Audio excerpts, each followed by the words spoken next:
The Sign of the Four by Sir Arthur Conan Doyle. Chapter 1. The Science of Deduction. Sherlock Holmes took his bottle from the corner of the mantelpiece and his hypodermic syringe from its neat morocco case. With his long, white, nervous fingers he adjusted the delicate needle and rolled back his left shirt cuff. For some little time his eyes rested thoughtfully upon the sinewy forearm and wrist all dotted and scarred with innumerable puncture marks. Finally he thrust the sharp point home, pressed down the tiny piston, and sank back into the velvet-lined armchair with a long sigh of satisfaction. 3 times a day for many months I had witnessed this performance, but custom had not reconciled my mind to it. On the contrary, from day to day I had become more irritable at the sight, and my conscience swelled nightly within me at the thought that I had lacked the courage to protest. Again and again I had registered a vow that I should deliver my soul upon the subject, but there was that in the cool, nonchalant air of my companion which made him the last man with whom one would care to take anything approaching to a liberty. His great powers, his masterly manner, and the experience which I had had of his many extraordinary qualities, all made me diffident and backward in crossing him. Yet upon that afternoon, whether it was the bone which I had taken with my lunch, or the additional exasperation produced by the extreme deliberation of his manner, I suddenly felt that I could hold out no longer. "Which is it to-day?" I asked. "Morphine or cocaine?" He raised his eyes languidly from the old black-letter volume which he had opened. "It is cocaine," he said. "A 7% solution. Would you care to try it?" "No, indeed," I answered brusquely. "My constitution has not got over the Afghan campaign yet. I cannot afford to throw any extra strain upon it." He smiled at my vehemence. "Perhaps you are right, Watson," he said. "I suppose that its influence is physically a bad one. I find it, however, so transcendently stimulating and clarifying to the mind that its secondary action is a matter of small moment." "But consider," I said earnestly. "Count the cost. Your brain may, as you say, be roused and excited, but it is a pathological and morbid process which involves increased tissue change, and may at last leave a permanent weakness. You know, too, what a black reaction comes upon you. Surely the game is hardly worth the candle. Why should you, for a mere passing pleasure, risk the loss of those great powers with which you have been endowed? Remember that I speak not only as one comrade to another, but as a medical man to one for whose constitution he is to some extent answerable." He did not seem offended. On the contrary, he put his finger-tips together and leaned his elbows on the arms of his chair, like one who has a relish for conversation. "My mind," he says, "rebels at stagnation. Give me the problems, give me work, give me the most abstruse cryptogram or the most intricate analysis, and I am in my own proper atmosphere. I can dispense then with artificial stimulants, but I abhor the dull routine of existence. I crave for mental exaltation. That is why I have chosen my own particular profession, or rather created it, for I am the only one in the world." "The only unofficial detective?" I said, raising my eyebrows. "The only unofficial consulting detective," he answered. "I am the last and highest court of appeal in detection. When Gregson or Lestrade or Athelney Jones are out of their depths, which, by the way, is their normal state, the matter is laid before me. I examine the data, as an expert, and pronounce a specialist's opinion. I claim no credit in such cases. My name figures in no newspaper. The work itself, the pleasure of finding a field for my peculiar powers, is my highest reward. But you have yourself had some experience of my methods of work in the Jefferson Hope case." "Yes, indeed," said I cordially. "I was never so struck by anything in my life. I even embodied it in a small brochure, with the somewhat fantastic title of A Study in Scarlet. He shook his head sadly. "I glanced over it," said he. "Honestly, I cannot congratulate you upon it. Detection is, or ought to be, an exact science, and should be treated in the same cold and unemotional manner. You have attempted to tinge it with romanticism, which produces much the same effect as if you worked a love story or an elopement into the fifth proposition of Euclid." "But the romance was there," I remonstrated. "I could not tamper with the facts." "Some facts should be suppressed, or at least a just sense of proportion should be observed in treating them. The only point in the case which deserved mention was the curious analytical reasoning from effects to causes by which I succeeded in unravelling it." I was annoyed at his criticism of a work which had been especially designed to please him. I confess, too, that I was irritated by the egotism which seemed to demand that every line of my pamphlet should be devoted to his own special doings. More than once during the years that I had lived with him in Baker Street, I had observed that a small vanity underlay my companion's quiet and didactic manner. I make no remark, however, but sat nursing my wounded leg.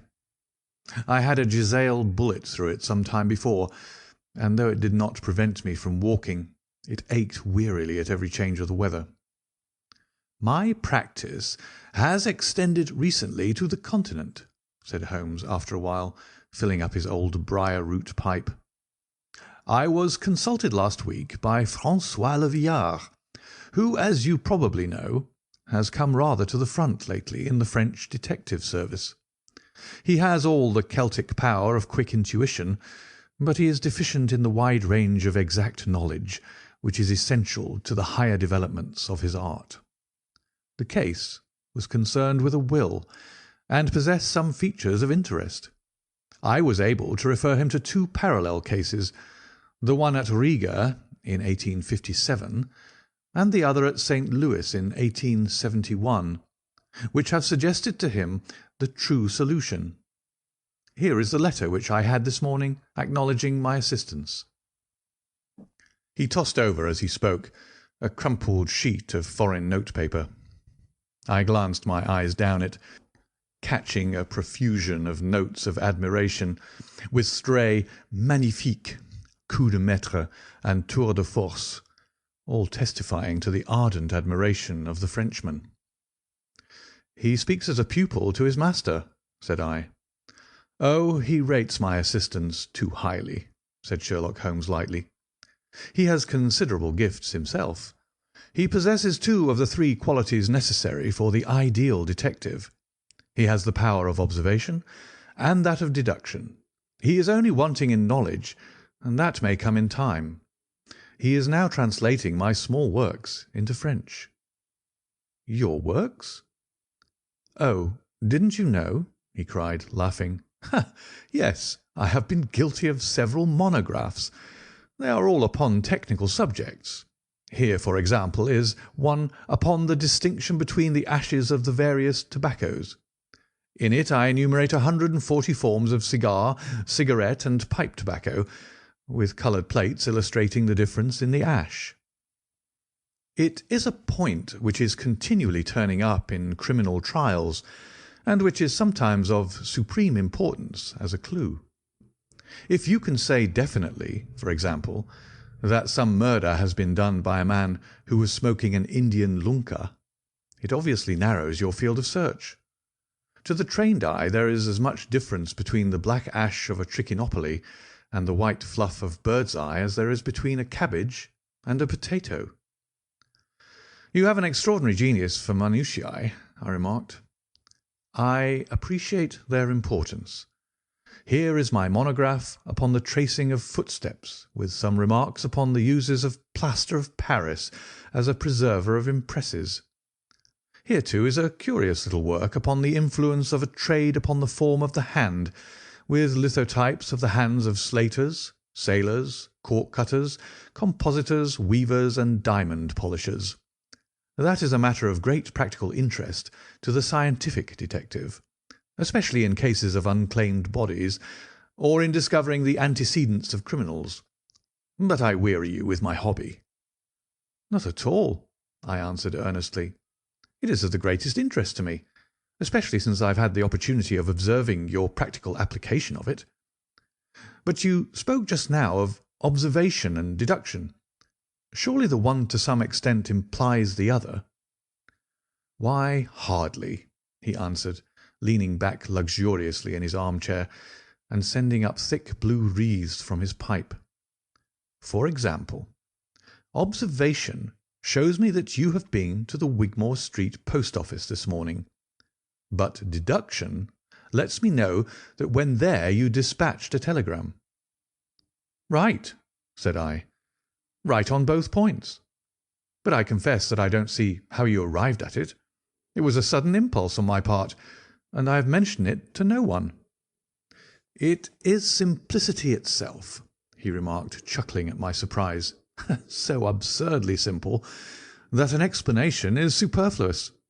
And yet it may serve to define the limits of observation and of deduction. Observation tells me that you have a little reddish mould adhering to your instep. Just opposite the Seymour Street office they have taken up the pavement and thrown up some earth which lies in such a way that it is difficult to avoid treading in it in entering. The earth is of this peculiar reddish tint, which is found, as far as I know, nowhere else in the neighbourhood. So much is observation. The rest is deduction." "How, then, did you deduce the telegram?" "Why, of course I knew that you had not written a letter, since I sat opposite to you all morning. I see also in your open desk there that you have a sheet of stamps and a thick bundle of postcards. What could you go into the post office for, then, but to send a wire? Eliminate all other factors, and the one which remains must be the truth." "In this case it certainly is so," I replied, after a little thought. "The thing, however, is, as you say, of the simplest. Would you think me impertinent if I were to put your theories to a more severe test?" "On the contrary," he answered, "it would prevent me from taking a second dose of cocaine. I should be delighted to look into any problem which you might submit to me." "I've heard you say that it's difficult for a man to have any object in daily use without leaving the impress of his individuality upon it in such a way that a trained observer might read it. Now, I have here a watch which has recently come into my possession. Would you have the kindness to let me have an opinion upon the character or habits of the late owner?" I handed him over the watch with some slight feeling of amusement in my heart, for the test was, as I thought, an impossible one, and I intended it as a lesson against the somewhat dogmatic tone which he occasionally assumed. He balanced the watch in his hand, gazed hard at the dial, opened the back and examined the works, first with his naked eyes and then with a powerful convex lens. I could hardly keep from smiling at his crestfallen face when he finally snapped the case to and handed it back. "There are hardly any data," he remarked. "The watch has been recently cleaned, which robs me of my most suggestive facts." "You're right," I answered. "It was cleaned before being sent to me." In my heart I accused my companion of putting forward a most lame and impotent excuse to cover his failure. What data could he expect from an uncleaned watch? "Though unsatisfactory, my research has not been entirely barren," he observed, staring up at the ceiling with dreamy, lack-lustre eyes. "Subject to your correction, I should judge that the watch belonged to your elder brother, who inherited it from your father." "That you gather, no doubt, from the H.W. on the back." "Quite so. The W suggests your own name. The date of the watch is nearly 50 years back, and the initials are as old as the watch. So it was made for the last generation. Jewellery usually descends to the eldest son, and he is most likely to have the same name as the father. Your father has, if I remember right, been dead many years. It has therefore been in the hands of your eldest brother." "Right so far," said I. "Anything else?" "He was a man of untidy habits, very untidy and careless. He was left with good prospects, but he threw away his chances, lived for some time in poverty with occasional short intervals of prosperity, and finally, taking to drink, he died. That is all I can gather." I sprang from my chair and limped impatiently about the room with considerable bitterness in my heart. "This is unworthy of you, Holmes," I said. "I could not have believed that you would have descended to this. You have made inquiries into the history of my unhappy brother, and you now pretend to deduce this knowledge in some fanciful way. You cannot expect me to believe that you've read all this from his old watch. It is unkind, and, to speak plainly, has a touch of charlatanism in it." "My dear doctor," said he kindly, "pray accept my apologies. Viewing the matter as an abstract problem, I had forgotten how personal and painful a thing it might be to you. I assure you, however, that I never even knew that you had a brother until you handed me the watch." "Then how in the name of all that is wonderful did you get these facts? They're absolutely correct in every particular." "Ah, that is good luck. I could only say what was the balance of probability. I did not at all expect to be so accurate." "But it was not mere guesswork." No, I never guess. It is a shocking habit, destructive to the logical faculty. What seems strange to you is only so because you do not follow my train of thought, or observe the small facts upon which large inferences may depend. For example, I began by stating that your brother was careless. When you observe the lower part of that watch case, you notice that it is not only dinted in 2 places, but it is cut and marked all over from the habit of keeping other hard objects, such as keys or coins, in the same pocket. Surely it is no great feat to assume that a man who treats a 50-guinea watch so cavalierly must be a careless man. Neither is it a very far-fetched inference that a man who inherits one article of such value is pretty well provided for in other respects." I nodded to show that I followed his reasoning. "It is very customary for pawnbrokers in England, when they take a watch, to scratch the number of the ticket with a pinpoint upon the inside of the case. It is more handy than a label, as there is no risk of the number being lost or transposed. There are no less than 4 such numbers visible to my lens on the inside of this case. Inference, that your brother was often at low water. Secondary inference, that he had occasional bursts of prosperity, or he could not have redeemed the pledge. Finally, I ask you to look at the inner plate, which contains the keyhole. Look at the thousands of scratches all round the hole, marks where the key has slipped. What sober man's key could have scored those grooves? But you will never see a drunkard's watch without them. He winds it at night, and he leaves these traces of his unsteady hand. Where is the mystery in all this?" "It is as clear as daylight," I answered. "I regret the injustice which I did you. I should have had more faith in your marvellous faculty. May I ask whether you have any professional inquiry on foot at present?" "None. Hence the cocaine. I cannot live without brain work. What else is there to live for? Stand at the window here. Was ever such a dreary, dismal, unprofitable world? See how the yellow fog swirls down the street and drifts across the dun-coloured houses. What could be more hopelessly prosaic and material? What is the use of having powers, Doctor, when one has no field upon which to exert them? Crime is commonplace, existence is commonplace, and no qualities save those which are commonplace have any function upon earth." I had opened my mouth to reply to this tirade, when with a crisp knock our landlady entered, bearing a card upon the brass salver.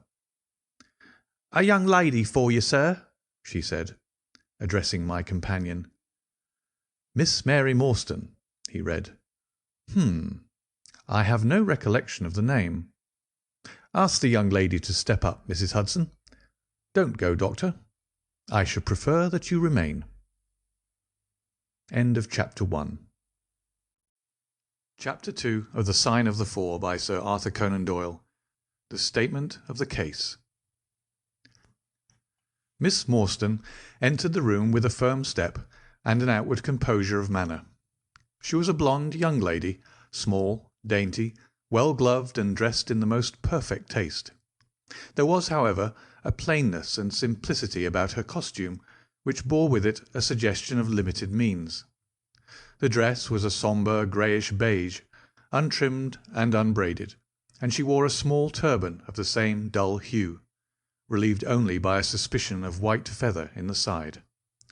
Her face had neither regularity of feature nor beauty of complexion, but her expression was sweet and amiable, and her large blue eyes were singularly spiritual and sympathetic. In an experience of women which extends over many nations and 3 separate continents, I have never looked upon a face which gave a clearer promise of a refined and sensitive nature. I could not but observe that as she took the seat which Sherlock Holmes placed for her, her lip trembled, her hand quivered, and she showed every sign of intense inward agitation. "I have come to you, Mr. Holmes," she said, "because you once enabled my employer, Mrs. Cecil Forrester, to unravel a little domestic complication. She was much impressed by your kindness and skill." "Mrs. Cecil Forrester," he repeated thoughtfully. "I believe that I was of some slight service to her. The case, however, as I remember it, was a very simple one." "She did not think so, but at least you cannot say the same of mine. I can hardly imagine anything more strange, more utterly inexplicable, than the situation in which I find myself." Holmes rubbed his hands, and his eyes glistened. He leaned forward in his chair with an expression of extraordinary concentration upon his clear-cut, hawk-like features. "State your case," said he in brisk business tones. I felt that my position was an embarrassing one. "You will, I am sure, excuse me," I said, rising from my chair. To my surprise, the young lady held up her gloved hand to detain me. "If your friend," she said, "would be good enough to stop, he might be of inestimable service to me." I relapsed into my chair. "Briefly," she continued, "the facts are these. My father was an officer in an Indian regiment who sent me home when I was quite a child. My mother was dead, and I had no relative in England. I was placed, however, in a comfortable boarding establishment at Edinburgh, and there I remained until I was 17 years of age. In the year 1878, my father, who was senior captain of his regiment, obtained 12 months' leave and came home. He telegraphed to me from London that he had arrived all safe, and directed me to come down at once, giving the Langham Hotel as his address. His message, as I remember, was full of kindness and love. On reaching London, I drove to the Langham, and was informed that Captain Morstan was staying there, but that he had gone out the night before and had not yet returned. I waited all day without news of him. That night, on the advice of the manager of the hotel, I communicated with the police, and next morning we advertised in all the papers. Our inquiries led to no result, and from that day to this no word has ever been heard of my unfortunate father. He came home with his heart full of hope, to find some peace, some comfort, and instead—" She put her hand to her throat, and a choking sob cut short the sentence. "The date?" asked Holmes, opening his notebook. He disappeared upon the 3rd of December, 1878, nearly 10 years ago." "His luggage?" "Remained at the hotel. There was nothing in it to suggest a clue. Some clothes, some books, and a considerable number of curiosities from the Andaman Islands. He had been one of the officers in charge of the convict guard there." Had he any friends in town?" "Only one that we know of. Major Sholtos, of his own regiment, the 34th Bombay Infantry. The Major had retired some little time before, and lived at Upper Norwood. We communicated with him, of course, but he did not even know that his brother officer was in England." "A singular case," remarked Holmes. "I have not yet described to you the most singular part. About 6 years ago, to be exact, upon the 4th of May, 1882, an advertisement appeared in the Times asking for the address of Miss Mary Morstan, and stating that it would be to her advantage to come forward.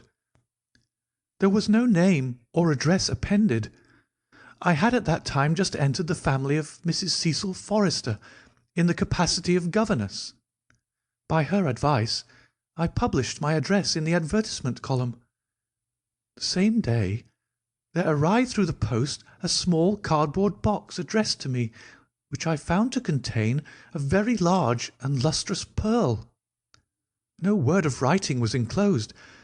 Since then, every year, upon the same date, there has always appeared a similar box, containing a similar pearl, without any clue as to the sender.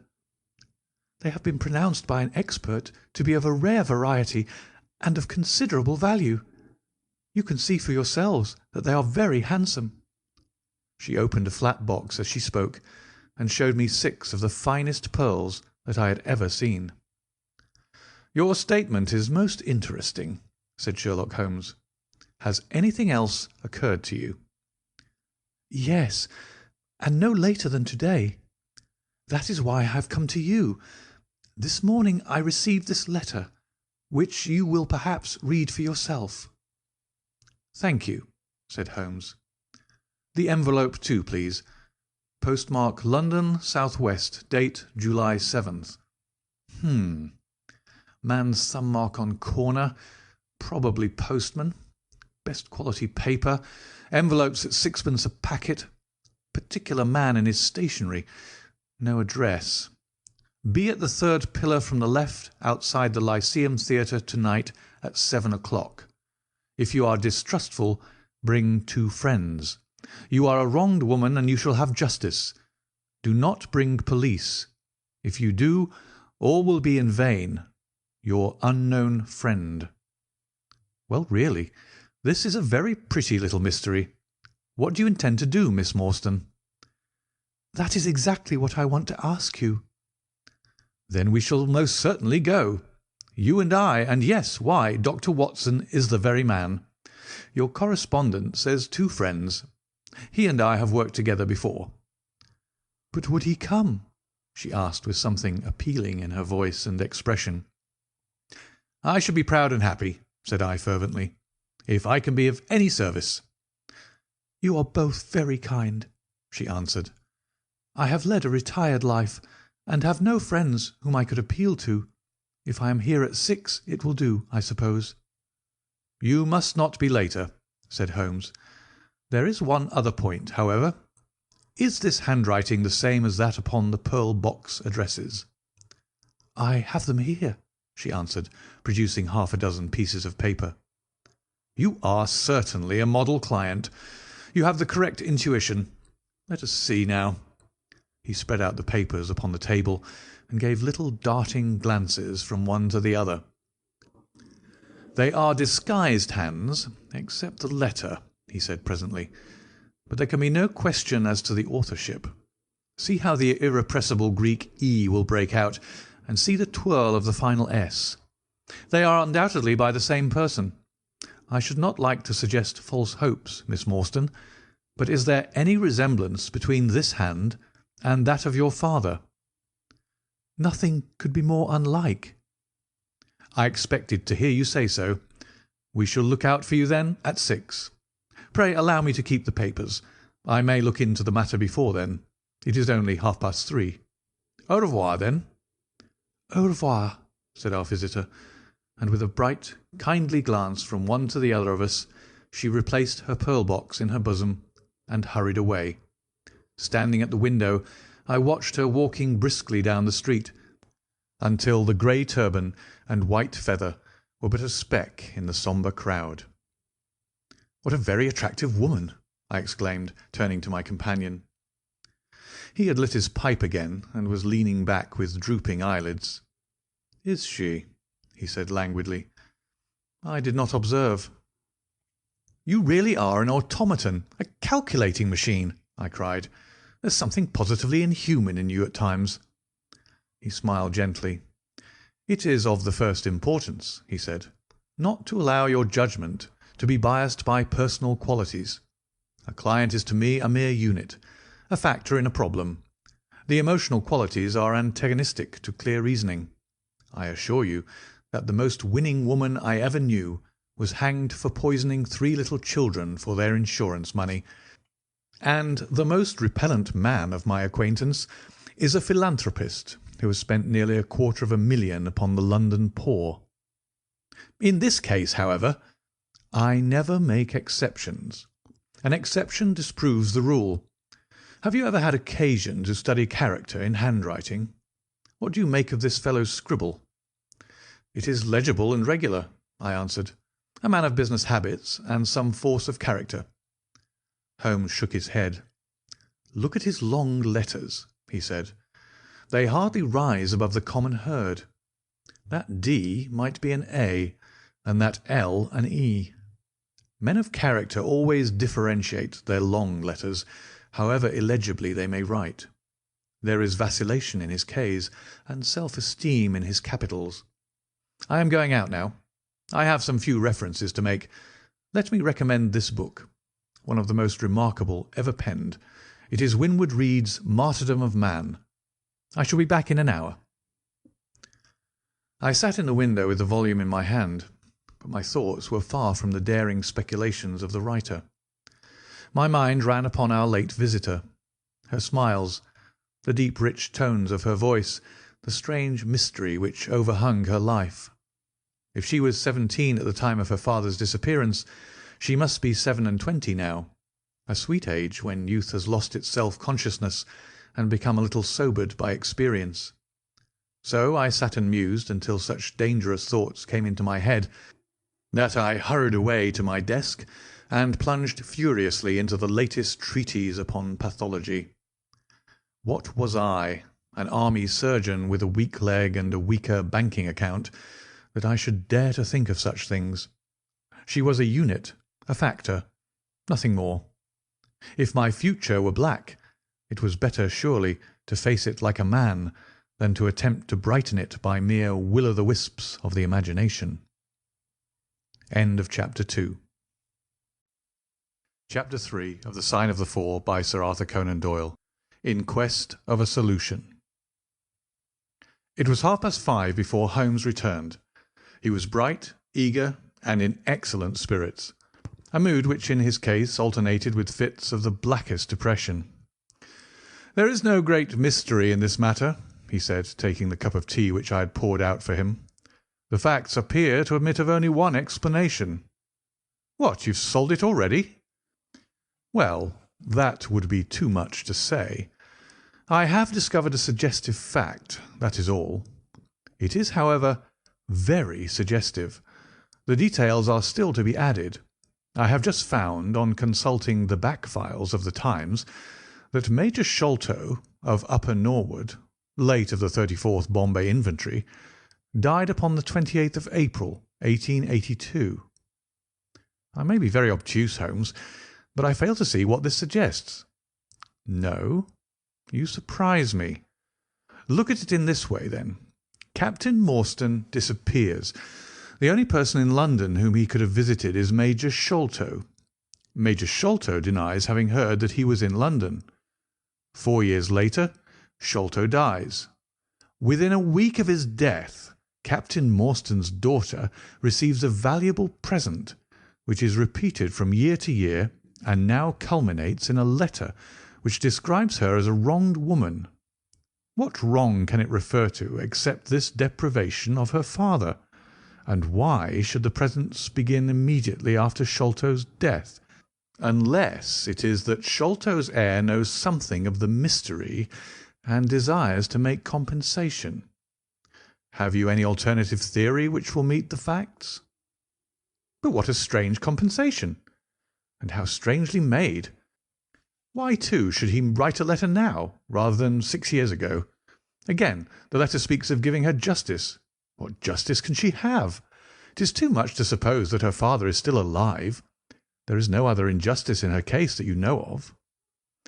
There are difficulties. There are certainly difficulties, said Sherlock Holmes pensively. But our expedition of to-night will solve them all. Ah, here is a four-wheeler, and Miss Morstan is inside. Are you all ready? Then we had better go down, for it is a little past the hour. I picked up my hat and my heaviest stick, but I observed that Holmes took his revolver from his drawer and slipped it into his pocket. It was clear that he thought that our night's work might be a serious one. Miss Morstan was muffled in a dark cloak, and her sensitive face was composed but pale. She must have been more than woman if she did not feel some uneasiness at the strange enterprise upon which we were embarking, yet her self-control was perfect, and she readily answered the few additional questions which Sherlock Holmes put to her. "Major Sholto was a very particular friend of Papa's," she said. "His letters were full of allusions to the Major. He and Papa were in command of the troops at the Andaman Islands, so they were thrown a great deal together. By the way, a curious paper was found in Papa's desk which no one could understand. I don't suppose that it is of the slightest importance, but I thought you might care to see it, so I brought it with me. It is here." Holmes unfolded the paper carefully and smoothed it out upon his knee. He then very methodically examined it all over with his double lens. "It is paper of native Indian manufacture," he remarked. "It has at some time been pinned to a board. The diagram upon it appears to be a plan of part of a large building with numerous halls, corridors, and passages. At one point is a small cross done in red ink, and above it is a 337 from left in faded pencil writing. In the left-hand corner is a curious hieroglyphic like four crosses in a line with their arms touching. Beside it is written in very rough and coarse characters the sign of the four: Jonathan Small, Mahomet Singh, Abdullah Khan, Dost Akbar. No, I confess that I do not see how this bears upon the matter, yet it is evidently a document of importance. It has been kept carefully in a pocket-book, for the one side is as clean as the other." "It was in this pocket-book that we found it." "Preserve it carefully, then, Miss Morstan, for it may prove to be of use to us. I begin to suspect that this matter may turn out to be much deeper and more subtle than I at first supposed. I must reconsider my ideas." He leaned back in the cab, and I could see by his drawn brow and his vacant eye that he was thinking intently. Miss Morstan and I chatted in an undertone about our present expedition and its possible outcome, but our companion maintained his impenetrable reserve until the end of our journey. It was a September evening, and not yet 7 o'clock, but the day had been a dreary one, and a dense, drizzly fog lay low upon the great city. Mud-coloured clouds drooped sadly over the muddy streets. Down the Strand the lamps were but misty splotches of diffused light, which threw a feeble circular glimmer upon the slimy pavement. The yellow glare from the shop windows streamed out into the steamy, vaporous air, and threw a murky, shifting radiance across the crowded thoroughfare. There was, to my mind, something eerie and ghost-like in the endless procession of faces which flitted across these narrow bars of light. Sad faces, and glad, haggard and merry, like all humankind, they flitted from the gloom into the light, and so back into the gloom once more. I am not subject to impressions, but the dull, heavy evening, with the strange business upon which we were engaged, combined to make me nervous and depressed. I could see from Miss Morstan's manner that she was suffering from the same feeling. Holmes alone could rise superior to petty influences. He held his open note-book upon his knee, and from time to time he jotted down figures and memoranda in the light of his pocket lantern. At the Lyceum Theatre the crowds were already thick at the side entrances. In front a continuous stream of hansoms and four-wheelers were rattling up, discharging their cargoes of shirt-fronted men and beshawled, bediamonded women. We had hardly reached the third pillar, which was our rendezvous, before a small, dark, brisk man in the dress of a coachman accosted us. "Are you the parties who come with the Miss Morstan?" he asked. "I am Miss Morstan, and these two gentlemen are my friends," said she. He bent a pair of wonderfully penetrating and questioning eyes upon us. "You will excuse me, miss," he said with a certain dogged manner, "but I was to ask you to give me your word that neither of your companions is a police officer." "I give you my word on that," she answered. He gave a shrill whistle, on which a street Arab led across a four-wheeler and opened the door. The man who had addressed us mounted to the box, while we took our places inside. We had hardly done so before the driver whipped up his horse, and we plunged away at a furious pace through the foggy streets. The situation was a curious one. We were driving to an unknown place on an unknown errand, yet our invitation was either a complete hoax, which was an inconceivable hypothesis, or else we had good reason to think that important issues might hang upon our journey. Miss Morstan's demeanour was as resolute and collected as ever. I endeavoured to cheer and amuse her by reminiscences of my adventures in Afghanistan. But to tell the truth, I was myself so excited at our situation and so curious as to our destination that my stories were slightly involved. To this day she declares that I told her one moving anecdote as to how a musket looked into my tent at the dead of night, and how I fired a double-barrelled tiger cub at it. At first I had some idea as to the direction in which we were driving, but soon, what with our pace, the fog, and my own limited knowledge of London, I lost my bearings and knew nothing, save that we seemed to be going a very long way. Sherlock Holmes was never at fault, however, and he muttered the names as the cab rattled through squares and in and out by tortuous by-streets. "Rochester Row," said he. "Now Vincent Square. Now we come out on the Vauxhall Bridge Road. We're making for the Surrey side, apparently. Yes, I thought so. Now we're on the bridge. You can catch glimpses of the river." We did indeed get a fleeting view of a stretch of the Thames, with the lamps shining upon the broad, silent water, but our cab dashed on, and was soon involved in a labyrinth of streets upon the other side. "Wordsworth Road," said my companion, "Priory Road, Larkhall Lane, Stockwell Place, Robert Street, Cold Harbour Lane. Our quest does not appear to take us to very fashionable regions." We had indeed reached a questionable and forbidding neighbourhood. Long lines of dull brick houses were only relieved by the coarse glare and tawdry brilliancy of public houses at the corner. Then came rows of two-storied villas, each with a fronting of miniature garden, and then again interminable lines of new staring brick buildings, the monster tentacles which the giant city was throwing out into the country.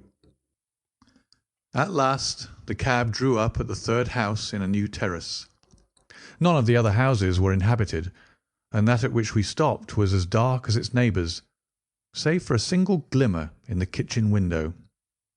On our knocking, however, the door was instantly thrown open by a Hindu servant clad in a yellow turban, white, loose-fitting clothes, and a yellow sash. There was something strangely incongruous in this oriental figure framed in the commonplace doorway of a third-rate suburban dwelling-house. "The Sahib awaits you," said he, and even as he spoke there came a high, piping voice from some inner room. "Show them in to me, Kitmuga," it cried. "Show them straight in to me." End of Chapter 3. Chapter 4 of The Sign of the Four by Sir Arthur Conan Doyle. The Story of the Bald-Headed Man. We followed the Indian down a sordid and common passage, ill-lit and worse furnished, until he came to a door upon the right, which he threw open, A blaze of yellow light streamed out upon us, and in the centre of the glare there stood a small man with a very high head, a bristle of red hair all round the fringe of it, and a bald, shining scalp which shot out from among it like a mountain peak from fir trees. He writhed his hands together as he stood, and his features were in a perpetual jerk, now smiling, now scowling, but never for an instant in repose. Nature had given him a pendulous lip and a too visible line of yellow and irregular teeth, which he strove feebly to conceal by constantly passing his hand over the lower part of his face. In spite of his obtrusive baldness, he gave the impression of youth. In point of fact, he had just turned his 30th year. "Your servant, Miss Morstan," he kept repeating in a thin, high voice. "Your servant, gentlemen. Pray step into my little sanctum. A small place, miss, but furnished to my own liking.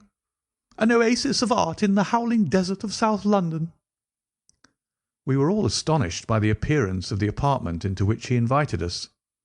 In that sorry house it looked as out of place as a diamond of the first water in a setting of brass.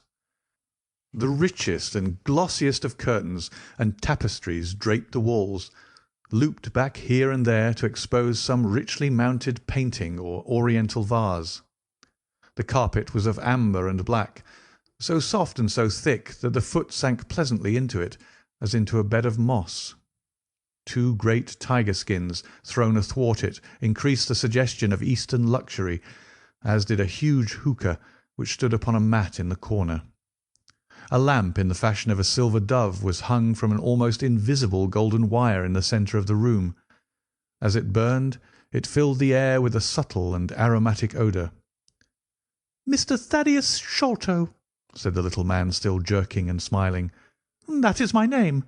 You are Miss Morstan, of course. And these gentlemen?" "This is Mr. Sherlock Holmes, and this is Dr. Watson." "Ah, doctor, hey?" cried he, much excited. "Have you your stethoscope? Might I ask you, would you have the kindness? I have grave doubts as to my mitral valve. If you would be so very good. The aortic I may rely upon, but I should value your opinion upon the mitral." I listened to his heart as requested, but was unable to find anything amiss, save indeed that he was in an ecstasy of fear, for he shivered from head to foot. "It appears to be normal," I said. "You have no cause for uneasiness." "You will excuse my anxiety, Miss Morstan," he remarked airily. "I am a great sufferer, and I have long had suspicions as to that valve. I am delighted to hear that they are unwarranted. Had your father, Miss Morstan, refrained from throwing a strain upon his heart, he might have been alive now." I could have struck the man across the face, so hot was I at this callous and off-hand reference to so delicate a matter. Miss Morstan sat down, and her face grew white to the lips. "I knew in my heart that he was dead," said she. "I can give you every information," said he, "and what is more, I can do you justice, and I will too, whatever Brother Bartholomew may say. I am so glad to have your friends here, not only as an escort to you, but also as witnesses to what I am about to do and say. The 3 of us can show a bold front to Brother Bartholomew, but let us have no outsiders, no police or officials. We can settle everything satisfactorily among ourselves, without any interference. Nothing would annoy Brother Bartholomew more than any publicity." He sat down upon a low settee and blinked at us inquiringly with his weak, watery blue eyes. "For my part," said Holmes, "whatever you may choose to say will go no further." I nodded to show my agreement. "That is well, said he. "May I offer you a glass of Chianti, Miss Morstan, or of Tokay? I keep no other wines. Shall I open a flask? No? Well, then I trust that you have no objection to tobacco smoke, to the mild balsamic odour of the Eastern tobacco. I am a little nervous, and I find my hookah an invaluable sedative."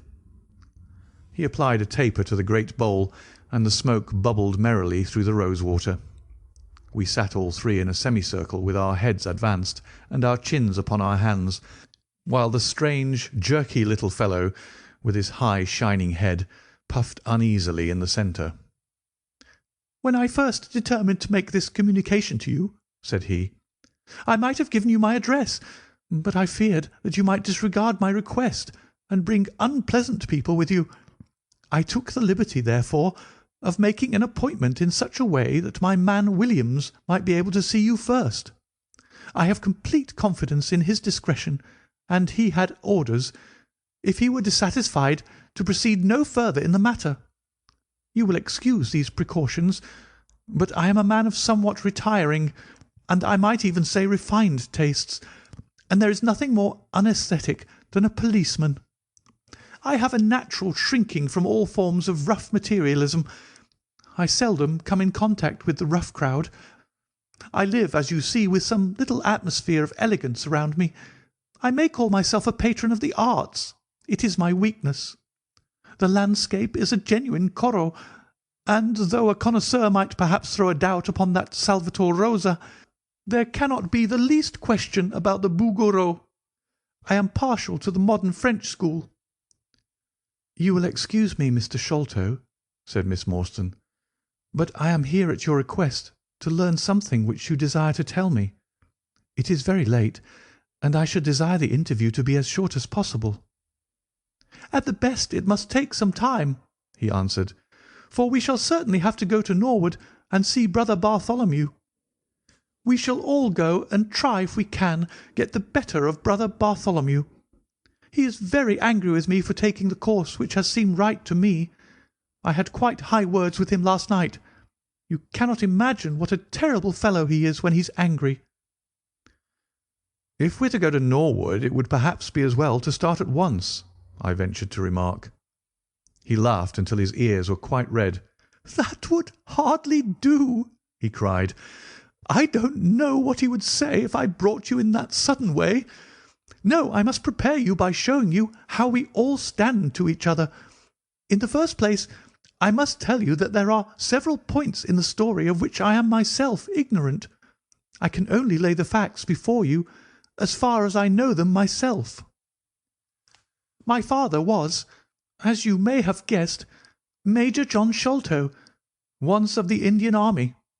He retired some 11 years ago and came to live at Pondicherry Lodge in Upper Norwood. He had prospered in India and brought back with him a considerable sum of money, a large collection of valuable curiosities, and a staff of native servants. With these advantages he bought himself a house and lived in great luxury. My twin brother Bartholomew and I were the only children. I very well remember the sensation which was caused by the disappearance of Captain Morstan.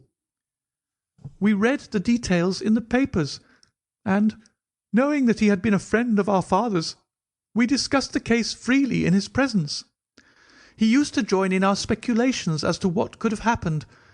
Never for an instant did we suspect that he had the whole secret hidden in his own breast, that of all men he alone knew the fate of Arthur Morstan. We did know, however, that some mystery, some positive danger, overhung our father. He was very fearful of going out alone, and he always employed 2 prize fighters to act as porters at Pondicherry Lodge. Williams, who drove you tonight, was one of them. He was once lightweight champion of England. Our father would never tell us what it was he feared, but he had a most marked aversion to men with wooden legs. On one occasion he actually fired his revolver at a wooden-legged man, who proved to be a harmless tradesman canvassing for orders. We had to pay a large sum to hush the matter up. My brother and I used to think this is a mere whim of my father's, but events have since led us to change our opinion. Early in 1882 my father received a letter from India, which was a great shock to him. He nearly fainted at the breakfast table when he opened it, and from that day he sickened to his death. What was in the letter we could never discover, but I could see as he held it that it was short and written in a scrawling hand. He had suffered for years from an enlarged spleen, but he now became rapidly worse, and towards the end of April We were informed that he was beyond all hope, and that he wished to make a last communication to us. When we entered his room, he was propped up with pillows and breathing heavily. He besought us to lock the door and to come upon either side of the bed. Then, grasping our hands, he made a remarkable statement to us. In a voice which was broken as much by emotion as by pain, I shall try and give it to you in his own very words. "I have only one thing," he said, "which weighs upon my mind at this supreme moment. It is my treatment of poor Morstan's orphan. The cursed greed which has been my besetting sin through life has withheld from her the treasure, half at least of which should have been hers, and yet I have made no use of it myself. So blind and foolish a thing is avarice. The mere feeling of possession has been so dear to me that I could not bear to share it with another. See that chaplet dipped with pearls beside the quinine bottle? Even that I could not bear to part with, although I had got it out with the design of sending it to her. You, my sons, will give her a fair share of the Agra treasure, but send her nothing, not even the chaplet, until I am gone. After all, men have been as bad as this, and have recovered. I will tell you how Morstan died," he continued. "He had suffered for years from a weak heart, but he concealed it from everyone. I alone knew it. When in India, he and I, through a remarkable chain of circumstances, came into possession of a considerable treasure. I brought it over to England, and on the night of Morstan's arrival he came straight over here to claim his share. He walked over from the station and was admitted by my faithful Lal Chowdar, who is now dead. Morstan and I had a difference of opinion as to the division of the treasure, and we came to heated words. Morstan had sprung out of his chair in a paroxysm of anger when he suddenly pressed his hand to his side, his face turned a dusky hue, and he fell backwards, cutting his head against the corner of the treasure chest. When I stooped over him, I found to my horror that he was dead. For a long time I sat half distracted, wondering what I should do. My first impulse was, of course, to call for assistance, but I could not but recognise that there was every chance that I would be accused of his murder. His death at the moment of a quarrel, and the gash in his head, would be black against me. Again, an official inquiry could not be made without bringing out some facts about the treasure, which I was particularly anxious to keep secret. He had told me that no soul upon earth knew where he had gone. There seemed to be no necessity why any soul ever should know. I was still pondering over the matter, when, looking up, I saw my servant Lal Chowdar in the doorway. He stole in and bolted the door behind him. "Do not fear, Sahib," he said. "No one need know that you have killed him. Let us hide him away, and who is the wiser?" "I did not kill him," said I. Lal Chowdar shook his head and smiled. "I heard it all, Sahib," said he. "I heard you quarrel, and I heard the blow. But my lips are sealed. All are asleep in the house. Let us put him away together." That was enough to decide me. If my own servant could not believe my innocence, how could I hope to make it good before 12 foolish tradesmen in a jury box?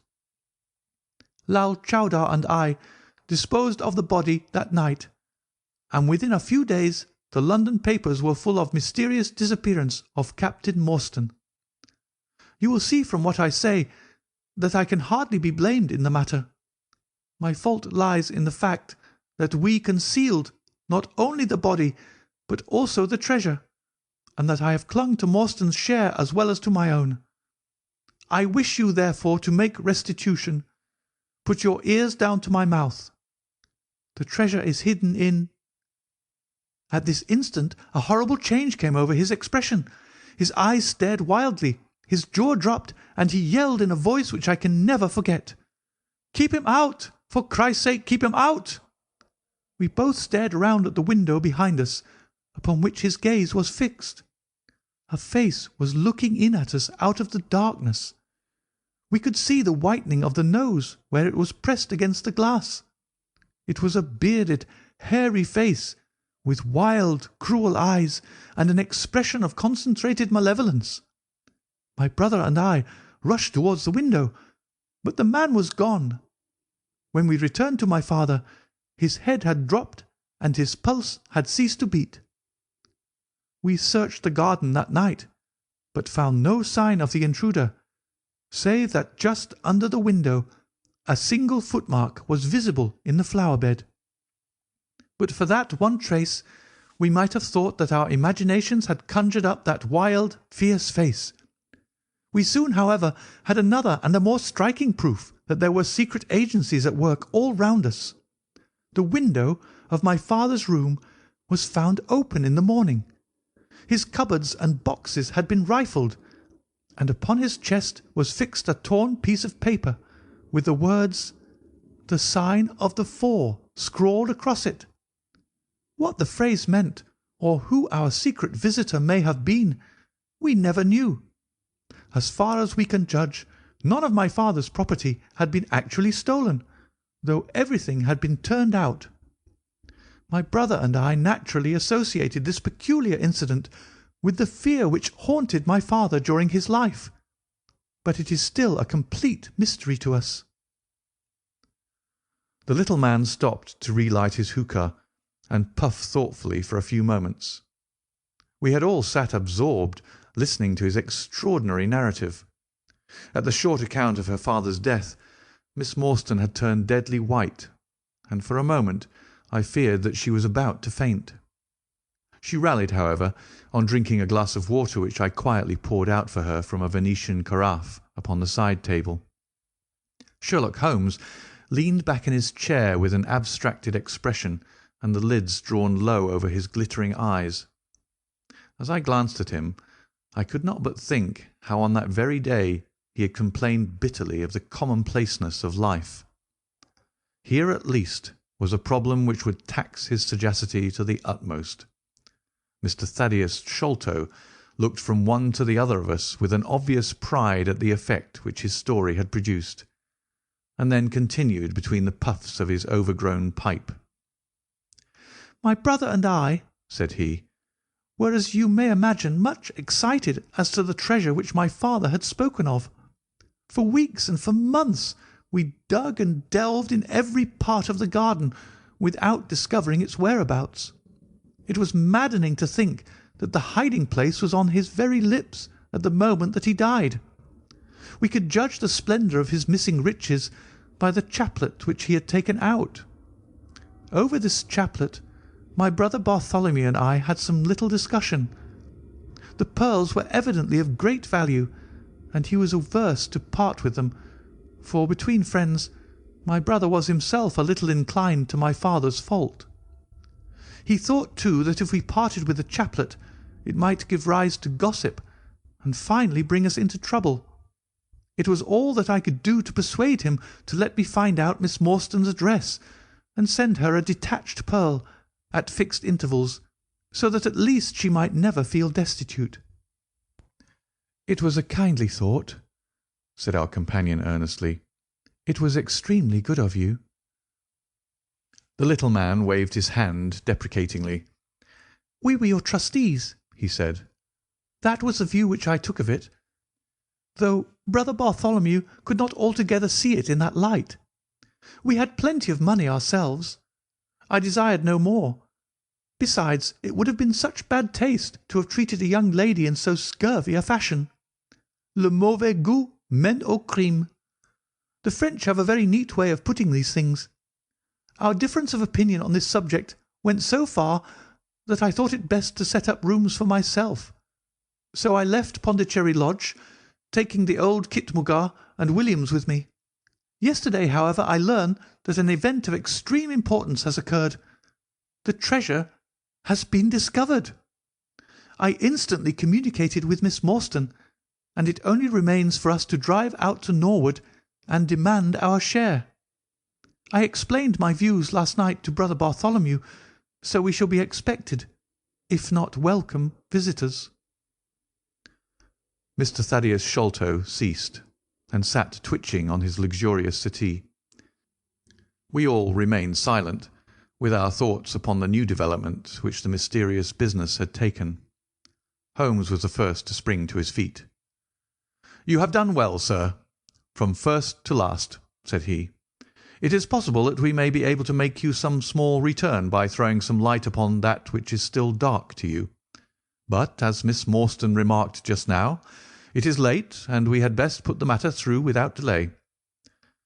Our new acquaintance very deliberately coiled up the tube of his hookah and produced from behind a curtain a very long, befrogged topcoat with astrakhan collar and cuffs. This he buttoned tightly up in spite of the extreme closeness of the night, and finished his attire by putting on a rabbit-skin cap with hanging lappets which covered the ears, so that no part of him was visible save his mobile and peaky face. "My health is somewhat fragile," he remarked, as he led the way down the passage. "I am compelled to be a valetudinarian." Our cab was awaiting us outside, and our programme was evidently prearranged, for the driver started off at once at a rapid pace. Thaddeus Sholto talked incessantly, in a voice which rose high above the rattle of the wheels. "Bartholomew is a clever fellow," said he. "How do you think he found out where the treasure was? He had come to the conclusion that it was somewhere indoors.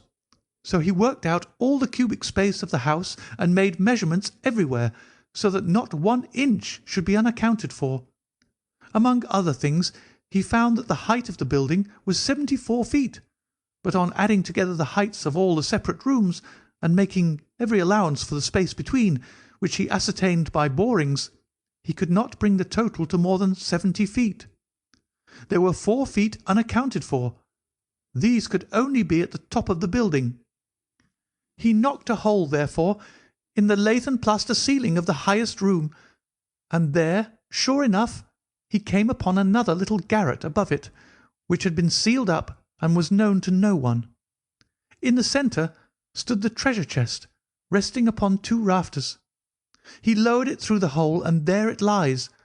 He computes the value of the jewels at not less than 500,000 sterling. At the mention of this gigantic sum, we all stared at one another open-eyed.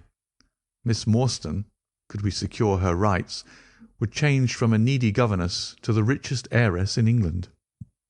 Surely it was the place of a loyal friend to rejoice at such news. Yet I am ashamed to say that selfishness took me by the soul, and that my heart turned as heavy as lead within me. I stammered out some few halting words of congratulation, and then sat downcast with my head drooped, deaf to the babble of our new acquaintance. He was clearly a confirmed hypochondriac, and I was dreamily conscious that he was pouring forth interminable trains of symptoms and imploring information as to the composition and action of innumerable quack nostrums, some of which he bore about in a leather case in his pocket. I trust that he may not remember any of the answers which I gave him that night. Holmes declares that he overheard me caution him against the great danger of taking more than 2 drops of castor oil, while I recommended strychnine in large doses as a sedative. However that may be, I was certainly relieved when our cab pulled up with a jerk, and the coachman sprang down to open the door. "This, Miss Morstan, is Pondicherry Lodge," said Mr. Thaddeus Sholto, as he handed her out. End of Chapter 4.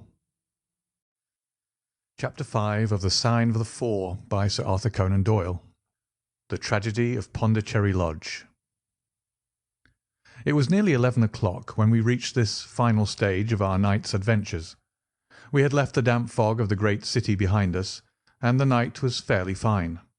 A warm wind blew from the westward, and heavy clouds moved slowly across the sky, with half a moon peeping occasionally through the rifts.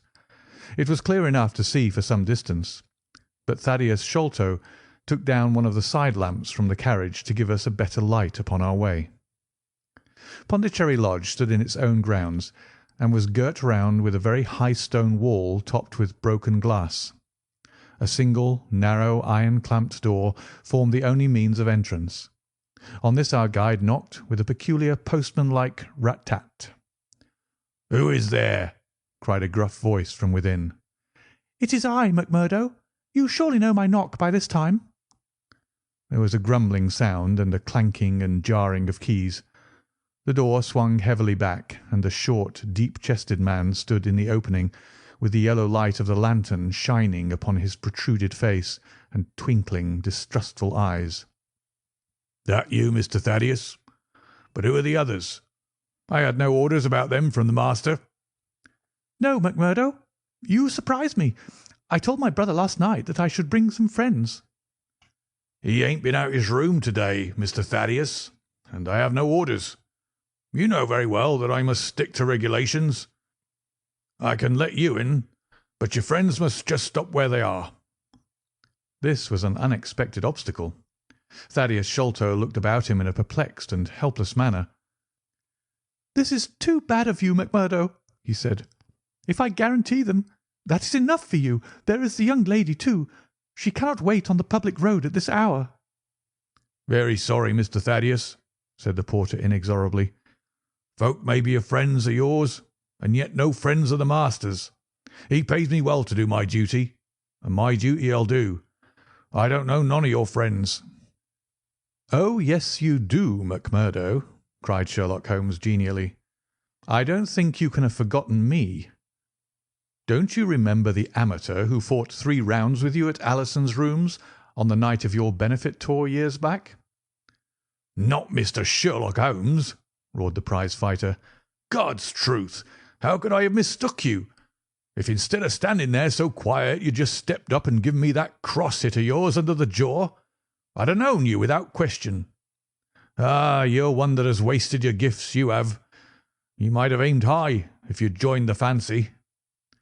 "You see, Watson, if all else fails me, I have still one of the scientific professions open to me," said Holmes, laughing. "Our friend won't keep us out in the cold now, I am sure." "In you come, sir, in you come. You and your friends," he answered. "Very sorry, Mr. Thaddeus, but orders are very strict. Had to be certain of your friends before I let 'em in."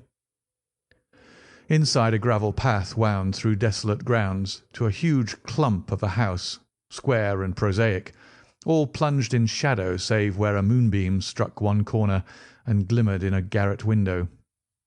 The vast size of the building, with its gloom and its deathly silence, struck a chill to the heart. Even Thaddeus Sholto seemed ill at ease, and the lantern quivered and rattled in his hand. "I cannot understand it," he said. "There must be some mistake. I distinctly told Bartholomew that we should be here, and yet there is no light in his window. I do not know what to make of it." "Does he always guard the premises in this way?" asked Holmes. "Yes, he has followed my father's custom. He was the favourite son, you know, and I sometimes think that my father may have told him more than he ever told me. That is Bartholomew's window up there, where the moonshine strikes. It is quite bright, but there is no light from within, I think." "None," said Holmes, "but I see the glint of light in that little window beside the door." "Ah, that is the housekeeper's room.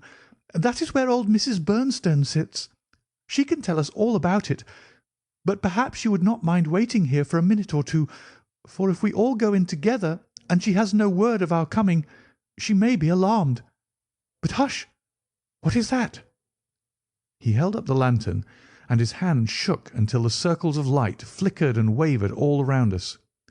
Miss Morstan seized my wrist, and we all stood with thumping hearts, straining our ears. From the great black house there sounded through the silent night the saddest and most pitiful of sounds, the shrill, broken whimpering of a frightened woman. "It is Mrs. Bernstone," said Sholto. "She is the only woman in the house. Wait here. I shall be back in a moment." He hurried for the door and knocked in his peculiar way. We could see a tall old woman admit him and sway with pleasure at the very sight of him. "Oh, Mr. Thaddeus, sir, I'm so glad you've come. I am so glad you've come, Mr. Thaddeus, sir." We heard her reiterated rejoicings until the door was closed and her voice died away into a muffled monotone. Our guide had left us the lantern. Holmes swung it slowly round and peered keenly at the house, and at the great rubbish heaps which cumbered the grounds. Miss Morstan and I stood together, and her hand was in mine. A wondrous subtle thing is love, for here we were, two who had never seen each other before that day, between whom no word or even look of affection had ever passed, and yet now, in an hour of trouble, our hands instinctively sought for each other.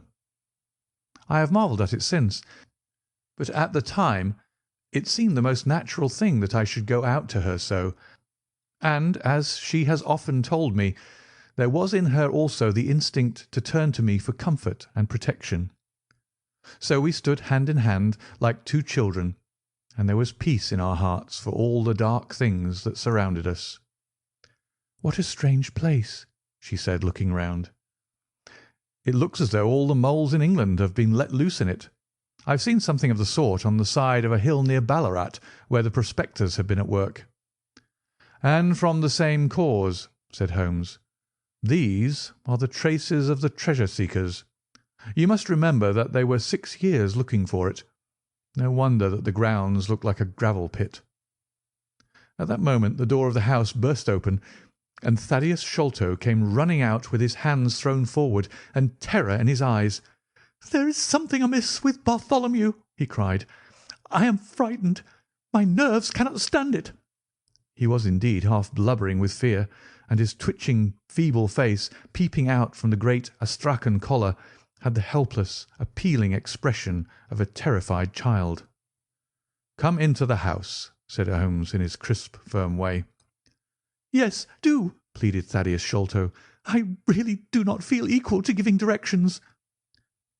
We all followed him into the housekeeper's room, which stood upon the left-hand side of the passage.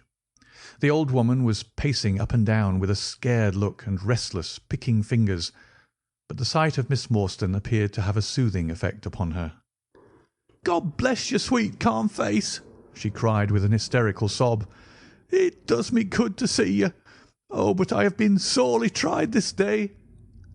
Our companion patted her thin, work-worn hand and murmured some few words of kindly, womanly comfort, which brought the colour back into the other's bloodless cheeks. "Master has locked himself in, and will not answer me," she explained. "All day I've waited to hear from him, for he often likes to be alone, but an hour ago I feared that something was amiss, so I went up and peeped through the keyhole. You must go up, Mr. Thaddeus. You must go up and look for yourself. I've seen Mr. Bartholomew Sholto in joy and in sorrow for 10 long years, but I never saw him with such a face on him as that." Sherlock Holmes took the lamp and led the way, for Thaddeus Sholto's teeth were chattering in his head. So shaken was he that I had to pass my hand under his arm as we went up the stairs, for his knees were trembling under him. Twice as we ascended, Holmes whipped his lens out of his pocket and carefully examined marks which appeared to me to be mere shapeless smudges of dust upon the cocoa-nut matting which served as a stair carpet. He walked slowly from step to step, holding the lamp and shooting keen glances to right and left. Miss Morstan had remained behind with the frightened housekeeper. The third flight of stairs ended in a straight passage of some length, with a great picture in Indian tapestry upon the right of it, and 3 doors upon the left. Holmes advanced along it in the same slow and methodical way, while we kept close at his heels, with our long black shadows streaming backwards down the corridor. The third door was that which we were seeking. Holmes knocked without receiving any answer, and then tried to turn the handle and force it open. It was locked on the inside, however, and by a broad and powerful bolt, as we could see when we set our lamp up against it. The key being turned, however, the hole was not entirely closed. Sherlock Holmes bent down to it and instantly rose again with a sharp intaking of the breath. "There is something devilish in this, Watson," said he, more moved than I had ever before seen him. "What do you make of it?" I stooped to the hole and recoiled in horror. Moonlight was streaming into the room, and it was bright with a vague and shifty radiance. Looking straight at me, and suspended as it were in the air, for all beneath was in shadow, there hung a face, the very face of our companion Thaddeus. There was the same high shining head, the same circular bristle of red hair, the same bloodless countenance. The features were set, however, in a horrible smile, a fixed and unnatural grin, which in that still and moonlit room was more jarring to the nerves than any scowl or contortion. So like was the face to that of our little friend that I looked round at him to make sure that he was indeed with us. Then I recalled to mind that he had mentioned to us that his brother and he were twins. "This is terrible," I said to Holmes. "What is to be done?" "The door must come down," he answered, and springing against it, he put all his weight upon the lock. It creaked and groaned, but did not yield. Together we flung ourselves upon it once more, and this time it gave way with a sudden snap, and we found ourselves within Bartholomew Sholtos' chamber. It appeared to have been fitted up as a chemical laboratory. A double line of glass-stoppered bottles was drawn up upon the wall opposite the door, and the table was littered over with Bunsen burners, test tubes, and retorts. In the corners stood carboys of acid in wicker baskets. One of these appeared to leak or to have been broken, for a stream of dark-coloured liquid had trickled out from it, and the air was heavy with a peculiarly pungent tar-like odour.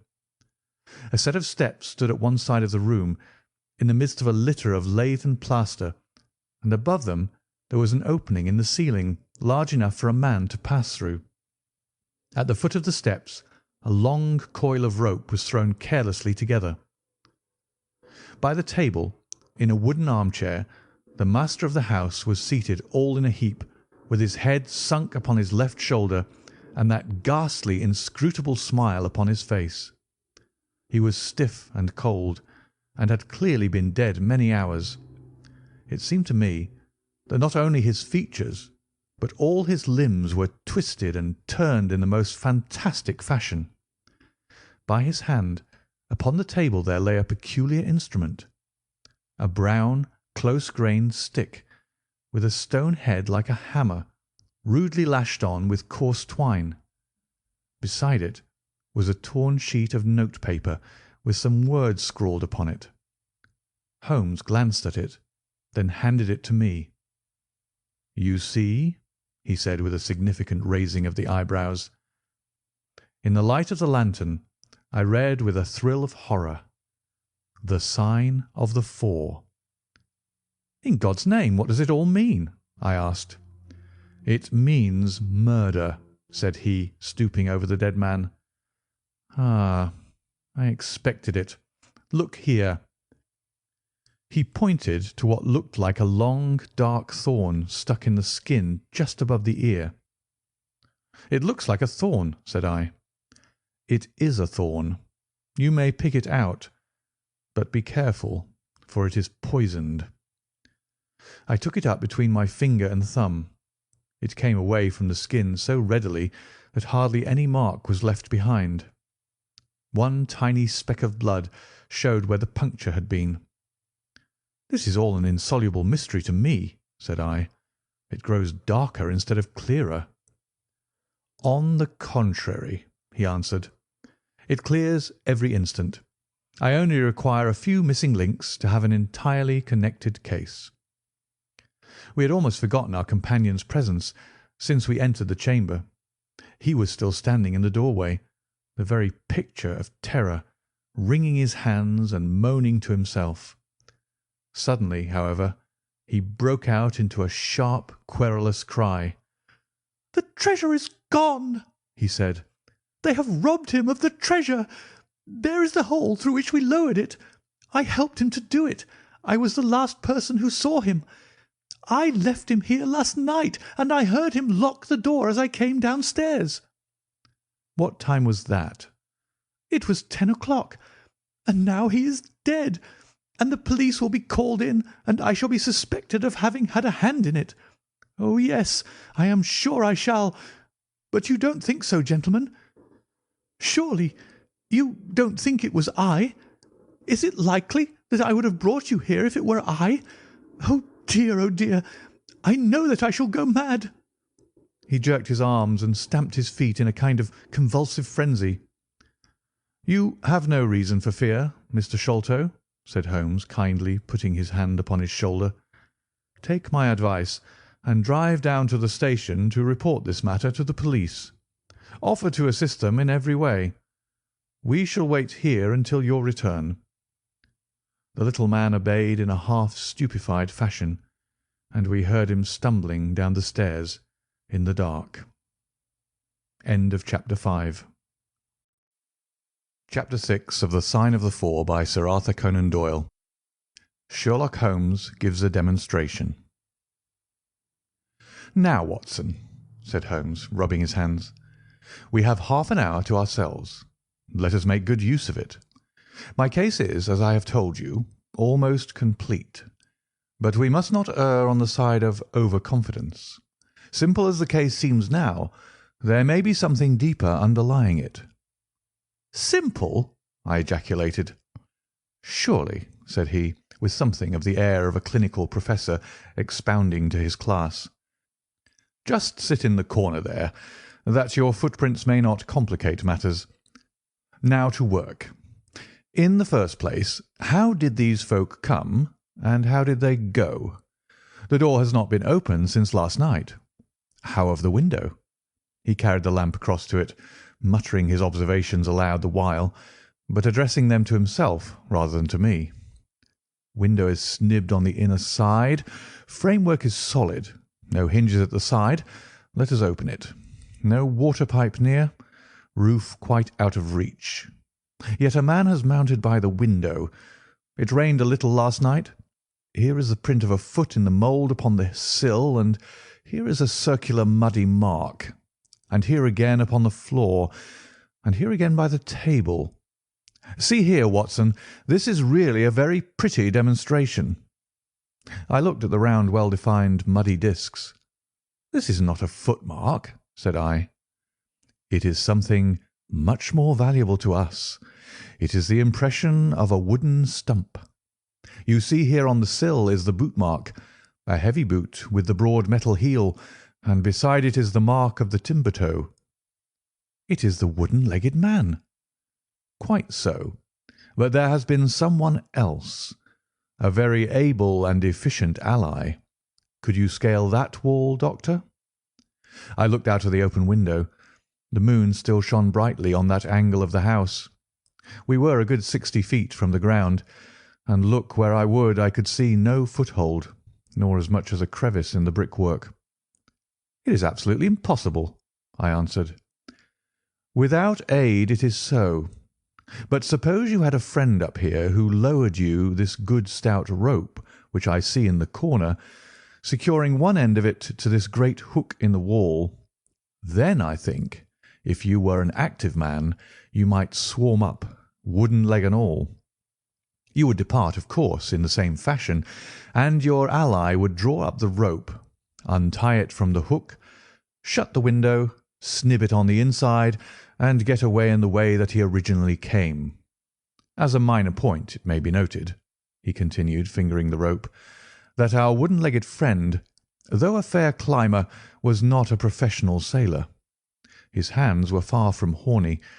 My lens discloses more than one blood mark, especially towards the end of the rope, from which I gather that he slipped down with such velocity that he took the skin off his hand." "This is all very well," said I, "but the thing becomes more unintelligible than ever. How about this mysterious ally? How came he into the room?" "Yes, the ally," repeated Holmes pensively. "There are features of interest about this ally. He lifts the case from the regions of the commonplace. I fancy that this ally breaks fresh ground in the annals of crime in this country, though parallel cases suggest themselves from India, and, if my memory serves me, from Senegambia." "How came he, then?" I reiterated. "The door's locked, the window is inaccessible. Was it through the chimney?" "The grate is much too small," he answered. "I had already considered that possibility." "How then?" I persisted. "You will not apply my precept," he said, shaking his head. How often have I said to you that when you have eliminated the impossible, whatever remains, however improbable, must be the truth. We know that he did not come through the door, the window, or the chimney. We also know that he could not have been concealed in the room, as there is no concealment possible. Whence, then, did he come?" "He came through the hole in the roof," I cried. "Of course he did. He must have done so. If you will have the kindness to hold the lamp for me, we shall now extend our researches to the room above, the secret room in which the treasure was found."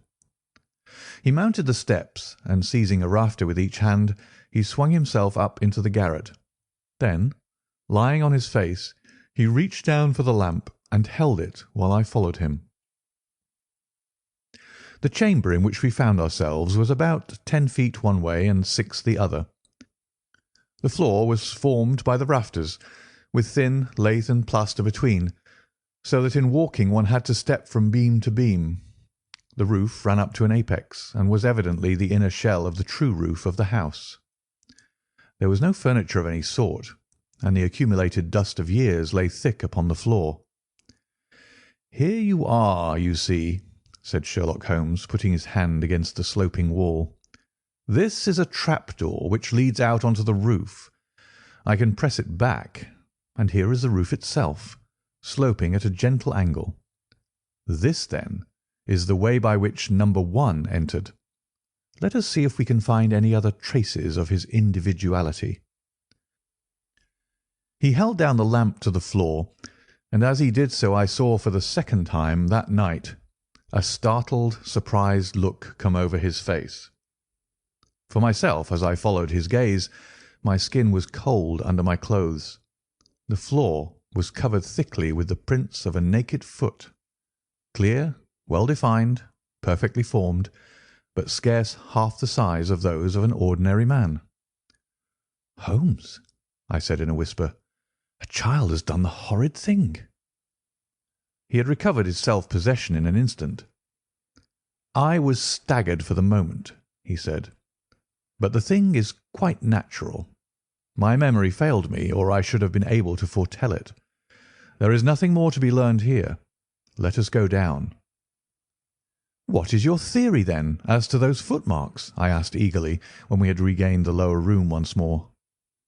"My dear Watson, try a little analysis yourself," said he, with a touch of impatience. "You know my methods.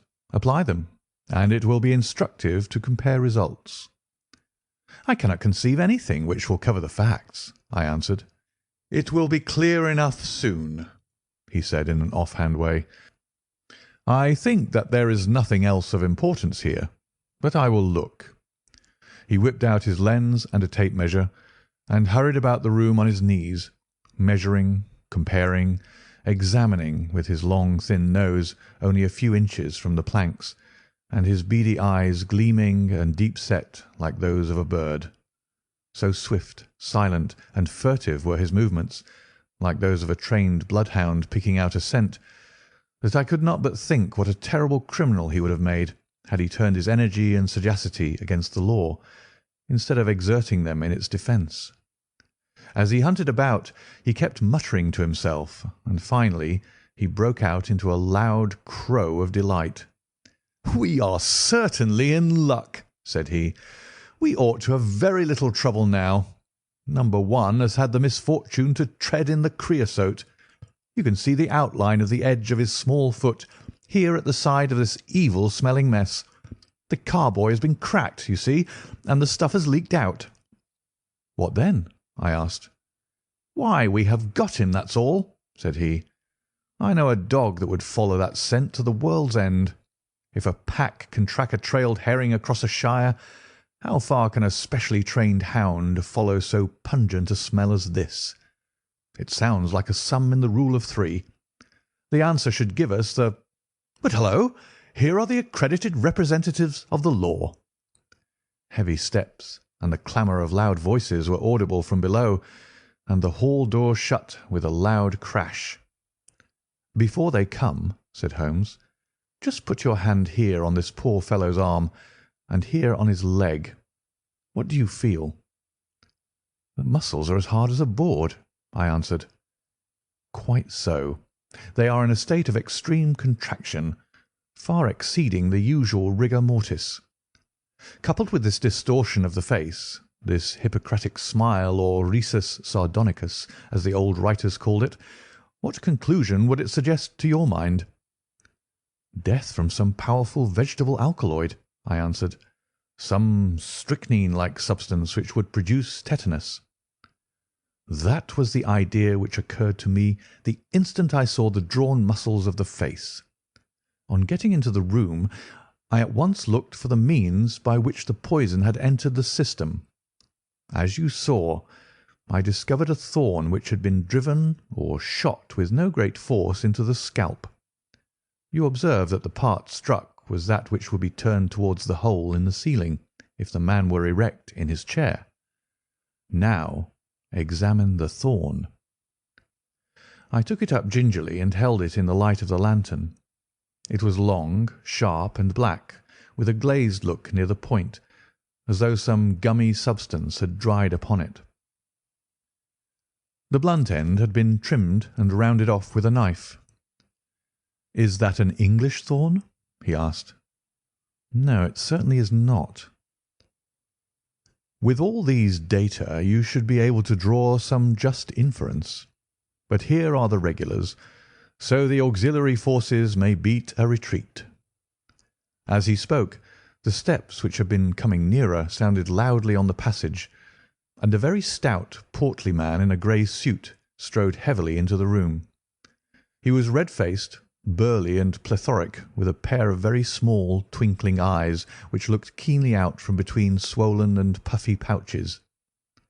He was closely followed by an inspector in uniform and by the still palpitating Thaddeus Sholto. "Here's a business," he cried in a muffled, husky voice. "Here's a pretty business. But who are all these? Why, the house seems to be as full as a rabbit warren."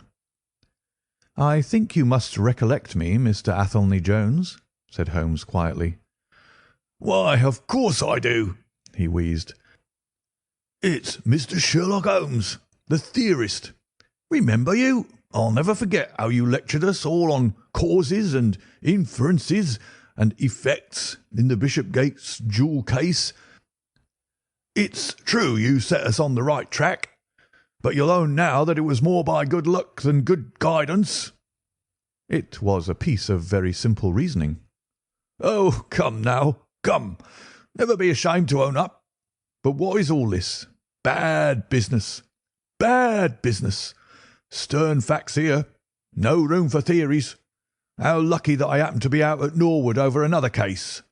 I was at the station when the message arrived. What do you think the man died of?" "Oh, this is hardly a case for me to theorise over," said Holmes dryly. "No, no. Still, we can't deny that you hit the nail on the head sometimes. Dear me. Door locked, I understand. Jewels worth $500,000 missing. How was the window?" "Fastened, but there are steps on the sill." "Well, well. If it was fastened, the steps could have nothing to do with the matter. That's common sense. Man might have died in a fit, but then the jewels are missing. Ha! I have a theory. These flashes come upon me at times. Just step outside, Sergeant, and you, Mr. Sholto. Your friend can remain. What do you think of this, Holmes? Sholto was, on his own confession, with his brother last night. The brother died in a fit, on which Sholto walked off with the treasure. How's that?" On which the dead man very considerately got up and locked the door on the inside. There's a flaw there. Let us apply common sense to the matter. This Thaddeus Sholto was with his brother. There was a quarrel. So much we know. The brother is dead and the jewels are gone. So much also we know. No one saw the brother from the time Thaddeus left him. His bed had not been slept in. Thaddeus is evidently in a most disturbed state of mind. His appearance is, well, not attractive. You see that I'm weaving my web round Thaddeus. The net begins to close upon him." "You are not quite in possession of the facts yet," said Holmes. "This splinter of wood, which I have every reason to believe to be poisoned, was in the man's scalp, where you will see the mark. This card, inscribed as you see it, was on the table, and beside it lay this rather curious stone-headed instrument. How does all that fit into your theory?" "Confirms it in every respect," said the fat detective pompously. "House is full of Indian curiosities. Thaddeus brought this up, and if this splinter be poisonous, Thaddeus may as well have made murderous use of it as any other man. The card is some hocus-pocus. A blind, as like as not. The only question is, how did he depart? Ah, of course. There is a hole in the roof." With great activity, considering his bulk, he sprang up the steps and squeezed through into the garret, and immediately afterwards we heard his exulting voice proclaiming that he had found the trapdoor. "He can find something," remarked Holmes, shrugging his shoulders. "He has occasional glimmerings of reason. Il n'y a pas de sots si incommodes que ceux qui ont de l'esprit." "You see," said Athelney Jones, reappearing down the steps again, "facts are better than mere theories after all. My view of the case is confirmed. There is a trapdoor communicating with the roof, and it is partly open." "It was I who opened it." "Oh, indeed. You did notice it, then?" He seemed a little crestfallen at the discovery. "Well, whoever noticed it, it shows how our gentleman got away, Inspector." "Yes, sir," from the passage. "Ask Mr. Sholto to step this way. Mr. Sholto, it is my duty to inform you that anything which you may say will be used against you. I arrest you in the Queen's name as being concerned in the death of your brother." "There now, didn't I tell you?" cried the poor little man, throwing out his hands and looking from one to the other of us. "Don't trouble yourself about it, Mr. Sholto," said Holmes. "I think that I can engage to clear you of the charge." "Don't promise too much, Mr. Theorist. Don't promise too much," snapped the detective. "You may find it a harder matter than you think." "Not only will I clear him, Mr. Jones, but I will make you a free present of the name and description of one of the two people who were in this room last night. His name, I have every reason to believe, is Jonathan Small. He is a poorly educated man, small, active, with his right leg off, and wearing a wooden stump which is worn away upon the inner side. His left boot has a coarse, square-toed sole, with an iron band around the heel. He is a middle-aged man, much sunburned, and has been a convict. These few indications may be of some assistance to you, coupled with the fact that there is a good deal of skin missing from the palm of his hand. The other man—" "Ah, the other man?" asked Athelney Jones in a sneering voice, but impressed none the less, as I could easily see, by the precision of the other's manner. "Is a rather curious person," said Sherlock Holmes, turning upon his heel. "I hope before very long to be able to introduce you to the pair of them. A word with you, Watson." He led me out to the head of the stair. "This unexpected occurrence," he said, "has caused us rather to lose sight of the original purpose of our journey." "I've just been thinking so," I answered. "It is not right that Miss Morstan should remain in this stricken house." "No, you must escort her home. She lives with Mrs. Cecil Forrester in Lower Camberwell, so it is not very far. I will wait for you here if you will drive out again, or perhaps you are too tired." "By no means. I don't think I could rest until I know more of this fantastic business. I've seen something of the rough side of life, but I give you my word that this quick succession of strange surprises to-night has shaken my nerve completely. I should like, however, to see the matter through with you, now that I have got so far." "Your presence will be of great service to me," he answered. "We shall work the case out independently, and leave this fellow Jones to exult over any mare's nest which he may choose to construct. When you have dropped Miss Morstan, I wish you to go on to No. 3 Pinchin Lane, down near the water's edge at Lambeth. The third house on the right-hand side is a bird stuffer's. Sherman is the name. You will see a weasel holding a young rabbit in the window. Knock old Sherman up and tell him with my compliments that I want Toby at once. You'll bring Toby back in the cab with you. A dog, I suppose? Yes, a queer mongrel with the most amazing power of scent. I would rather have Toby's help than that of the whole detective force of London. I shall bring him then, said I. It is 1 now. I ought to be back before 3, if I can get a fresh horse. And I, said Holmes, shall see what I can learn from Mrs. Bernstone, and from the Indian servant, who Mr. Thaddeus tells me sleeps in the next garret. Then I shall study the great Jones's methods, and listen to his not too delicate sarcasms. Wir sind gewohnt, dass die Menschen verhunnen, was sie nicht verstehen. Goethe is always pithy. End of Chapter 6. Chapter 7 of The Sign of the Four by Sir Arthur Conan Doyle. The Episode of the Barrel. The police had brought a cab with them, and in this I escorted Miss Morstan back to her home. After the angelic fashion of women, she had borne trouble with a calm face as long as there was someone weaker than herself to support, and I had found her bright and placid by the side of the frightened housekeeper. In the cab, however, she first turned faint, and then burst into a passion of weeping, so sorely had she been tried by the adventures of the night. She has told me since that she thought me cold and distant upon that journey. She little guessed the struggle within my breast, or the effort of self-restraint which held me back. My sympathies and my love went out to her, even as my hand had in the garden.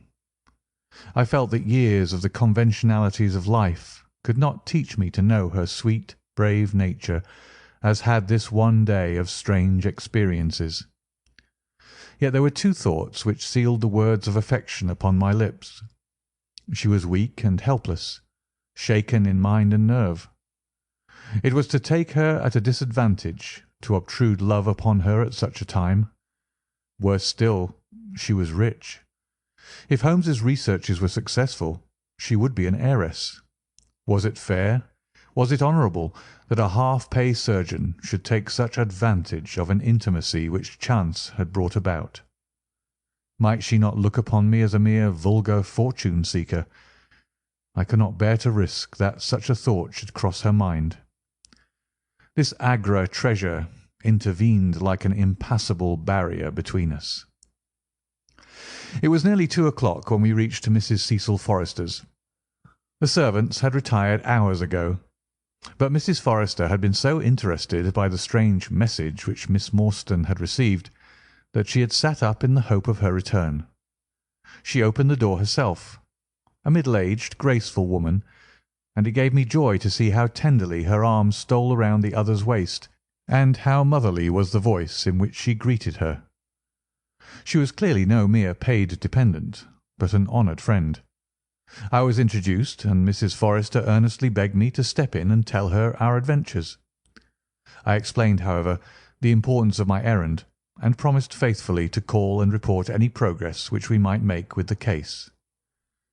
As we drove away, I stole a glance back, and I still seemed to see that little group on the step, the 2 graceful, clinging figures, the half-open door, the hall light shining through stained glass, the barometer, and the bright stair-rods. It was soothing to catch even that passing glimpse of a tranquil English home in the midst of the wild, dark business which had absorbed us. The more I thought of what had happened, the wilder and darker it grew. I reviewed the whole extraordinary sequence of events as I rattled on through the silent gaslit streets. There was the original problem. That at least was pretty clear now. The death of Captain Morstan, the sending of the pearls, the advertisement, the letter. We had only light upon all those events. They had only led us, however, to a deeper and far more tragic mystery. The Indian treasure, the curious plan found among Morstan's baggage, the strange scene at Major Sholtos' death, the rediscovery of the treasure immediately followed by the murder of the discoverer, The very singular accompaniments to the crime, the footsteps, the remarkable weapons, the words upon the card corresponding with those upon Captain Morstan's chart. Here was indeed a labyrinth in which a man less singularly endowed than my fellow lodger might well despair of ever finding the clue. Pinchin Lane was a row of shabby two-storied brick houses in the lower quarter of Lambeth. I had to knock for some time at number 3 before I could make my impression. At last, however, there was the glint of a candle behind the blind, and a face looked out at the upper window. "Go on, you drunken vagabond," said the face. "If you kick up any more row, I'll open the kennels and let our 43 dogs upon you." "If you'll let one out, it's just what I have come for," said I. "Go on," yelled a voice. "So help me gracious, I have a wiper in the bag, and I'll drop it on your head if you don't hook it." "But I want a dog," I cried. "I won't be argued with," shouted Mr. Sherman. "Now stand clear, for when I say 3, down goes the wiper." "Mr. Sherlock Holmes," I began, but the words had a most magical effect, for the window instantly slammed down, and within a minute the door was unbarred and open. Mr. Sherman was a lanky, lean old man, with stooping shoulders, a stringy neck, and blue-tinted glasses. "A friend of Mr. Sherlock is always welcome," said he. "Step in, sir. Keep clear of the badger, for he bites. Ah, naughty, naughty. Would you take a nip at the gentleman?" This to a stoat, which thrust its wicked head and red eyes between the bars of its cage. "Don't mind that, sir. It's only a slow worm. It ain't got no fangs, so I gives it the run of the room, for it keeps the beetles down. You mustn't mind being just a little short with you at first, for I'm guided by the children, and there's many a one just comes down this lane to knock me up. What was it that Mr. Sherlock Holmes wanted, sir?" "He wanted a dog of yours." "Ah, that will be Toby." "Yes, Toby was the name." "Toby lives at number 7 on the left there." He moved slowly forward with his candle among the queer animal family which he had gathered around him. In the uncertain, shadowy light I could see dimly that there were glancing, glimmering eyes peeping down at us from every cranny and corner. Even the rafters above our heads were lined by solemn fowls, who lazily shifted their weight from one leg to the other as our voices disturbed their slumbers. Toby proved to be an ugly, long-haired, lop-eared creature, half spaniel and half lurcher, brown and white in colour, with a very clumsy, waddling gait. It accepted, after some hesitation, a lump of sugar which the old naturalist handed to me, and having thus sealed an alliance, it followed me to the cab and made no difficulties about accompanying me. It had just struck 3 on the palace clock when I found myself back once more at Pondicherry Lodge. The ex-prize-fighter, Macmurdo, had, I found, been arrested as an accessory, and both he and Mr. Sholto had been marched off to the station. 2 constables guarded the narrow gate, but they allowed me to pass with the dog on my mentioning the detective's name.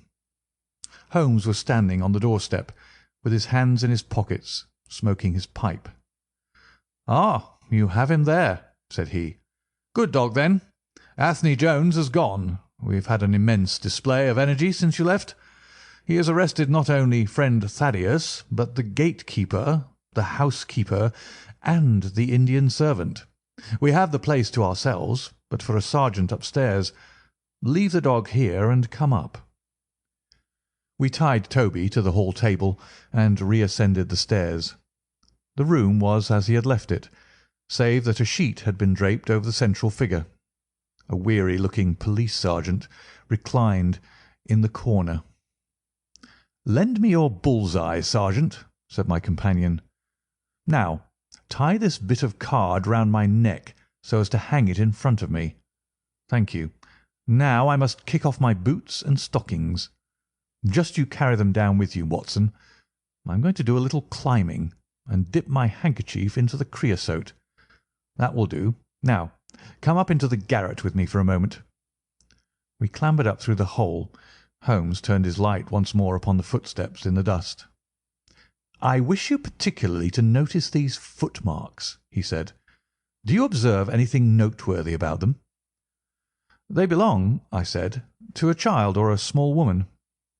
Apart from their size, though, is there nothing else?" "They appear to be much as other footmarks." "Not at all. Look here. This is the print of right foot in the dust. Now I make one with my naked foot beside it. What is the chief difference?" "Your toes are all cramped together. The other print has each toe distinctly divided." "Quite so. That is the point. Bear that in mind. Now, would you kindly step over to that flap window and smell the edge of the woodwork? I shall stay here, as I have this handkerchief in my hand." I did as he directed, and was instantly conscious of a strong tarry smell.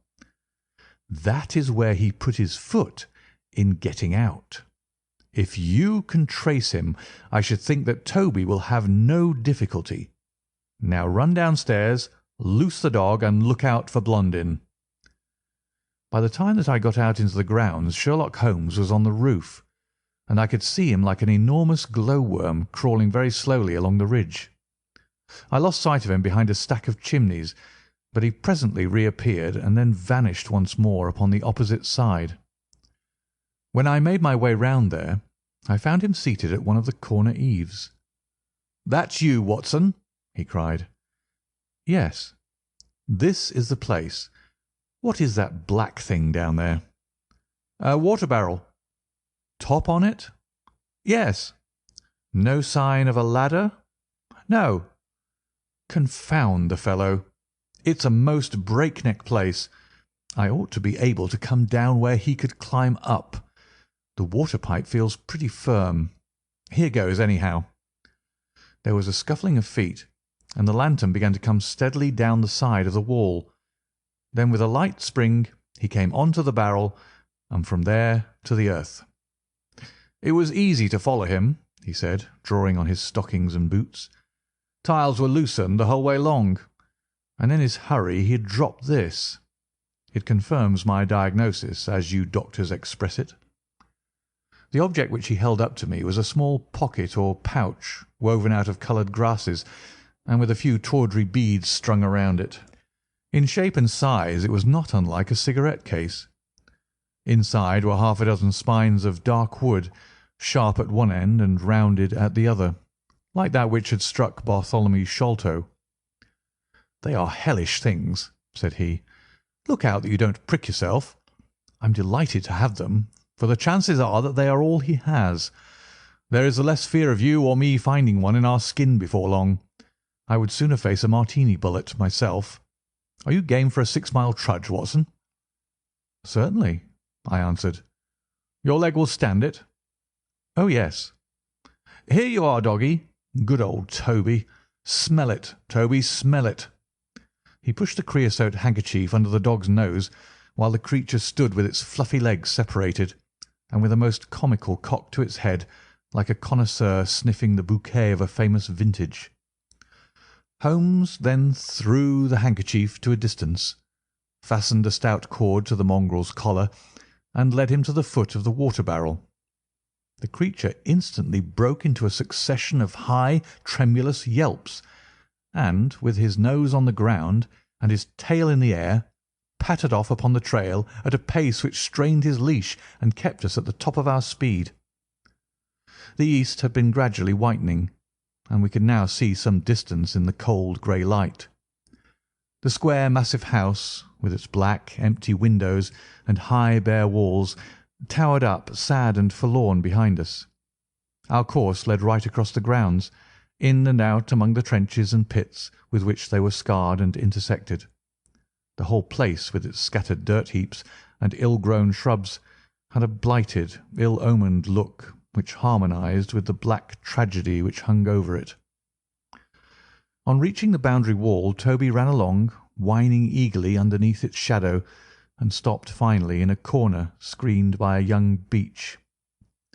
Where the two walls joined, several bricks had been loosened, and the crevices left were worn down and rounded upon the lower side, as though they had frequently been used as a ladder.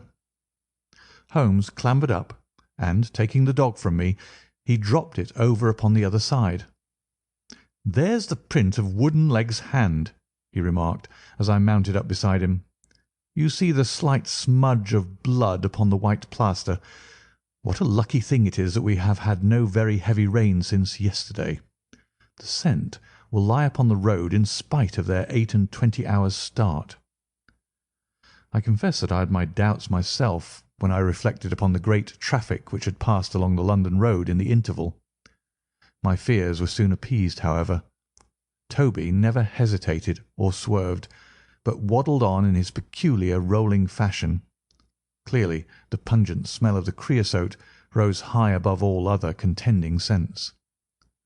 "Do not imagine," said Holmes, "that I depend for my success in this case upon the mere chance of one of these fellows having put his foot in the chemical. I have knowledge now which would enable me to trace them in many different ways. This, however, is the readiest, and, since fortune has put it into our hands, I should be culpable if I neglected it. It has, however, prevented the case from becoming the pretty little intellectual problem which it at one time promised to be. There might have been some credit to be gained out of it, but for this too palpable clue." "There is credit and to spare," said I. "I assure you, Holmes, that I marvel at the means by which you obtain your results in this case even more than I did in the Jefferson Hope murder. The thing seems to me to be deeper and more inexplicable. How, for example, could you describe with such confidence the wooden-legged man?" "Pah, my dear boy, it was simplicity itself. I don't wish to be theatrical. It is all patent and above board. Two officers who are in command of a convict guard learn an important secret as to buried treasure. A map is drawn for them by an Englishman named Jonathan Small. You remember that we saw the name upon the chart in Captain Morstan's possession. He had signed it in behalf of himself and his associates, the sign of the four, as he somewhat dramatically called it. Aided by this chart, the officers, or one of them, gets the treasure and brings it to England, leaving, we will suppose, some condition under which he received it unfulfilled. Now then, why did not Jonathan Small get the treasure himself? The answer is obvious. The chart is dated at a time when Morstan was brought into close association with convicts. Jonathan Small did not get the treasure because he and his associates were themselves convicts and could not get away." "But that's mere speculation," said I. "It is more than that. It is the only hypothesis which covers the facts. Let us see how it fits in with the sequel. Major Sholto remains at peace for some years, happy in the possession of his treasure. Then he receives a letter from India which gives him a great fright. What was that? A letter to say that the men whom he had wronged had been set free, or had escaped. That is much more likely, for he would have known what their term of imprisonment was. It would not have been a surprise to him. What does he do then? He guards himself against a wooden-legged man, a white man, mark you, for he mistakes a white tradesman for him and actually fires a pistol at him. Now only one white man's name is on the chart. The others are Hindus or Mohammedans. There is no other white man. Therefore we may say with confidence that the wooden-legged man is identical with Jonathan Small. Does the reasoning strike you as being faulty?" "No, it's clear and concise." "Well now, let us put ourselves in the place of Jonathan Small. Let us look at it from his point of view. He comes to England with the double idea of regaining what he would consider to be his rights, and of having his revenge upon the man who had wronged him. He found out where Sholto lived, and very possibly he established communications with someone inside the house. There is this butler, Lal Rao, whom we have not seen. Mrs. Bernstone gives him far from a good character. Small could not find out, however, where the treasure was hid, for no one ever knew save the Major and one faithful servant who had died. Suddenly, Small learns that the Major is on his deathbed. In a frenzy, lest the secret of the treasure die with him, he runs the gauntlet of the guards, makes his way to the dying man's window, and is only deterred from entering by the presence of his two sons. Mad with hate, however, against the dead man, he enters the room that night, searches his private papers in the hope of discovering some memorandum relating to the treasure, and finally leaves a memento of his visit in the short inscription upon the card. He had doubtless planned beforehand that should he slay the Major he would leave some such record upon the body as a sign that it was not a common murder, but from the point of view of the four associates, something in the nature of an act of justice. Whimsical and bizarre conceits of this kind are common enough in the annals of crime, and usually afford valuable indications as to the criminal. Do you follow all this? Very clearly. Now, what could Jonathan Small do? He could only continue to keep a secret watch upon the efforts made to find the treasure. Possibly he leaves England and only comes back at intervals. Then comes the discovery of the garret, and he is instantly informed of it. We again trace the presence of some confederate in the household. Jonathan, with his wooden leg, is utterly unable to reach the lofty room of Bartholomew Sholto. He takes with him, however, a rather curious associate, who gets over this difficulty, but dips his naked foot into creosote. Whence comes Toby, and a 6-mile limp for a half-pay officer with a damaged tendo Achilles. But it was the associate and not Jonathan who committed the crime. Quite so, and rather to Jonathan's disgust, to judge by the way he stamped about when he got into the room. He bore no grudge against Bartholomew Sholto, and would have preferred if he could have been simply bound and gagged. He did not wish to put his head in a halter. There was no help for it, however. The savage instincts of his companion had broken out, and the poison had done its work. So Jonathan Small left his record, lowered the treasure box to the ground, and followed it himself. That was the train of events as far as I can decipher them. Of course, as to his personal appearance, he must be middle-aged, and must be sunburned after serving his time in such an oven as the Andamans. His height is readily calculated from the length of his stride, and we know that he was bearded. His hairiness was the one point which impressed itself upon Thaddeus Sholto when he saw him at the window. I don't know that there is anything else. The associate? Ah, well, there is no great mystery in that, but you will know all about it soon enough. How sweet the morning air is!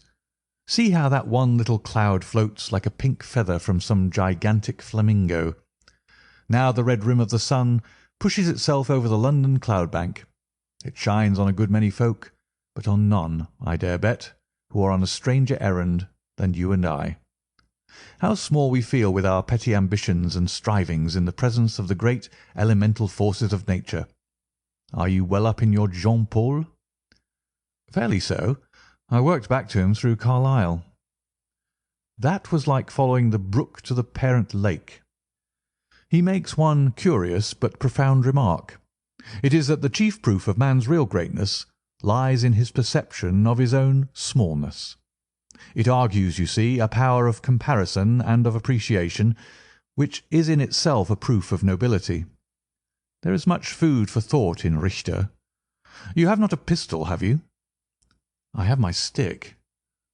It is just possible that we may need something of the sort if we get to their lair. Jonathan I shall leave to you, but if the other turns nasty I shall shoot him dead. He took out his revolver as he spoke, and having loaded 2 of the chambers, he put it back into the right-hand pocket of his jacket. We had during this time been following the guidance of Toby down the half-rural villa-lined roads which lead to the metropolis. Now, however, we were beginning to come among continuous streets, where labourers and dockmen were already astir, and slatternly women were taking down shutters and brushing doorsteps. At the square-topped corner public houses business was just beginning, and rough-looking men were emerging, rubbing their sleeves across their beards after their morning wet. Strange dogs sauntered up and stared wonderingly at us as we passed, but our inimitable Toby looked neither to the right nor to the left, but trotted onwards with his nose to the ground and an occasional eager whine which spoke of a hot scent. We had traversed Streatham, Brixton, Camberwell, and now found ourselves in Kennington Lane, having borne away through the side streets to the east of the Oval. The men whom we pursued seemed to have taken a curiously zigzag road, with the idea probably of escaping observation. They had never kept to the main road if a parallel side street would serve their turn. At the foot of Kennington Lane they had edged away to the left through Bond Street and Miles Street. Where the latter street turns into Knight's Place, Toby ceased to advance, but began to run backwards and forwards, with one ear cocked and the other drooping, the very picture of canine indecision. Then he waddled round in circles, looking up to us from time to time as if asking for sympathy in his embarrassment. "What the deuce is the matter with the dog?" growled Holmes. "They surely would not take a cab or go off in a balloon." "Perhaps they stood here for some time," I suggested. "Ah, it's all right. He's off again," said my companion in a tone of relief. He was indeed off, for after sniffing around again he suddenly made up his mind and darted away with an energy and determination such as he had not yet shown. The scent appeared to be much hotter than before, for he had not even to put his nose on the ground, but tugged at his leash and tried to break into a run. I could see by the gleam in Holmes's eyes that he thought we were nearing the end of our journey. Our course now ran down 9 Elms until we came to Broderick and Nelson's large timber yard, just past the White Eagle Tavern. Here the dog, frantic with excitement, turned down through the side gate into the enclosure where the sawyers were already at work. On the dog raced through sawdust and shavings, down an alley, round a passage, between 2 wood piles, and finally, with a triumphant yelp, sprang upon a large barrel which still stood upon the hand trolley on which it had been brought. With lolling tongue and blinking eyes, Toby stood upon the cask, looking from one to the other of us for some sign of appreciation. The staves of the barrel and the wheels of the trolley were smeared with a dark liquid, and the whole air was heavy with the smell of creosote. Sherlock Holmes and I looked blankly at each other, and then burst simultaneously into an uncontrollable fit of laughter. End of Chapter 7. Chapter 8 of The Sign of the Four by Sir Arthur Conan Doyle. The Baker Street Irregulars. "What now?" I asked. "Toby has lost his character for infallibility." "He acted according to his lights," said Holmes, lifting him down from the barrel and walking him out of the timber yard. "If you consider how much creosote is carted about London in one day, it is no great wonder that our trail should have been crossed. It is much used now, especially for the seasoning of wood. Poor Toby is not to blame. We must get on the main scent again, I suppose." "Yes, and fortunately we have no distance to go." Evidently what puzzled the dog at the corner of Knight's Place was that there were 2 different trails running in opposite directions. We took the wrong one. It only remains to follow the other. There was no difficulty about this. On leading Toby to the place where he had committed his fault, he cast about in a wide circle and finally dashed off in a fresh direction. "We must take care that he doesn't now bring us to the place where the creosote barrel came from," I observed. "I had thought of that, but you notice that he keeps on the pavement, whereas the barrel passed down the roadway. No, we are on the true scent now." It tended down towards the riverside, running through Belmont Place and Princes Street. At the end of Broad Street it ran right down to the water's edge, where there was a small wooden wharf. Toby led us to the very edge of this, and there stood whining, looking out on the dark current beyond. "We are out of luck," said Holmes. "They have taken to a boat here." Several small punts and skiffs were lying about in the water and on the edge of the wharf. We took Toby round to each in turn, but though he sniffed earnestly, he made no sign. Close to the rude landing stage was a small brick house with a wooden placard slung out through the second window. "Mordecai Smith" was printed across it in large letters, and underneath, "Boats to hire by the hour or day." A second inscription above the door informed us that a steam launch was kept, a statement which was confirmed by a great pile of coke upon the jetty. Sherlock Holmes looked slowly round, and his face assumed an ominous expression. "This looks bad," said he. "These fellows are sharper than I expected. They seem to have covered their tracks. There has, I fear, been preconcerted management here." He was approaching the door of the house when it opened, and a little curly-headed lad of 6 came running out, followed by a stoutish, red-faced woman with a large sponge in her hand. "You come back and be washed, Jack," she shouted. "Come back, you young imp, for if your father comes home and finds you like that, he'll let us hear of it." "Dear little chap," said Holmes strategically. "What a rosy-cheeked young rascal. Now, Jack, is there anything you would like?" The youth pondered for a moment. "I'd like a shilling," said he. "Nothing you would like better?" "I'd like 2 shilling better," the prodigy answered after some thought. "Here you are, then. Catch. A fine child, Mrs. Smith." "Lord bless you, sir, he is that, and forward. He gets a'most too much for me to manage, especially when my man is away days at a time." "Away, is he?" said Holmes in a disappointed voice. "I am sorry for that, for I wanted to speak to Mr. Smith." "He's been away since yesterday morning, sir, and truth to tell, I'm beginning to feel frightened about him. But if it was about a boat, sir, maybe I could serve as well." "I wanted to hire the steam launch." "Why, bless you, sir, it is in the steam launch that he's gone. That's what puzzles me, for I know there ain't more coals in her than would take her to about Woolwich and back. If he'd been away in the barge, I'd have thought nothing, for many a time a job has taken him as far as Gravesend, and then if there was much doing there he might have stayed over. But what good is a steam launch without coals?" "He might have bought some at a wharf down the river." "He might, sir, but it weren't his way. Many a time I've heard him call out the prices they charge for a few odd bags. Besides, I don't like that wooden-legged man with his ugly face and outlandish talk. What did he want always knocking about here for?" "A wooden-legged man?" said Holmes with bland surprise. "Yes, sir, a brown monkey-faced chap. It's called more than once for my old man. It was him that roused him up yesternight, and what's more, my man knew he was coming, for he had steam up in the launch. I tell you straight, sir, I don't feel easy in my mind about it." "But, my dear Mrs. Smith," said Holmes, shrugging his shoulders, "you are frightening yourself about nothing. How could you possibly tell that it was the wooden-legged man who came in the night? I don't quite understand how you can be so sure." "His voice, sir. I know his voice, which is kind of thick and foggy. He tapped at the winder, about 3 it would be. 'Show a leg, matey,' says he. 'Time to turn out guard.'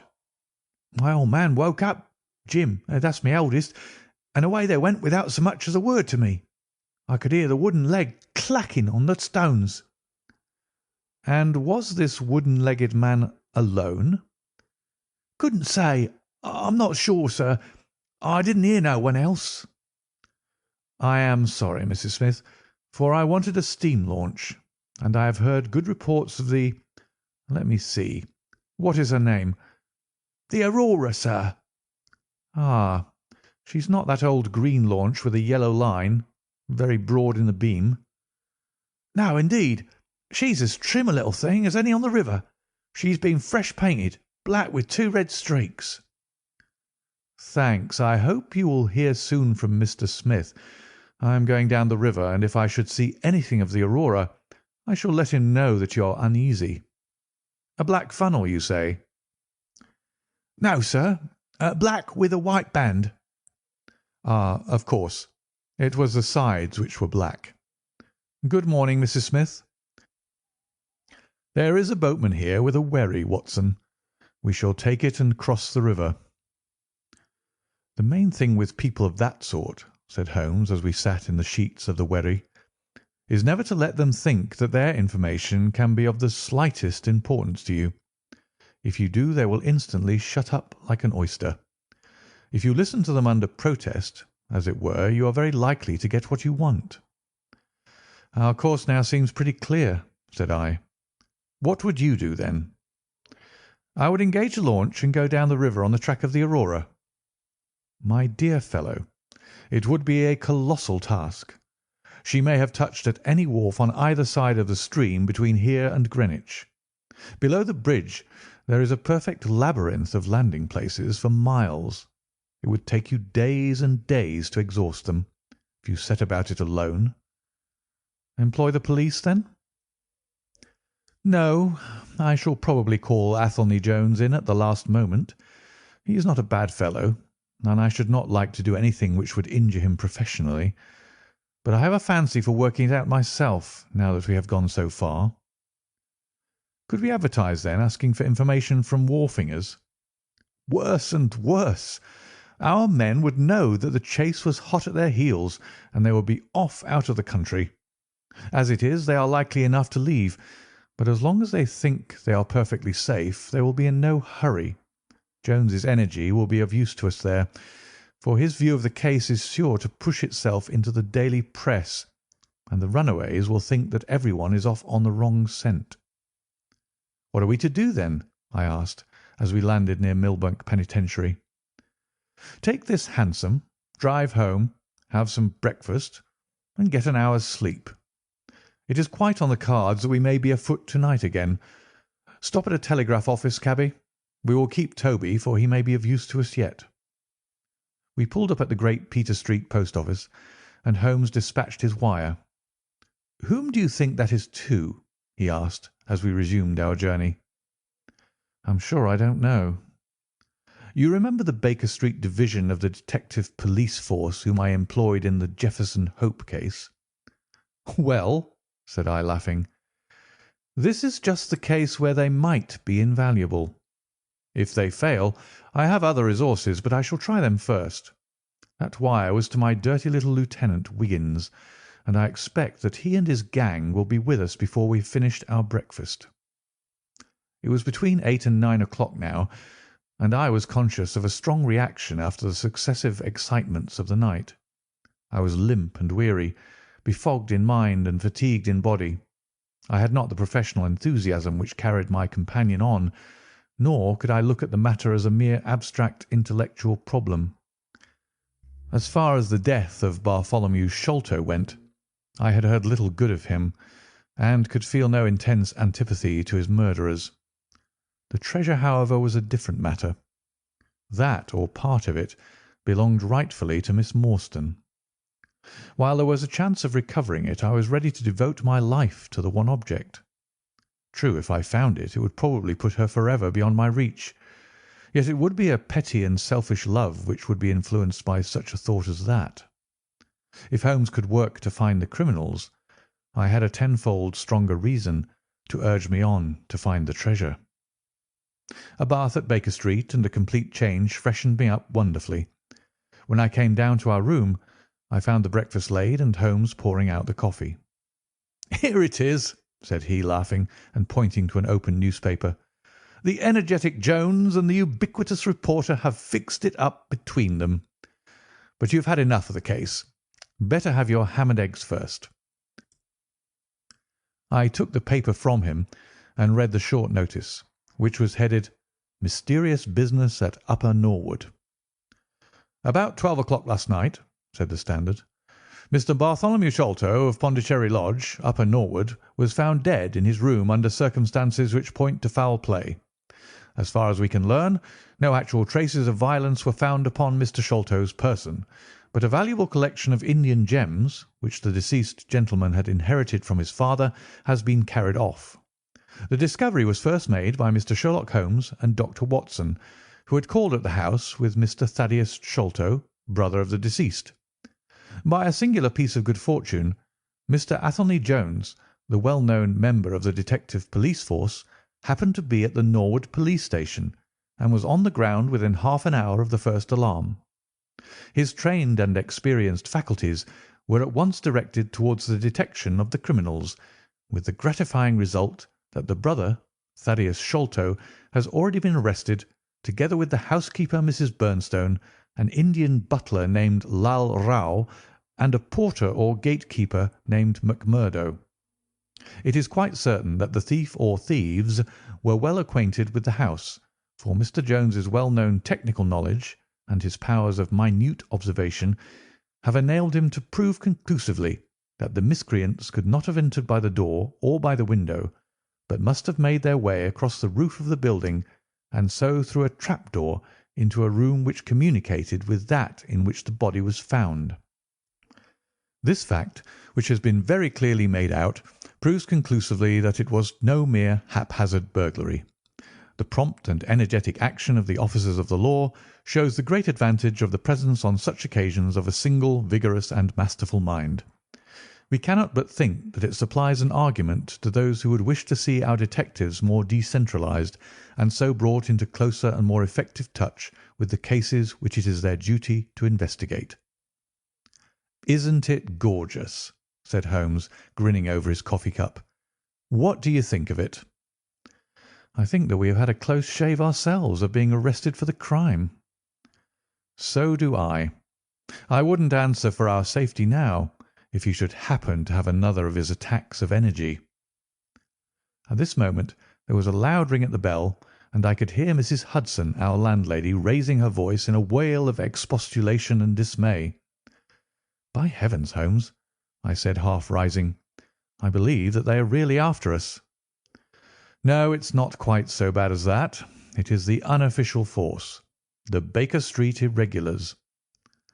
As he spoke, there came a swift pattering of naked feet upon the stairs, a clatter of high voices, and in rushed a dozen dirty and ragged little street Arabs.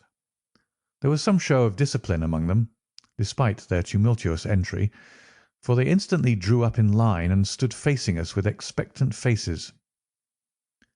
One of their number, taller and older than the others, stood forward with an air of lounging superiority, which was very funny in such a disreputable little scarecrow. "Got your message, sir," said he, "and brought 'em on sharp. 3 bob and a tanner for tickets." "Here you are," said Holmes, producing some silver. "In future they can report to you, Wiggins, and you to me. I cannot have the house invaded in this way. However, it is just as well that you should all hear the instructions. I want to find the whereabouts of a steam launch called the Aurora. Owner, Mordecai Smith, black with 2 red streaks, funnel black with a white band. She is down the river somewhere. I want one boy to be at Mordecai Smith's landing stage opposite Millbank to say if the boat comes back. You must divide it out among yourselves, and do both banks thoroughly. Let me know the moment you have news. Is that all clear?" "Yes, governor," said Wiggins. "The old scale of pay, and a guinea to the boy who finds the boat. Here's a day in advance. Now off you go." He handed them a shilling each, and away they buzzed down the stairs, and I saw them a moment later streaming down the street. "If the launch is above water they will find her," said Holmes, as he rose from the table and lit his pipe. "They can go everywhere, see everything, overhear everyone. I expect to hear before evening that they have spotted her. In the meanwhile, we can do nothing but await results. We cannot pick up the broken trail until we find either the Aurora or Mr. Mordecai Smith. Toby could eat these scraps, I dare say. Are you going to bed, Holmes?" "No, I am not tired. I have a curious constitution. I never remember feeling tired by work, though idleness exhausts me completely. I am going to smoke and to think over this queer business to which my fair client has introduced us.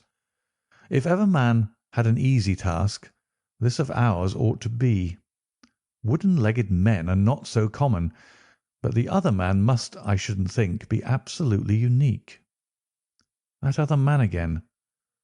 I have no wish to make a mystery of him, to you anyway, but you must have formed your own opinion. Now do consider the data. Diminutive footmarks, toes never fettered by boots, naked feet, stone-headed wooden mace, great agility, small poisoned darts.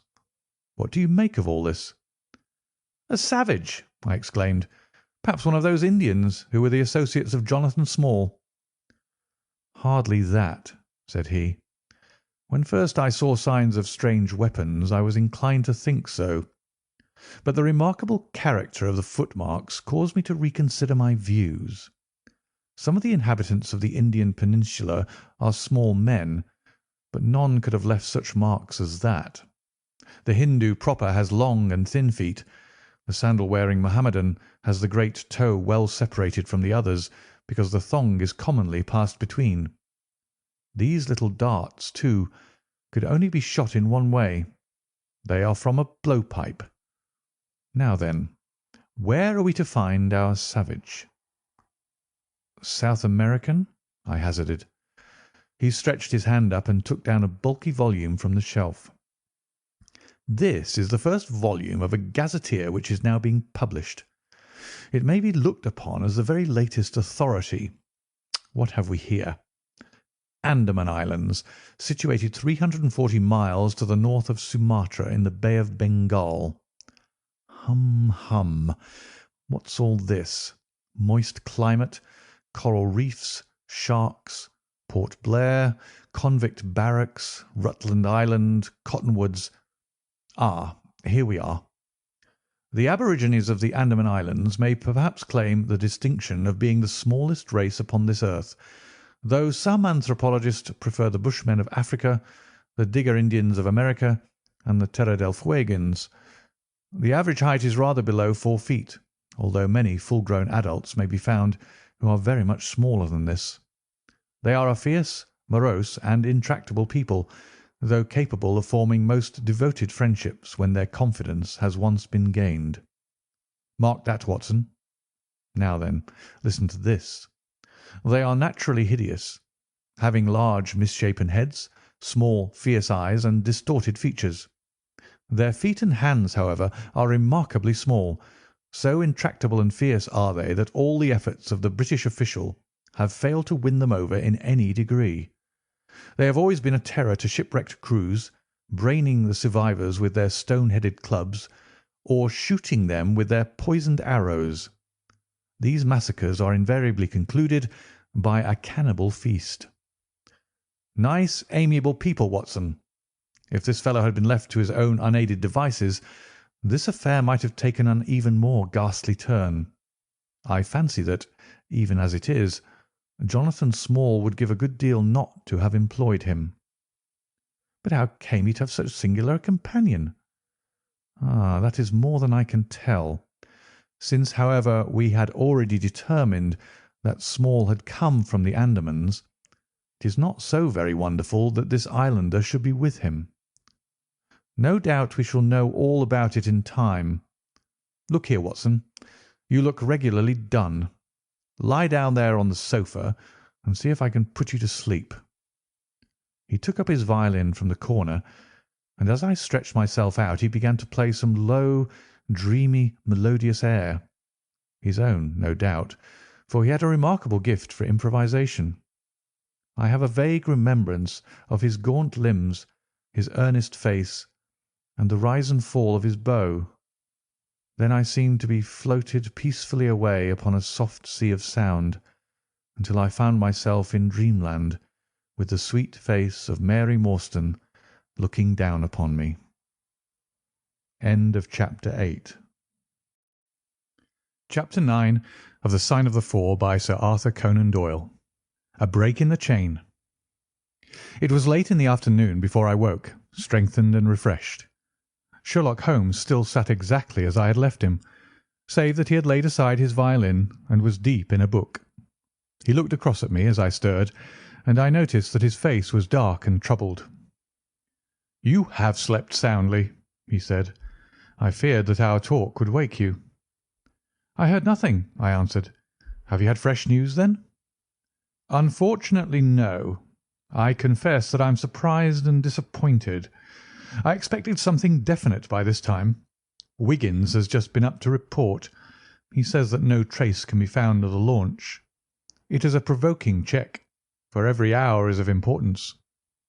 Can I do anything? I am perfectly fresh now and quite ready for another night's outing." "No, we can do nothing. We can only wait. If we go ourselves, the message might come in our absence and delay be caused. You can do what you will, but I must remain on guard." "Then I shall run over to Camberwell and call upon Mrs. Cecil Forrester. She asked me to yesterday." "On Mrs. Cecil Forrester?" asked Holmes, with the twinkle of a smile in his eyes. "Well, of course, Miss Morstan too. They were anxious to hear what happened." "I would not tell them too much," said Holmes. "Women are never to be entirely trusted. Not the best of them." I did not pause to argue over this atrocious sentiment. "I shall be back in an hour or two," I remarked. "All right.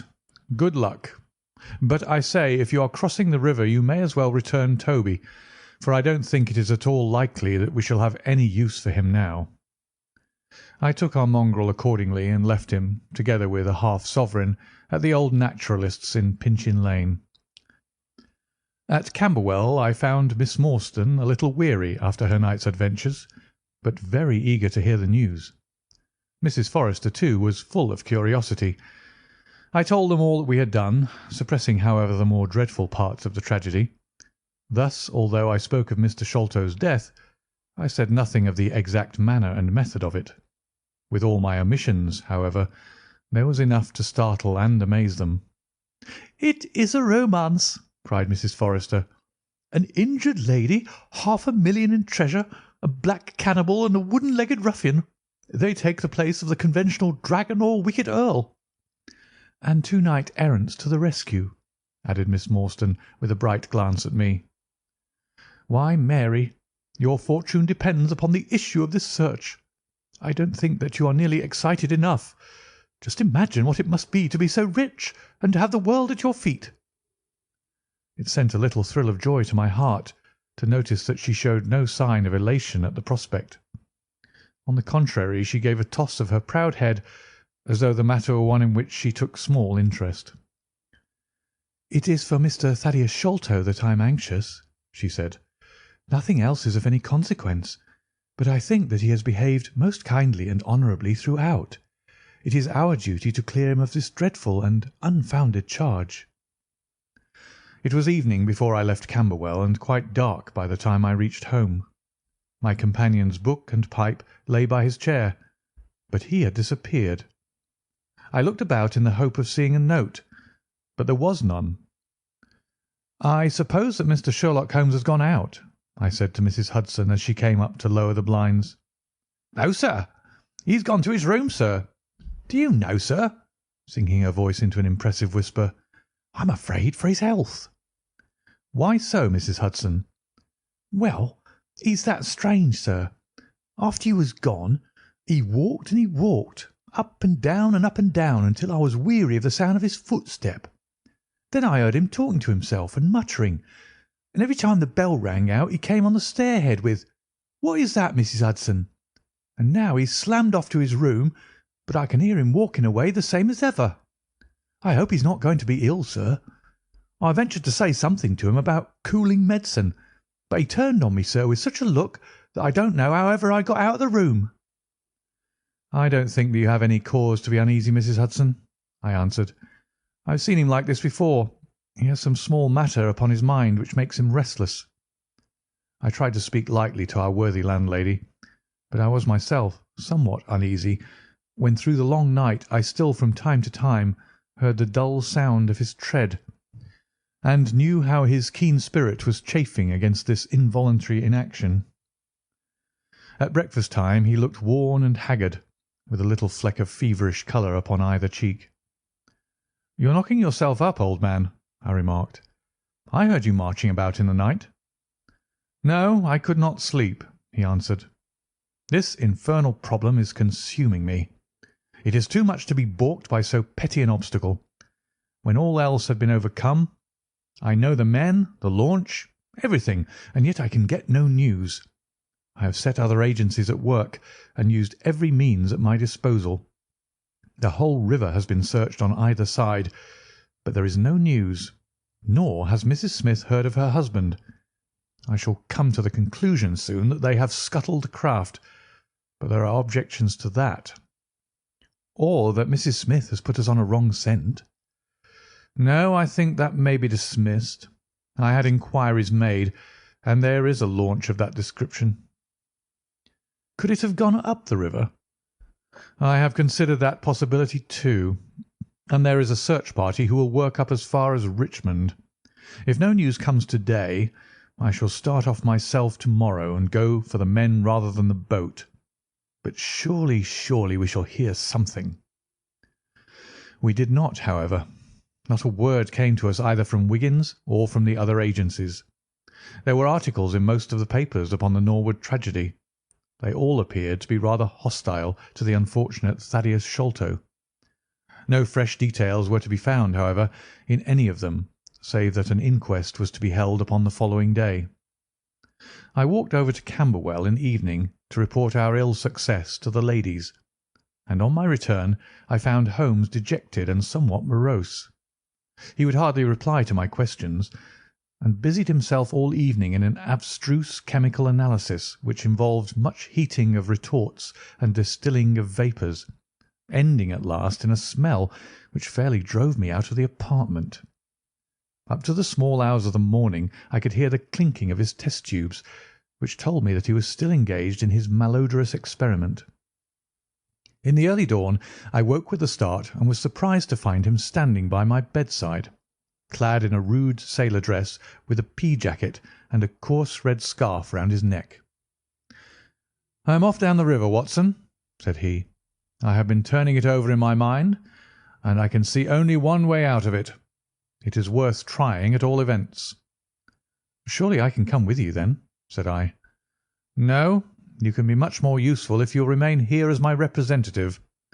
I am loath to go, for it is quite on the cards that some message may come during the day, though Wiggins was despondent about it last night.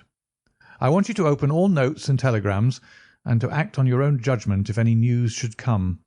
Can I rely upon you?" "Most certainly." "I am afraid that you will not be able to wire to me, for I can hardly tell yet where I may find myself. If I am in luck, however, I may not be gone so very long. I shall have news of some sort or other before I get back."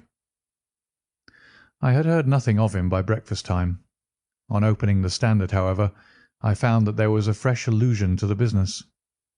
"With reference to the Upper Norwood tragedy," it remarked, "we have reason to believe that the matter promises to be even more complex and mysterious than was originally supposed. Fresh evidence has shown that it is quite impossible that Mr. Thaddeus Sholto could have been in any way concerned in the matter. He and the housekeeper, Mrs. Bernstone, were both released yesterday evening. It is believed, however, that the police have a clue as to the real culprits, and that it is being prosecuted by Mr. Athelney Jones of Scotland Yard, with all his well-known energy and sagacity. Further arrests may be expected at any moment." "That is satisfactory so far as it goes," thought I. "Friend Sholto is safe, at any rate. I wonder what the fresh clue may be, though it seems to be a stereotype form whenever the police have made a blunder." I tossed the paper down upon the table, but at that moment my eye caught an advertisement in the agony column. It ran in this way: "Lost. Whereas Mordecai Smith, boatman, and his son Jim left Smith's Wharf at or about 3 o'clock last Tuesday morning in the steam launch Aurora, black with 2 red stripes, funnel black with a white band, the sum of £5 will be paid to anyone who can give information to Mrs. Smith at Smith's Wharf or at 221B Baker Street as to the whereabouts of the said Mordecai Smith and the launch Aurora." This was clearly Holmes's doing. The Baker Street address was enough to prove that. It struck me as rather ingenious, because it might be read by the fugitives without their seeing in it more than the natural anxiety of a wife for her missing husband. It was a long day. Every time that a knock came to the door or a sharp step passed in the street, I imagined that it was either Holmes returning or an answer to his advertisement. I tried to read, but my thoughts would wander off to our strange quest and to the ill-assorted and villainous pair whom we were pursuing. Could there be, I wondered, some radical flaw in my companion's reasoning? Might he be suffering from some huge self-deception? Was it not possible that his nimble and speculative mind had built up this wild theory upon faulty premises. I had never known him to be wrong, and yet the keenest reasoner may occasionally be deceived. He was likely, I thought, to fall into error through the over-refinement of his logic, his preference for a subtle and bizarre explanation when a plainer and more commonplace one lay ready to his hand. Yet, on the other hand, I had myself seen the evidence, and I had heard the reasons for his deductions. When I look back on the long chain of curious circumstances, many of them trivial in themselves, but all tending in the same direction, I could not disguise from myself that even if Holmes's explanation were incorrect, the true theory must be equally outre and startling. At 3 o'clock in the afternoon there was a loud peal at the bell, an authoritative voice in the hall, and, to my surprise, no less a person than Mr. Athelney Jones was shown up to me. Very different was he, however, from the brusque and masterful professor of common sense who had taken over the case so confidently at Upper Norwood. His expression was downcast, and his bearing meek, and even apologetic. "Good day, sir, good day," said he. "Mr. Sherlock Holmes is out, I understand?" "Yes, and I cannot be sure when he'll be back, but perhaps you would care to wait. Take that chair and try one of these cigars." "Thank you. I don't mind if I do," said he, mopping his face with a red bandana handkerchief. "And a whisky and soda?" "Well, half a glass. It is very hot for the time of year, and I have had a good deal to worry and try me. You know my theory about this Norwood case?" "I remember that you expressed one." "Well, I've been obliged to reconsider it. I had my net drawn tightly round Mr. Sholtos, sir, when pop, he went through a hole in the middle of it. He was able to prove an alibi which could not be shaken. From the time that he left his brother's room he was never out of sight of some one or other, so it could not be he who climbed over roofs and through trapdoors. It's a very dark case, and my professional credit is at stake. I should be very glad of a little assistance." "We all need help sometimes," said I. "Your friend, Mr. Sherlock Holmes, is a wonderful man, sir," said he, in a husky and confidential voice.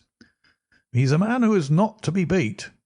I've known that young man go into a good many cases, but I never saw the case yet that he could not throw a light upon. He is irregular in his methods and a little quick, perhaps, in jumping at theories, but on the whole I think he would have made a most promising officer, and I don't care who knows it. I've had a wire from him this morning, by which I understand that he has got some clue to this Sholto business. Here is the message." He took the telegram out of his pocket and handed it to me. It was dated from Poplar at 12 o'clock. "Go to Baker Street at once," it said. "If I have not returned, wait for me. I am close on the track of the Sholto gang. You can come with us tonight if you want to be in at the finish." "This sounds well. He has evidently picked up the scent again," said I. "Ah, then he has been at fault too," exclaimed Jones, with evident satisfaction. "Even the best of us are thrown off sometimes. Of course this may prove to be a false alarm, but it is my duty as an officer of the law to allow no chance to slip. But there is someone at the door. Perhaps this is he." A heavy step was heard ascending the stair, with a great wheezing and rattling as from a man who was sorely put to it for breath. Once or twice he stopped, as though the climb were too much for him, but at last he made his way to our door and entered. His appearance corresponded to the sounds which we had heard. He was an aged man, clad in seafaring garb, with an old pea-jacket buttoned up to his throat. His back was bowed, his knees were shaky, and his breathing was painfully asthmatic. As he leaned upon a thick oaken cudgel, his shoulders heaved in the effort to draw the air into his lungs. He had a coloured scarf round his chin, and I could see little of his face save a pair of keen dark eyes, overhung by bushy white brows and long grey side whiskers. Altogether he gave me the impression of a respectable master mariner who had fallen into years and poverty. "What is it, my man?" I asked. He looked about him in the slow, methodical fashion of old age. "Is Mr. Sherlock Holmes here?" said he. "No, but I am acting for him. You can tell me any message you have for him." It was to him himself I was to tell it, said he. But I tell you that I'm acting for him. Was it about Mordecai Smith's boat? Yes, I knows well where it is, and I knows where the men he is after are, and I knows where the treasure is. I knows all about it. Then tell me, and I shall let him know. It was to him I was to tell it, he repeated with the petulant obstinacy of a very old man. Well, you must wait for him. No, I ain't going to lose a whole day to please no one. If Mr. Holmes ain't here, then Mr. Holmes must find it all out for himself. I don't care about the look of either of you, and I won't tell a word. He shuffled towards the door, but Athelney Jones got in front of him. Wait a bit, my friend, said he. You have important information, and you must not walk off. We shall keep you whether you like it or not until our friend returns. The old man made a little run towards the door, but as Athelney Jones put his broad back up against it, he recognised the uselessness of resistance. Pretty sore treatment, this, he cried, stamping his stick. I come here to see it, gentlemen, and you two, who I never saw in my life, seize me and treat me in this fashion. You will be none the worse, I said. We shall recompense you for the loss of your time. Sit over here on the sofa, and you will not have long to wait. He came across sullenly enough and seated himself with his face resting on his hands. Jones and I resumed our cigars and our talk. Suddenly, however, Holmes's voice broke in upon us. "I think that you might offer me a cigar too," he said. We both started in our chairs. There was Holmes sitting close to us with an air of quiet amusement. "Holmes!" I exclaimed. "You here? But where's the old man?" "Here is the old man," said he, holding out a heap of white hair. "Here he is. Wig, whiskers, eyebrows and all.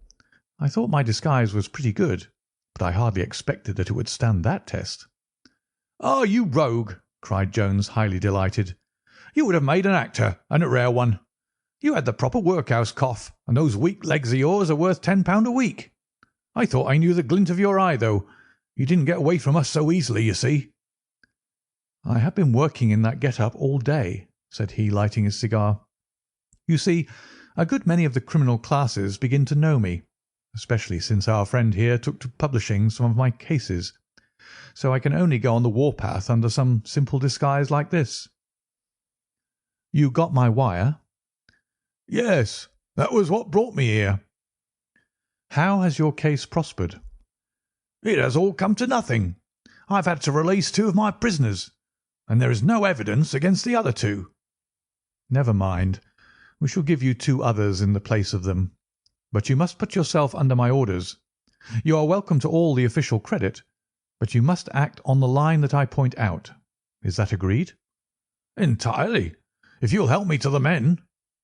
"Well, then, in the first place I shall want a fast police boat, a steam launch, to be at the Westminster Stairs at 7 o'clock. "That is easily managed. There's always one about there, but I can step across the road and telephone to make sure." "Then I shall want 2 stanch men in case of resistance." "There will be 2 or 3 in the boat. What else?" "When we secure the men we shall get the treasure. I think that it would be a pleasure to my friend here to take the box round to the young lady to whom half of it rightfully belongs. Let her be the first to open it. Eh, Watson?" "It would be a great pleasure to me." "Rather an irregular proceeding," said Jones, shaking his head. "However, the whole thing is irregular, and I suppose we must wink at it. The treasure must afterwards be handed over to the authorities until after the official investigation." "Certainly. That is easily managed. One other point. I should much like to have a few details about this matter from the lips of Jonathan Small himself. You know I like to work the detail of my cases out. There is no objection to my having an unofficial interview with him, either here in my rooms or elsewhere, as long as he is efficiently guarded." "Well, you're master of the situation. I've had no proof yet of the existence of this Jonathan Small. However, If you can catch him, I don't see how I can refuse you an interview with him." "That is understood, then." "Perfectly. Is there anything else?" "Only that I insist upon your dining with us. It will be ready in half an hour. I have oysters and a brace of grouse, with something a little choice in white wines. Watson, you have never yet recognised my merits as a housekeeper." Chapter 9. Chapter 10 of The Sign of the Four by Sir Arthur Conan Doyle. The End of the Islander. Our meal was a merry one. Holmes could talk exceedingly well when he chose, and that night he did choose. He appeared to be in a state of nervous exaltation. I have never known him so brilliant. He spoke on a quick succession of subjects, on miracle plays, on medieval pottery, on Stradivarius violins, on the Buddhism of Ceylon, and on the warships of the future, handling each as though he had made a special study of it. His bright humour marked the reaction from his black depression of the preceding days. Athelney Jones proved to be a sociable soul in his hours of relaxation, and faced his dinner with the air of a bon vivant. For myself, I felt elated at the thought that we were nearing the end of our task, and I caught something of Holmes's gaiety. None of us alluded during dinner to the cause which had brought us together. When the cloth was cleared, Holmes glanced at his watch and filled up 3 glasses with port. "One bumper," said he, "to the success of our little expedition. And now it is high time we were off. Have you a pistol, Watson?" "I have my old service revolver in my desk." "You had best take it, then. It is well to be prepared. I see that the cab is at the door. I ordered it for 6:30. It was little past 7 before we reached the Westminster Wharf and found our launch awaiting us. Holmes eyed it critically. "Is there anything to mark it as a police boat?" "Yes, that green lamp at the side." "Then take it off." The small change was made, we stepped on board, and the ropes were cast off. Jones, Holmes, and I sat in the stern. There was one man at the rudder, one to tend the engines, and 2 burly police inspectors forward. "Where to?" asked Jones. "To the Tower.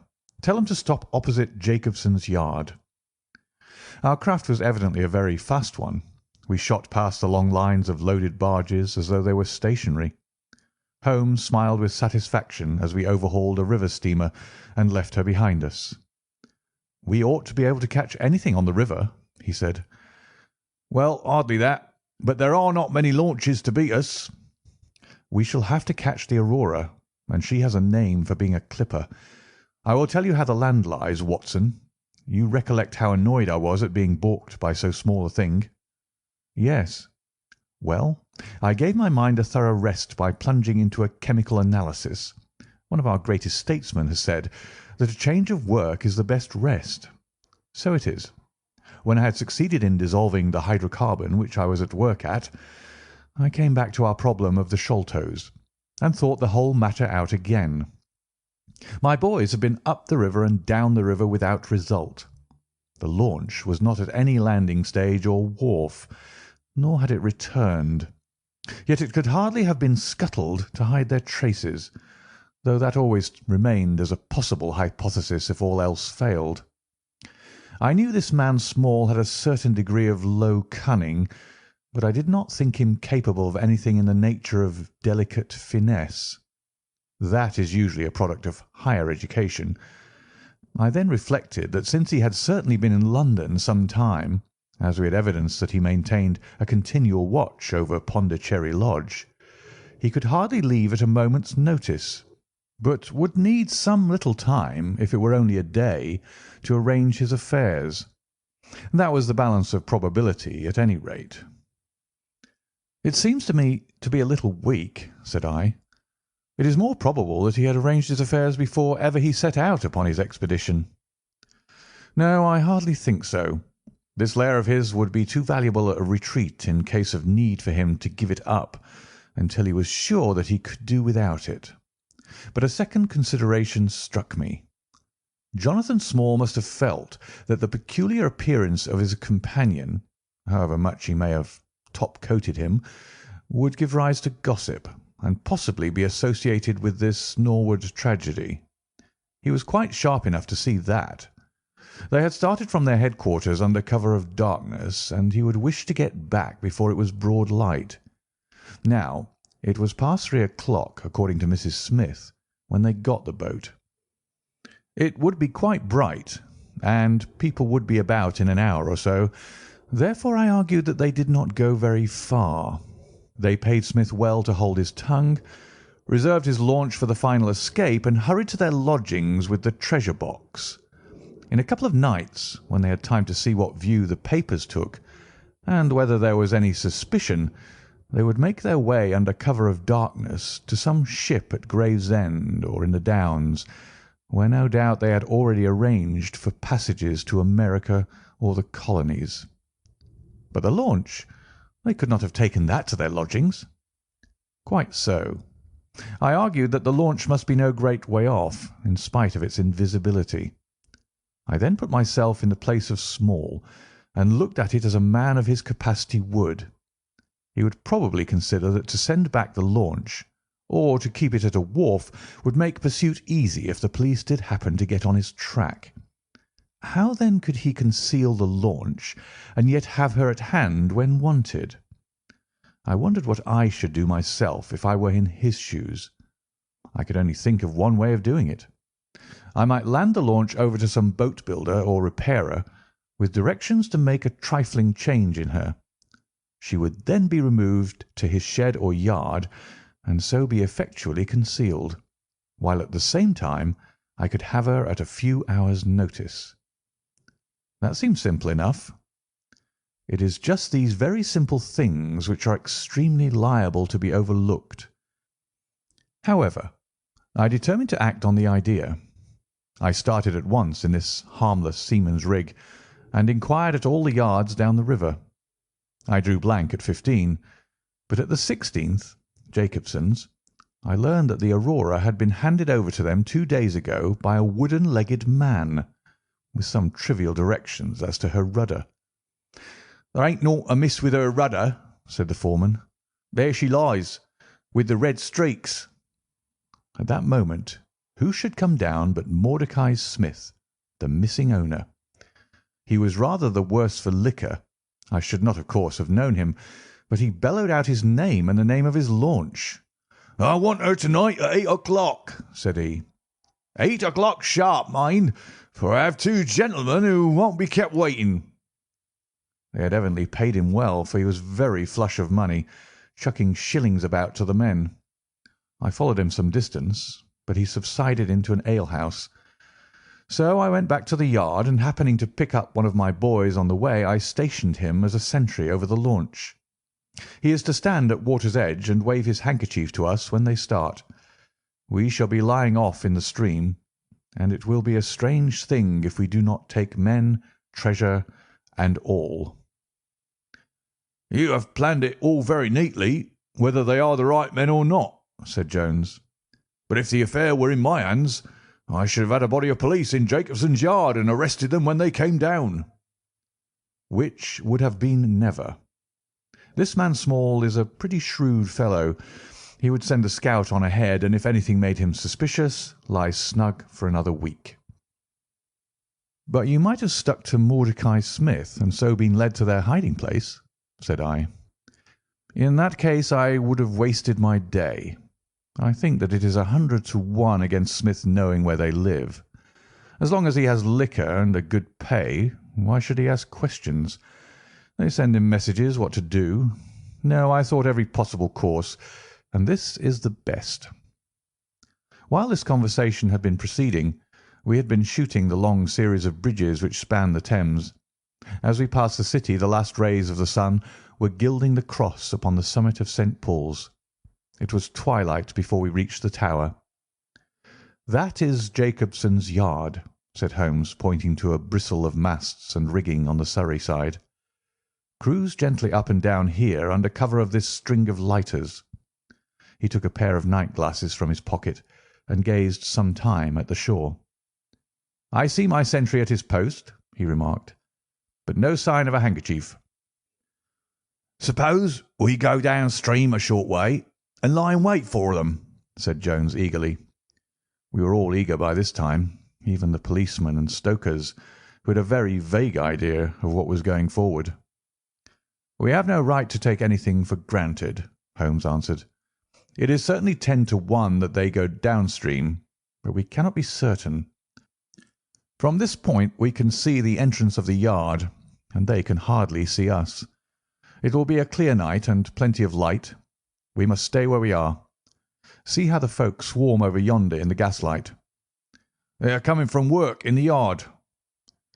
Dirty-looking rascals, but I suppose every one has some little immortal spark concealed about him. You would not think it, to look at them. There is no a priori probability about it. A strange enigma is man." "Someone calls him a soul concealed in an animal," I suggested. "Winwood Reade is good upon the subject," said Holmes. "He remarks that while the individual man is an insoluble puzzle, in the aggregate he becomes a mathematical certainty. You can, for example, never foretell what any one man will do, but you can say with precision what an average number will be up to. Individuals vary, but percentages remain constant. So says the statistician. But do I see a handkerchief? Surely there is a white flutter over yonder." "Yes, it is your boy," I cried. "I can see him plainly." "And there is the Aurora," exclaimed Holmes, "and going like the devil. Full speed ahead, engineer. Make after that launch with the yellow light. By heaven, I shall never forgive myself if she proves to have the heels of us." She had slipped unseen through the yard entrance and passed behind 2 or 3 small craft, so that she had fairly got her speed up before we saw her. Now she was flying down the stream, near into the shore, going at a tremendous rate. Jones looked gravely at her and shook his head. "She's very fast," he said. "I doubt if we shall catch her." "We must catch her," cried Holmes between his teeth. "Heap it on, stokers. Make her do all she can. If we burn the boat we must have them." We were fairly after her now. The furnaces roared and the powerful engines whizzed and clanked like a great metallic heart. Her sharp, steep prow cut through the river water and sent 2 rolling waves to right and to left of us. With every throb of the engines we sprang and quivered like a living thing. One great yellow lantern in our bows threw a long, flickering funnel of light in front of us. Right ahead a dark blur upon the water showed where the Aurora lay, and a swirl of white foam behind her spoke of the pace at which she was going. We flashed past barges, steamers, merchant vessels, in and out, behind this one and round the other. Voices hailed us out of the darkness, but still the Aurora thundered on, and still we followed close upon her track. "Pile it on, men! Pile it on!" cried Holmes, looking down into the engine-room, while the fierce glow from below beat upon his eager, aquiline face.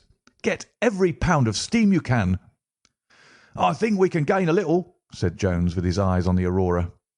"I'm sure of it," said I. "We shall be up with her in a very few minutes." At that moment, however, as our evil fate would have it, a tug with 3 barges in tow blundered in between us. It was only by putting our helm hard down that we avoided a collision, and before we could round them and recover our way, the Aurora had gained a good 200 yards. She was still, however, well in view, and the murky, uncertain twilight was setting into a clear, starlit night. Our boilers were strained to their utmost, and the frail shell vibrated and creaked with the fierce energy which was driving us along. We had shot through the Pool, past the West India Docks, down the long Deptford Reach, and up again after rounding the Isle of Dogs. The dull blur in front of us resolved itself now clearly enough into the dainty Aurora. Jones turned our searchlight upon her, so that we could plainly see the figures upon her deck. One man sat by the stern with something black between his knees, over which he stooped. Beside him lay a dark mass which looked like a Newfoundland dog. The boy held the tiller, while against the red glare of the furnace I could see old Smith, stripped to the waist and shovelling coals for dear life. They may have had some doubt at first as to whether we were really pursuing them, but now, as we followed every winding and turning which they took, there could be no longer any question about it. At Greenwich we were about 300 paces behind them. At Blackwall we could not have been more than 250. I have coursed many creatures in many countries during my checkered career, but never did sport give me such a wild thrill as this mad flying manhunt down the Thames. Steadily we drew in upon them, yard by yard. In the silence of the night we could hear the panting and clanking of their machinery. The man in the stern still crouched upon the deck, and his arms were moving as though he were busy, while every now and then he would look up and measure with a glance the distance which still separated us. Nearer we came, and nearer. Jones yelled to them to stop. We were not more than 4 boats' lengths behind them, both boats flying at a tremendous pace. It was a clear reach of the river, with Barking level upon one side and the melancholy Plumstead marshes upon the other. At our hail, the man in the stern sprang up from the deck and shook his 2 clinched fists at us, cursing the while in a high, cracked voice. He was a good-sized, powerful man, and as he stood poising himself with legs astride, I could see that from the thigh downwards there was but a wooden stump upon the right side. At the sound of his strident, angry cries, there was movement in the huddled bundle upon the deck. It straightened itself into a little black man, the smallest I have ever seen, with a great misshapen head and a shock of tangled, dishevelled hair. Holmes had already drawn his revolver, and I whipped out mine at the sight of this savage, distorted creature. He was wrapped in some sort of dark ulster or blanket, which left only his face exposed. But that face was enough to give a man a sleepless night. Never have I seen features so deeply marked with all bestiality and cruelty. His small eyes glowed and burned with a sombre light, and his thick lips were writhed back from his teeth, which grinned and chattered at us with a half-animal fury. "Fire if he raises his hand," said Holmes quietly. We were within a boat's length by this time, and almost within touch of our quarry. I can see the 2 of them now as they stood, the white man with his legs far apart, shrieking out curses, and the unhallowed dwarf with his hideous face and his strong yellow teeth gnashing at us in the light of our lantern. It was well that we had so clear a view of him. Even as we looked, he plucked out from under his covering a short, round piece of wood like a school ruler and clapped it to his lips. Our pistols rang out together. He whirled round, threw up his arms, and with a kind of choking cough fell sideways into the stream.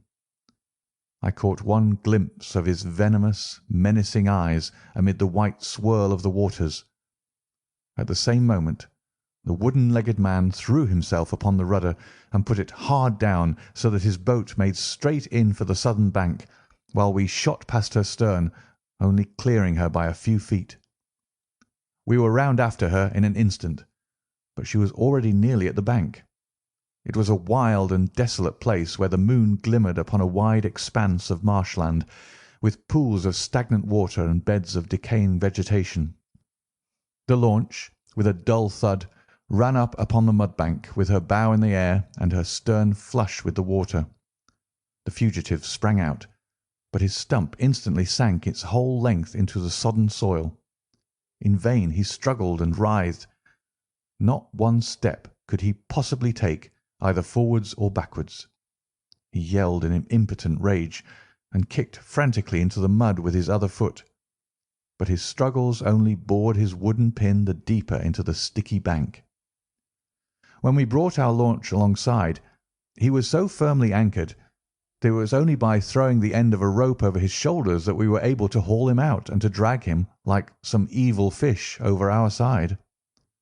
The 2 Smiths, father and son, sat sullenly in their launch, but came aboard meekly enough when commanded. The Aurora herself was hauled off and made fast to our stern. A solid iron chest of Indian workmanship stood upon the deck. This, there could be no question, was the same that had contained the ill-omened treasure of the Sholtos. There was no key, but it was of considerable weight, so we transferred it carefully to our own little cabin. As we steamed slowly upstream again, we flashed our searchlight in every direction, but there was no sign of the islander. Somewhere in the dark ooze at the bottom of the Thames lie the bones of that strange visitor to our shores. "See here," said Holmes, pointing to the wooden hatchway. "We were hardly quick enough with our pistols." There, sure enough, just behind where we had been standing, stuck one of those murderous darts which we knew so well. It must have whizzed between us at the instant that we fired. Holmes smiled at it and shrugged his shoulders in his easy fashion. But I confess that it turned me sick to think of the horrible death which had passed so close to us that night. End of Chapter 10. Chapter 11 of The Sign of the Four by Sir Arthur Conan Doyle. The Great Agra Treasure. Our captive sat in the cabin opposite to the iron box which he had done so much and waited so long to gain. He was a sunburned, reckless-eyed fellow with a network of lines and wrinkles all over his mahogany features, which told of a hard, open-air life. There was a singular prominence about his bearded chin, which marked a man who was not to be easily turned from his purpose. His age may have been 50 or thereabouts, for his black curly hair was thickly shot with grey. His face in repose was not an unpleasing one, though his heavy brows and aggressive chin gave him, as I had lately seen, a terrible expression when moved to anger. He sat now with his handcuffed hands upon his lap and his head sunk upon his breast, while he looked with his keen twinkling eyes at the box which had been the cause of his ill-doings. It seemed to me that there was more sorrow than anger in his rigid and contained countenance. Once he looked up at me with a gleam of something like humour in his eyes. "Well, Jonathan Small," said Holmes, lighting a cigar, "I am sorry that it has come to this." "And so am I, sir," he answered frankly. "I don't believe that I can swing over the job. I give you my word on the book that I never raised a hand against Mr. Sholto. It was that little hellhound Tonga who shot one of his cursed darts into him. I had no part in it, sir. I was as grieved as if it had been my blood relation. I welted the little devil with the slack end of the rope for it, but it was done, and I could not undo it again." "Have a cigar," said Holmes, "and you had best take a pull out of my flask, for you're very wet. How could you expect so small and weak a man as this black fellow to overpower Mr. Sholto and hold him while you were climbing the rope?" "You seem to know as much about it as if you were there, sir. The truth is that I had hoped to find the room clear. I knew the habits of the house pretty well, and it was the time when Mr. Sholto usually went down to his supper. I shall make no secret of the business. The best defence that I can make is just the simple truth. Now, if it had been the old Major, I would have swung for him with a light heart. I would have thought no more of knifing him than of smoking this cigar. But it's cursed hard that I should be lagged over this young Sholto, with whom I had no quarrel whatever." "You are under the charge of Mr. Athelney Jones of Scotland Yard. He is going to bring you up to my rooms, and I shall ask you for a true account of the matter. You must make a clean breast of it, for if you do I hope that I may be of use to you. I think I can prove that the poison acts so quickly that the man was dead before ever you reached the room." "That he was, sir. I never got such a turn in my life as when I saw him grinning at me with his head on his shoulder as I climbed through the window. It fairly shook me, sir. I'd have half killed Tonga for it if he had not scrambled off. That was how he came to leave his club, and some of his darts too, as he tells me, which I dare say helped to put you on our track, though how you kept on it is more than I could tell. I don't feel no malice against you for it, but it does seem a queer thing," he added with a bitter smile, "that I, who have a fair claim to nigh upon £500,000 of money, should spend the first half of my life building a breakwater in the Andamans, and am like to spend the other half digging drains at Dartmoor. It was an evil day for me when I first clapped eyes upon the merchant Achmet and had to do with the Agra treasure, which never brought anything but a curse yet upon the man who owned it. To him it brought murder, to Major Sholto it brought fear and guilt, To me it has meant slavery for life." At this moment Athelney Jones thrust his broad face and heavy shoulders into the tiny cabin. "Quite a familiar party," he remarked. "I think I shall have a pull at that flask, Holmes. Well, I think we may all congratulate each other. Pity we didn't take the other alive, but there was no choice. I say, Holmes, you must confess that you cut it rather fine. It was all we could do to overhaul her." "All is well that ends well," said Holmes, "but I certainly did not know that the Aurora was such a clipper." "Smith says she's one of the fastest launches on the river, and that if he had another man to help him with the engines, we should never have caught her. He swears he knew nothing of this Norwood business." "Neither did he," cried our prisoner. "Not a word.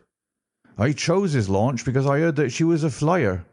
We told him nothing, but we paid him well, and he was to get something handsome if we reached our vessel, the Esmeralda, at Gravesend, outward bound for the Brazils." "Well, if he's done no wrong, we shall see that no wrong comes to him. If we are pretty quick in catching our men, we are not so quick in condemning them." It was amusing to notice how the consequential Jones was already beginning to give himself airs on the strength of the capture. From the slight smile which played over Sherlock Holmes's face, I could see that the speech had not been lost upon him. "We will be at Vauxhall Bridge presently," said Jones, "and shall land you, Dr. Watson, with the treasure box. I need hardly tell you that I am taking a very grave responsibility upon myself in doing this. It is most irregular, but of course an agreement is an agreement. I must, however, as a matter of duty, send an inspector with you, since you have so valuable a charge. You will drive, no doubt?" "Yes, I shall drive." "It is a pity there is no key, that we may make an inventory first. You will have to break it open. Where is the key, my man?" "At the bottom of the river," said Small shortly. "Hum. There was no use you giving this unnecessary trouble. We have had work enough already through you. However, Doctor, I need not warn you to be careful. Bring the box back with you to the Baker Street rooms. You will find us there on our way to the station." They landed me at Vauxhall with my heavy iron box, and with a bluff, genial inspector as my companion. A quarter of an hour's drive brought us to Mrs. Cecil Forrester's. The servant seemed surprised at so late a visitor. Mrs. Cecil Forrester was out for the evening, she explained, and likely to be very late. Miss Morstan, however, was in the drawing-room, so to the drawing-room I went, box in hand, leaving the obliging inspector in the cab. She was seated by the open window, dressed in some sort of white diaphanous material, with a little touch of scarlet at the neck and waist. The soft light of a shaded lamp fell upon her as she leaned back in the basket chair, playing over her sweet grave face and tinting with a dull metallic spark the rich coils of her luxuriant hair. One white arm and hand drooped over the side of the chair, and her whole pose and figure spoke of an absorbing melancholy. At the sound of my footfall she sprang to her feet, however, and a bright flush of surprise and of pleasure coloured her pale cheeks. "I heard a cab drive up," she said. "I thought that Mrs. Forrester had come back very early, but I never dreamed that it might be you. What news have you brought me?" "I have brought you something better than news," said I, putting down the box upon the table and speaking jovially and boisterously, though my heart was heavy within me. "I have brought you something which is worth all the news in the world. I have brought you a fortune." She glanced at the iron box. "Is that the treasure, then?" she asked coolly enough. "Yes, this is the great Agra treasure. Half of it is yours and half is Thaddeus Sholtos. You will have a couple of 100,000 each. Think of that! An annuity of £10,000. There will be few richer young ladies in England. Is it not glorious?" I think that I must have been rather overacting my delight, and that she detected a hollow ring in my congratulations, for I saw her eyebrows rise a little, and she glanced at me curiously. "If I have it," she said, "I owe it to you." "No, no," I answered, "not to me, but to my friend Sherlock Holmes. With all the will in the world I could never have followed up a clue which has taxed even his analytical genius. As it was, we very nearly lost it at the last moment."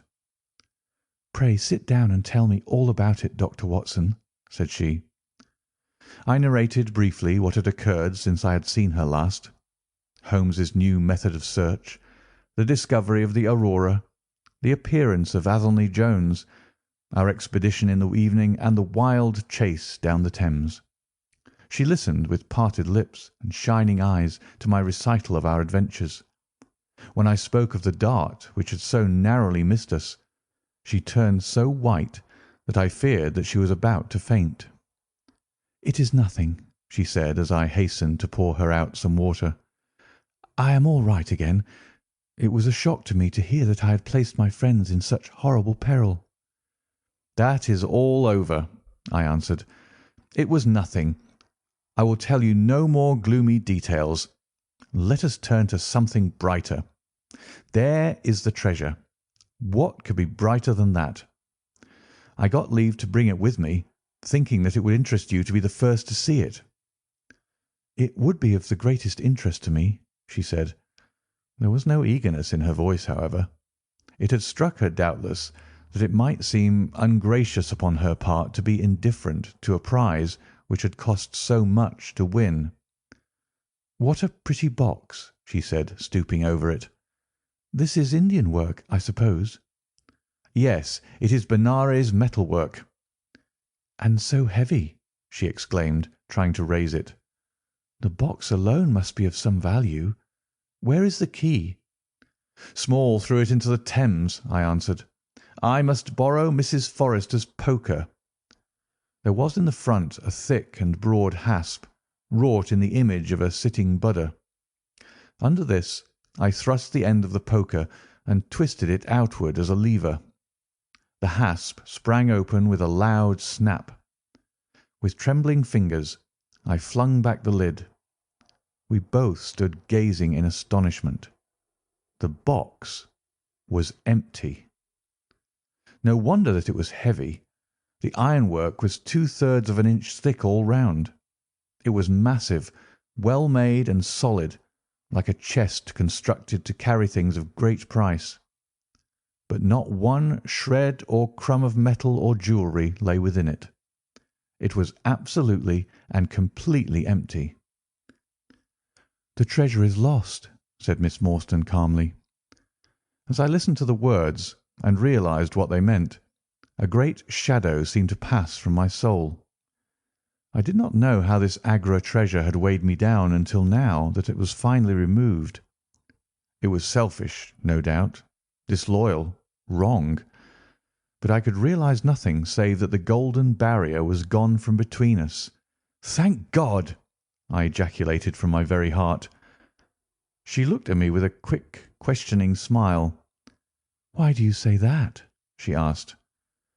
"Because you are within my reach again," I said, taking her hand. She did not withdraw it. "Because I love you, Mary, as truly as ever a man loved a woman. Because this treasure, these riches, sealed my lips. Now that they are gone, I can tell you how I love you. That is why I said, 'Thank God.'" "Then I say, 'Thank God,' too," she whispered, as I drew her to my side. Whoever had lost a treasure, I knew that night that I had gained one. End of chapter 11. Chapter 12 of The Sign of the Four by Sir Arthur Conan Doyle. The Strange Story of Jonathan Small. A very patient man was that inspector in the cab, for it was a weary time before I rejoined him. His face clouded over when I showed him the empty box. "There goes the reward," said he gloomily. "Where there's no money there's no pay. This night's work would have been worth a tenner each to Sam Brown and me if the treasure had been there." "Mr. Thaddeus Sholto is a rich man," I said. "He'll see that you're rewarded, treasure or no." The inspector shook his head despondently, however. It's a bad job," he repeated, "and so Mr. Anthony Jones will think." His forecast proved to be correct, for the detective looked blank enough when I got to Baker Street and showed him the empty box. They had only just arrived, Holmes, the prisoner, and he, for they had changed their plans so far as to report themselves at a station upon the way. My companion lounged in his armchair with his usual listless expression, while Small sat stolidly opposite to him with his wooden leg cocked over his sound one. As I exhibited the empty box, he leaned back in his chair and laughed aloud. "This is your doing, Small," said Athelney Jones angrily. "Yes, I've put it away where you shall never lay hand upon it," he cried exultantly. "It is my treasure, and if I can't have the loot, I'll take darn good care that no one else does. I tell you that no living man has any right to it, unless it is 3 men who are in the Andaman convict barracks and myself. I know now that I cannot have the use of it, and I know that they cannot. I have acted all through for them as much as for myself. It's been the sign of 4 with us always. Well, I know now that they would have had me do just what I've done, and throw the treasure into the Thames, rather than let it go to kith or kin of Sholto or of Morstan. It was not to make them rich that we did for Achmet. You'll find the treasure where the key is, and where little Tonga is. When I saw that your launch must catch us, I put the loot away in a safe place. There are no rupees for you this journey." "You are deceiving us, Small," said Athelney Jones sternly. "If you had wished to throw the treasure into the Thames, it would have been easier for you to have thrown box and all." "Easier for me to throw, and easier for you to recover," he answered, with a shrewd sidelong look. "The man that was clever enough to hunt me down is clever enough to pick an iron box from the bottom of a river. Now that they are scattered over 5 miles or so, it may be a harder job. It went to my heart to do it, though. I was half mad when you came up with us. However, there's no good grieving over it. I've had ups in my life and I've had downs, but I've learned not to cry over spilled milk." "This is a very serious matter, Small," said the detective. "If you had helped justice instead of thwarting it in this way, you'd have had a better chance at your trial." "Justice!" snarled the ex-convict. "A pretty justice!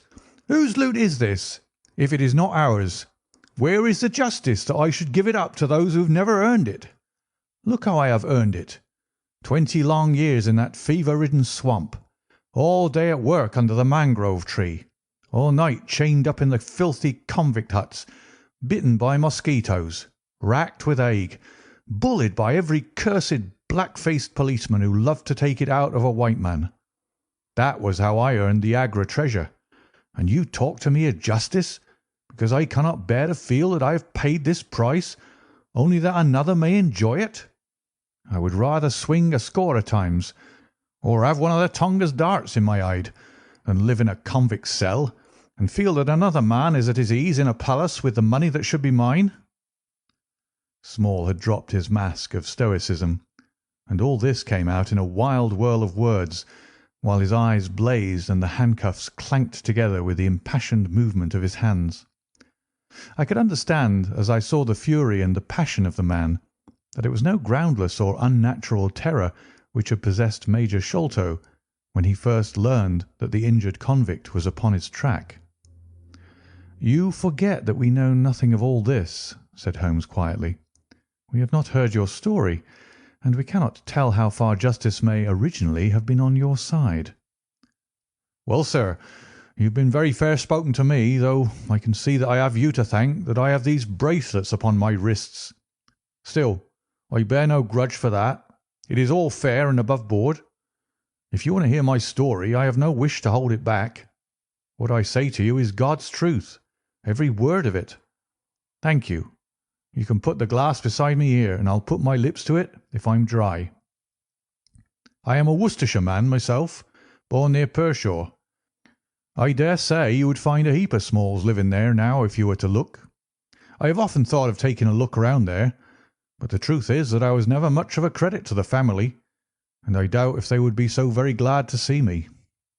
They were all steady, chapel-going folk, small farmers, well known and respected over the countryside, while I was always a bit of a rover. At last, however, when I was about 18, I gave them no more trouble, for I got into a mess over a girl, and could only get out of it again by taking the Queen's shilling and joining the 3D Buffs, which was just starting for India. I wasn't destined to do much soldiering, however. I just got past the goose step and learned to handle my musket when I was fool enough to go swimming in the Ganges. Luckily for me, my company sergeant, John Alder, was in the water at the same time, and he was one of the finest swimmers in the service. A crocodile took me, just as I was halfway across, and nipped off my right leg as clean as a surgeon would have done, just above the knee. What with the shock and the loss of blood, I fainted, and should have drowned if Holder had not caught hold of me and paddled for the bank. I was 5 months in hospital over it, and when at last I was able to limp out of it with this timber toe strapped to my stump, I found myself invalided out of the army and unfitted for any active occupation. I was, as you can imagine, pretty down on my luck at this time, for I was a useless cripple, though not yet in my 20th year. However, my misfortune soon proving to be a blessing in disguise, a man named Ablewhite, who had come out there as an indigo planter, wanted an overseer to look after his coolies and keep them up to their work. He'd happened to be a friend of our colonel's, who had taken to an interest in me since the accident. To make a long story short, the colonel recommended me strongly for the post, and as the work was mostly to be done on horseback, my leg was no great obstacle, for I had enough knee left to keep good grip on the saddle. What I had to do was to ride over the plantation, to keep an eye on the men as they worked, and to report the idlers. The pay was fair, I had comfortable quarters, and altogether I was content to spend the remainder of my life in indigo planting. Mr. Ablewhite was a kind man, and he would often drop into my little shanty and smoke a pipe with me, for white folk out there feel their hearts warm to each other as they never do here at home. Well, I was never in luck's way long. Suddenly, without a note of warning, the Great Mutiny broke upon us. 1 month, India lay as still and peaceful to all appearance as Surrey and Kent. The next, there were 200,000 black devils let loose, and the country was a perfect hell. Of course, you know all about it, gentlemen, a deal more than I do, very like, since reading is not in my line. I only know what I saw with my own eyes. Our plantation was at a place called Muttra, near the border of the northwest provinces. Night after night, the whole sky was alight with the burning bungalows, and day after day we had small companies of Europeans passing through our estate with their wives and children on their way to Agra, where were the nearest troops. Mr. Ablewhite was an obstinate man. He had it in his head that the affair had been exaggerated, and that it would blow over as suddenly as it had sprung up. There he sat on his veranda, drinking whisky pegs and smoking cheroots, while the country was in a blaze about him. Of course, we stuck by him, I and Dawson, who with his wife used to do the bookwork and the managing. Well, one fine day the crash came. I'd been away on a distant plantation and was riding slowly home in the evening when my eye fell upon something all huddled together at the bottom of a steep nullah. I rode down to see what it was, and the cold struck through my heart when I found it was Dawson's wife, all cut into ribbons and half eaten by jackals and native dogs. A little further up the road, Dawson himself was lying on his face, quite dead, with an empty revolver in his hand and 4 sepoys lying across each other in front of him. I reined up my horse, wondering which way I should turn, but at that moment I saw thick smoke curling up from Ablewhite's bungalow, and the flames beginning to burst through the roof. I knew then that I could do my employer no good, but would only throw my own life away if I meddled in the matter. From where I stood, I could see hundreds of the black fiends, with their red coats still on their backs, dancing and howling round the burning house. Some of them pointed at me, and a couple of bullets sang past my head. So I broke away across the paddy fields and found myself late at night safe within the walls at Agra. As it proved, however, there was no great safety there either. The whole country was up like a swarm of bees. Wherever the English could collect in little bands, they held just the ground that their guns commanded. Everywhere else they were helpless fugitives. It was a fight of the millions against the hundreds, and the cruellest part of it was that these men that we fought against, foot, horse, and gunners, were our own picked troops, whom we had taught and trained, handling our own weapons and blowing our own bugle calls. At Agra there were the 3D Bengal Fusiliers, some Sikhs, 2 troops of horse, and a battery of artillery. A volunteer corps of clerks and merchants had been formed, and this I joined, wooden leg and all. We went out to meet the rebels at Shah Gunj early in July, and we beat them back for a time, but our powder gave out, and we had to fall back upon the city. Nothing but the worst news came to us from every side, which is not to be wondered at, for if you look at the map, you will see that we were right in the heart of it. Lucknow is rather better than 100 miles to the east, and Cawnpore about as far to the south. For every point on the compass there was nothing but torture and murder and outrage. The city of Agra is a great place, swarming with fanatics and fierce devil worshippers of all sorts. Our handful of men were lost among the narrow winding streets. Our leader moved across the river, therefore, and took up his position in the old fort at Agra. I don't know if any of you gentlemen have ever read or heard anything of that old fort. It is a very queer place, the queerest that ever I was in, and I have been in some rum corners too. First of all, it is enormous in size. I should think that the enclosure must be acres and acres. There is a modern part, which took all our garrison, women, children, stores, and everything else, with plenty of room over. But the modern part is nothing like the size of the old quarter, where nobody goes and which is given over to the scorpions and the centipedes. It is all full of great deserted halls and winding passages and long corridors twisting in and out, so that it is easy enough for folk to get lost in it. For this reason it was seldom that anyone went into it, though now and again a party with torches might go exploring. The river washes along the front of the old fort, and so protects it. But on the sides and behind there are many doors, and these had to be guarded, of course, in the old quarter as well as in that which was actually held by our troops. We were short-handed, with hardly men enough to man the angles of the building, and to serve the guns. It was impossible for us, therefore, to station a strong guard at every one of the innumerable gates. What we did was to organize a central guardhouse in the middle of the fort, and to leave each gate under the charge of one white man and 2 or 3 natives. I was selected to take charge during certain hours of the night of a small isolated door upon the southwest side of the building. 2 Sikh troopers were placed under my command, and I was instructed if anything went wrong to fire my musket, when I might rely upon help coming at once from the central guard. As the guard was a good 200 paces away, however, and as the space between was cut up into a labyrinth of passages and corridors, I had great doubts as to whether they could arrive in time to be of any use in case of an actual attack. Well, I was pretty proud at having this small command given me, since I was a raw recruit, and a game-legged one at that. For 2 nights I kept the watch with my Punjabis. They were tall, fierce-looking chaps, Mahomet Singh and Abdullah Khan by name, both old fighting men, who had borne arms against us at Chillianwallah. They could talk English pretty well, but I could get little out of them. They preferred to stand together and jabber all night in their queer Sikh lingo. For myself, I used to stand outside the gateway, looking down on the broad winding river and on the twinkling lights of the great city.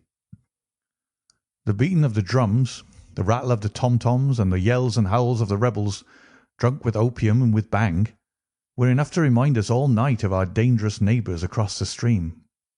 Every 2 hours the officer of the night used to come round to all the posts to make sure that all was well. The 3rd night of my watch was dark and dirty, with a small driving rain. It was dreary work standing in the gateway, hour after hour, in such weather. I tried again and again to make my Sikhs talk, but without much success. At 2 in the morning the rounds passed, and broke for a moment the weariness of the night. Finding that my companions would not be led into conversation, I took out my pipe and laid down my musket to strike the match. In an instant the 2 Sikhs were upon me. One of them snatched my firelock up and levelled it at my head, while the other held a great knife to my throat and swore between his teeth that he would plunge it into me if I moved a step. My first thought was that these fellows were in league with the rebels, and that this was the beginning of an assault. If our door were in the hands of the sepoys, the place must fall, and the women and children be treated as they were in Cawnpore. Maybe you gentlemen think that I'm just making out a case for myself, but I give you my word that when I thought of that, though I felt the point of the knife at my throat, I opened my mouth with the intention of giving a scream, if it was my last one, which might alarm the main guard. The man who held me seemed to know my thoughts, for even as I braced myself to do it, he whispered, "Don't make a noise. The fort is safe enough. There are no rebel dogs on this side of the river." There was the ring of truth in what he said, and I knew that if I raised my voice I was a dead man. I could read it in the fellow's brown eyes. I waited, therefore, in silence to see what it was that he wanted from me. "Listen to me, Sahib," said the taller and fiercer of the pair, the one whom they called Abdullah Khan. "You must either be with us now or you must be silenced for ever. The thing is too great a one for us to hesitate. Either you are heart and soul with us on your oath on the cross of the Christians, or your body this night shall be thrown into the ditch, and we shall pass over to our brothers in the rebel army. There is no middle way. Which is it to be, death or life? We can only give you 3 minutes to decide, for the time is passing, and all must be done before the rounds come again." "How can I decide?" said I. "You have not told me what you want of me. But I tell you now that if it is anything against the safety of the fort, I'll have no truck with it, so you can drive home your knife and welcome." "It is nothing against the fort," said he. "We only ask you to do that which your countrymen come to this land for. We ask you to be rich. If you will be one of us this night, we will swear to you upon the naked knife and by the threefold oath, which no Sikh was ever known to break, that you shall have your fair share of the loot. A quarter of the treasure shall be yours. We can say no fairer." "But what is the treasure, then?" I asked. "I am as ready to be rich as you can be, if you will but show me how it can be done." "You will swear, then," said he, "by the bones of your father, by the honour of your mother, by the cross of your faith, to raise no hand and speak no word against us, either now or afterwards." "I will swear it," I answered, "provided that the fort is not endangered." "Then my comrade and I will swear that you shall have a quarter of the treasure, which shall be equally divided among the 4 of us." "There are but 3," said I. "No, Dost Akbar must have his share." "We can tell the tale to you while we await them. Do you stand at the gate, Mahmet Singh, and give notice of their coming." "The thing stands thus, Sahib, and I tell it to you because I know that an oath is binding upon a Feringi, and that we may trust you. Had you been a lying Hindu, though you had sworn by all the gods in their false temples, your blood would have been put upon the knife, and your body in the water. But the Sikh knows the Englishman, and the Englishman knows the Sikh. Hearken, then, to what I have to say. There is a Rajah in the northern provinces who has much wealth, though his lands are small. Much has come to him from his father, and more still he has set by himself. For he is of a low nature, and hoards his gold rather than spend it. When the troubles broke out, he would be friends both with the lion and the tiger, with the sepoy and with the company's Raj. Soon, however, it seemed to him that the white men's day was come, for through all the land he could hear of nothing but their death and their overthrow. Yet being a careful man, he made such plans that, come what may, half at least of his treasure should be left to him. That which was in gold and silver he kept by him in the vaults of his palace. But the most precious stones and the choicest pearls that he had he put in an iron box, and sent it by a trusty servant who, under the guise of a merchant, should take it to the fort at Agra, there to lie until the land is at peace. Thus, if the rebels won, he would have his money. But if the company conquered, his jewels would be saved to him. Having thus divided his hoard, he threw himself into the cause of the sepoys, since they were strong upon his borders. By doing this, mark you, Sahib, his property becomes the due of those who have been true to their salt. This pretended merchant, who travels under the name of Ahmed, is now in the city of Agra, and desires to gain his way into the fort. He has with him as travelling companion my foster brother Dost Akbar, who knows his secret. Dost Akbar has promised this night to lead him to a side postern of the fort, and has chosen this one for his purpose. Here he will come presently, and here he will find Mahmet Singh and myself awaiting him. The place is lonely, and none shall know of his coming. The world shall know of the merchant Ahmed no more, but the great treasure of the Rajah shall be divided among us. What say you to it, Sahib?" In Worcestershire the life of a man seems a great and a sacred thing, but it is very different when there is fire and blood all round you, and you have been used to meeting death at every turn. Whether Ahmed the merchant lived or died was a thing as light as air to me, but at the talk about the treasure my heart turned to it, and I thought of what I might do in the old country with it, and how my folk would stare when they saw their ne'er-do-well coming back with his pockets full of gold moidores. I had therefore already made up my mind. Abdullah Khan, however, thinking that I hesitated, pressed the matter more closely. "Consider, Sahib," said he, "that if this man is taken by the commandant, he will be hung or shot, and his jewels taken by the government, so that no man will be a rupee the better for them. Now, since we do the taking of him, why should we not do the rest as well? The jewels will be as well with us as in the company's coffers. There will be enough to make every one of us rich men and great chiefs. No one can know about the matter, for here we are, cut off from all men. What could be better for the purpose? Say again then, Sahib, whether you are with us, or if we must look upon you as an enemy."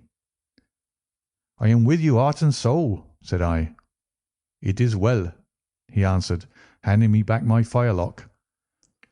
"You see that we trust you, for your word, like ours, is not to be broken. We have now only to wait for my brother and the merchant." "Does your brother know, then, of what you will do?" I asked. "The plan is this. He has devised it. We will go to the gate and share the watch with Mahmet Singh." The rain was still falling steadily, for it was just the beginning of the wet season. Brown, heavy clouds were drifting across the sky, and it was hard to see more than a stone cast. A deep moat lay in front of our door, but the water was in places nearly dried up, and it could easily be crossed. It was strange to me to be standing there with these two wild Punjabis waiting for the man who was coming to his death. Suddenly my eye caught the glint of a shaded lantern at the other side of the moat.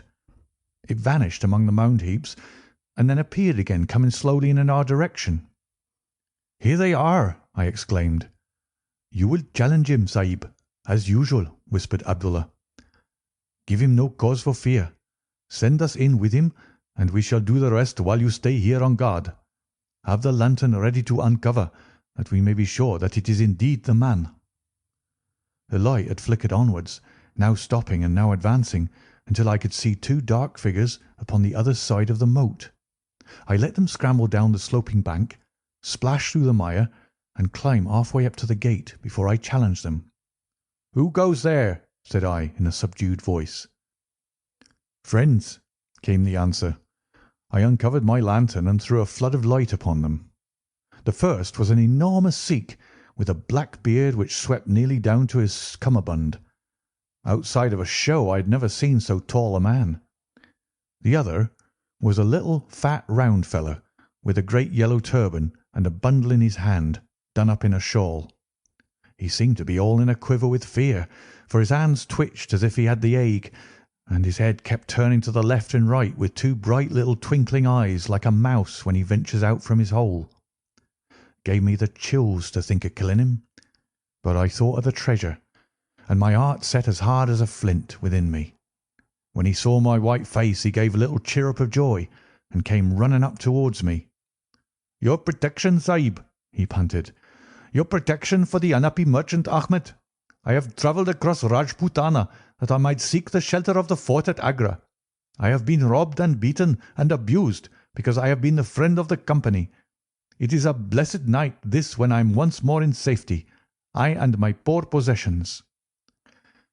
"What have you in the bundle?" I asked. "An iron box," he answered, "which contains one or two little family matters which are of no value to others, but which I should be sorry to lose. Yet I am not a beggar, and I shall reward you, young Sahib, and your governor also, if you would give me the shelter I ask." I could not trust myself to speak longer with the man. The more I looked at his fat, frightened face, the harder did it seem that we should slay him in cold blood. It was best to get it over. "Take him to the main guard," said I. The two Sikhs closed in upon him on each side, and the giant walked behind, while they marched in through the dark gateway. Never was a man so compassed round with death. I remained at the gateway with the lantern. I could hear the measured tramp of the footsteps sounding through the lonely corridors. Suddenly it ceased, and I heard voices and a scuffle with the sound of blows. A moment later there came, to my horror, a rush of footsteps coming in my direction, with the loud breathing of a running man. I turned my lantern down the long straight passage, and there was the fat man, running like the wind, with a smear of blood across his face, and close at his heels, bounding like a tiger, the great black-bearded Sikh, with a knife flashing in his hand. I have never seen a man run so fast as that little merchant. He was gaining on the Sikh, and I could see that if he once passed me and got to the open air he would save himself yet. My heart softened to him, but again the thought of his treasure turned me hard and bitter. I cast my firelock between his legs as he raced past, and he rolled twice over like a shot rabbit. Ere he could stagger to his feet, the Sikh was upon him and buried his knife twice in his side. The man never uttered moan nor moved muscle, but lay where he had fallen. I think myself that he may have broken his neck with the fall.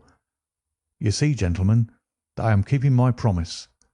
I am telling you every work of the business just exactly as it happened, whether it is in my favour or not." He stopped and held out his manacled hands for the whisky and water which Holmes had brewed for him.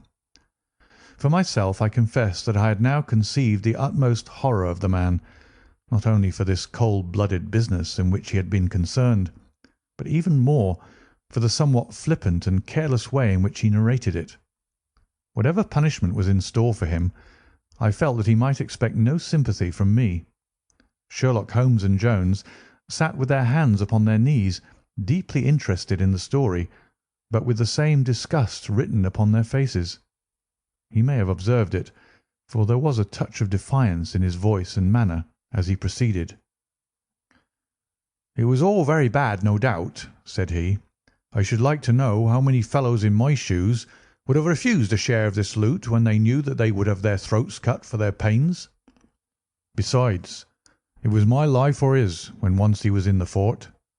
If he had got out, the whole business would come to light, and I should have been court-martialed and shot as likely as not, for people were not very lenient at a time like that."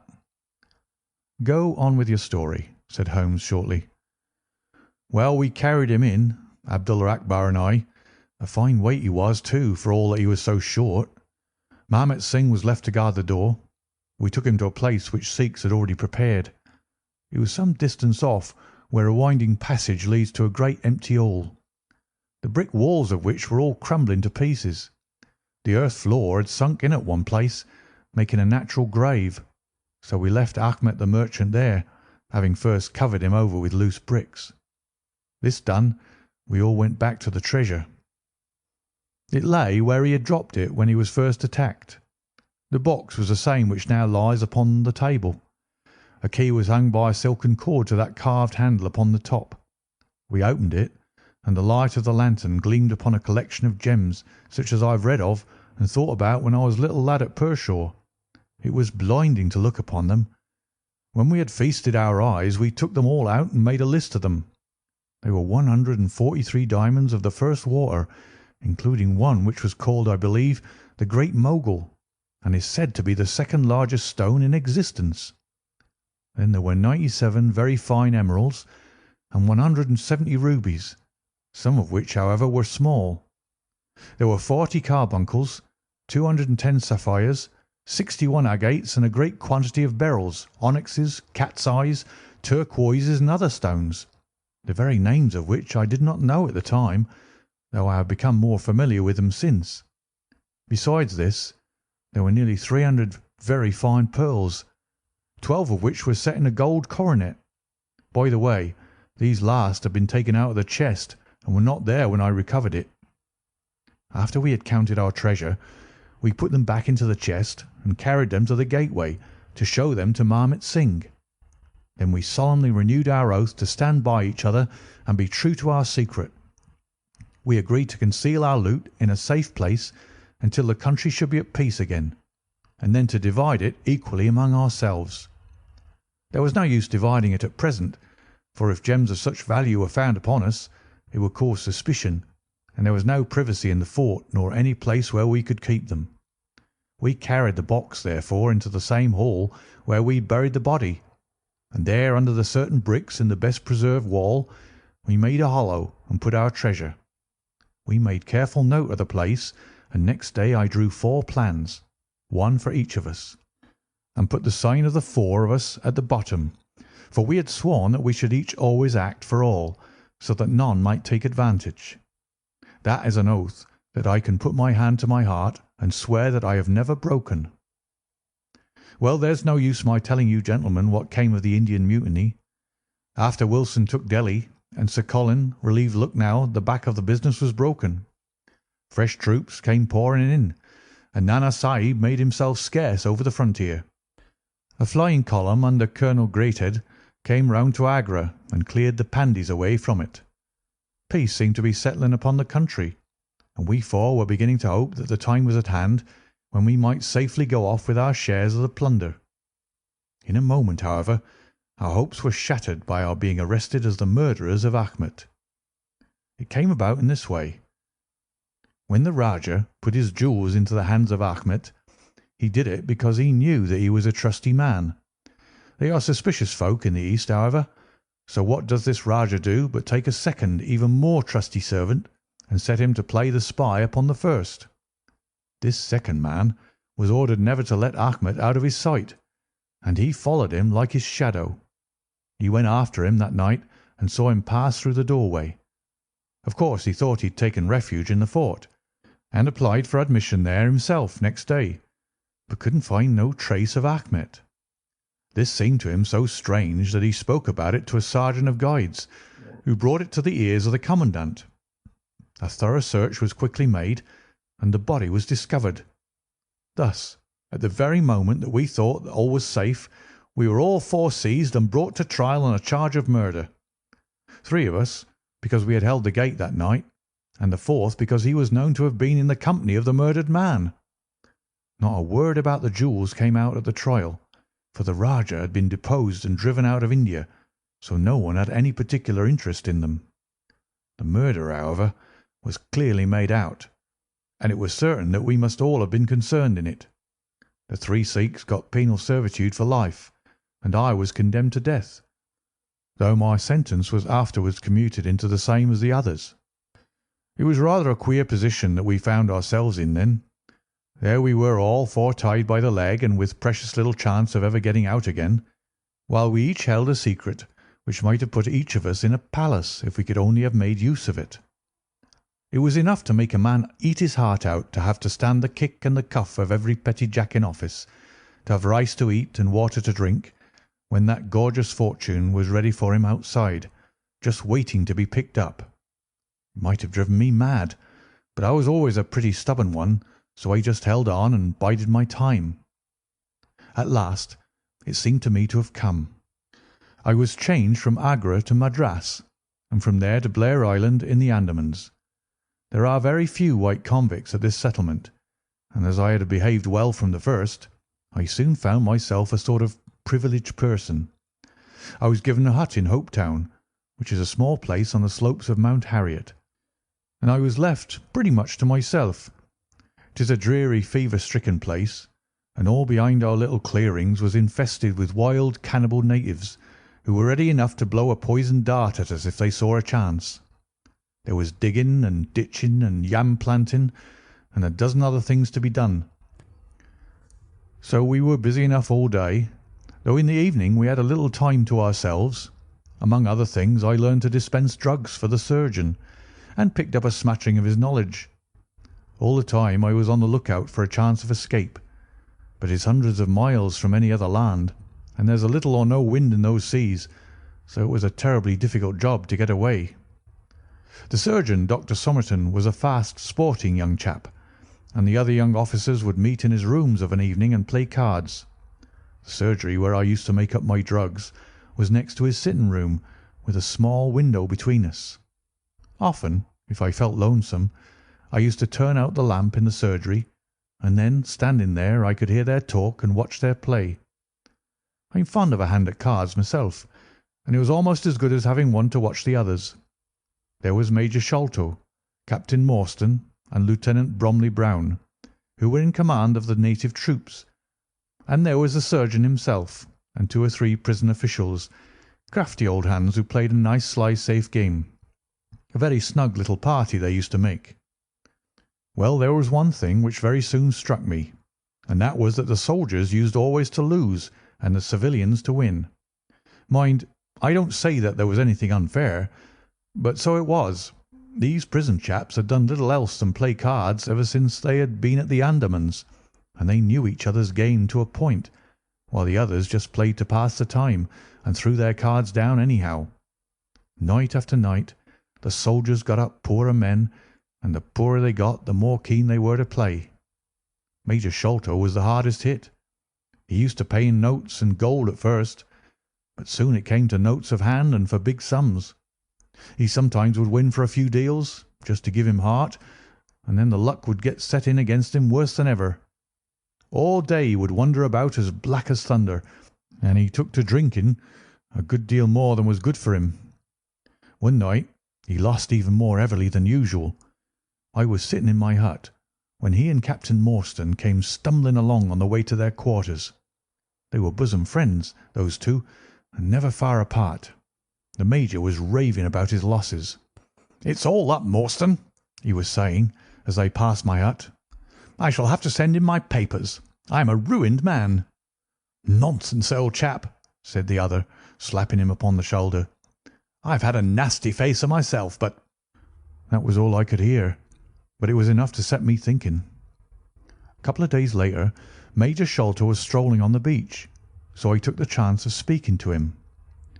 "I wish to have your advice, Major," said I. "Well, Small, what is it?" he asked, taking his cheroot from his lips.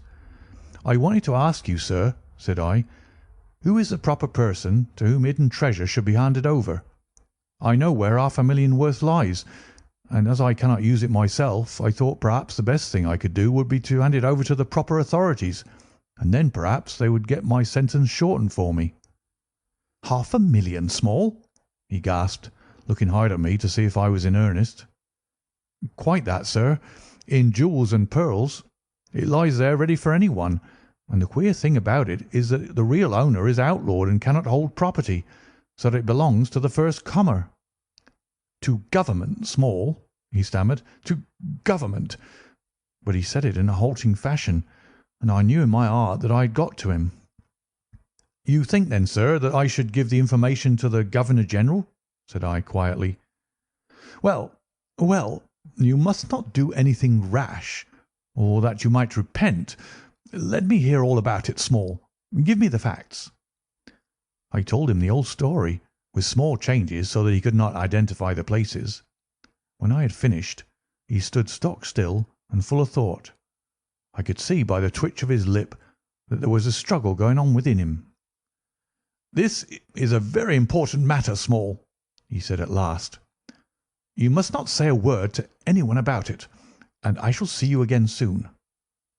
2 nights later, he and his friend Captain Morstan came to my hut in the dead of the night with a lantern. "I want you just to let Captain Morstan hear that story from your own lips, Small," said he.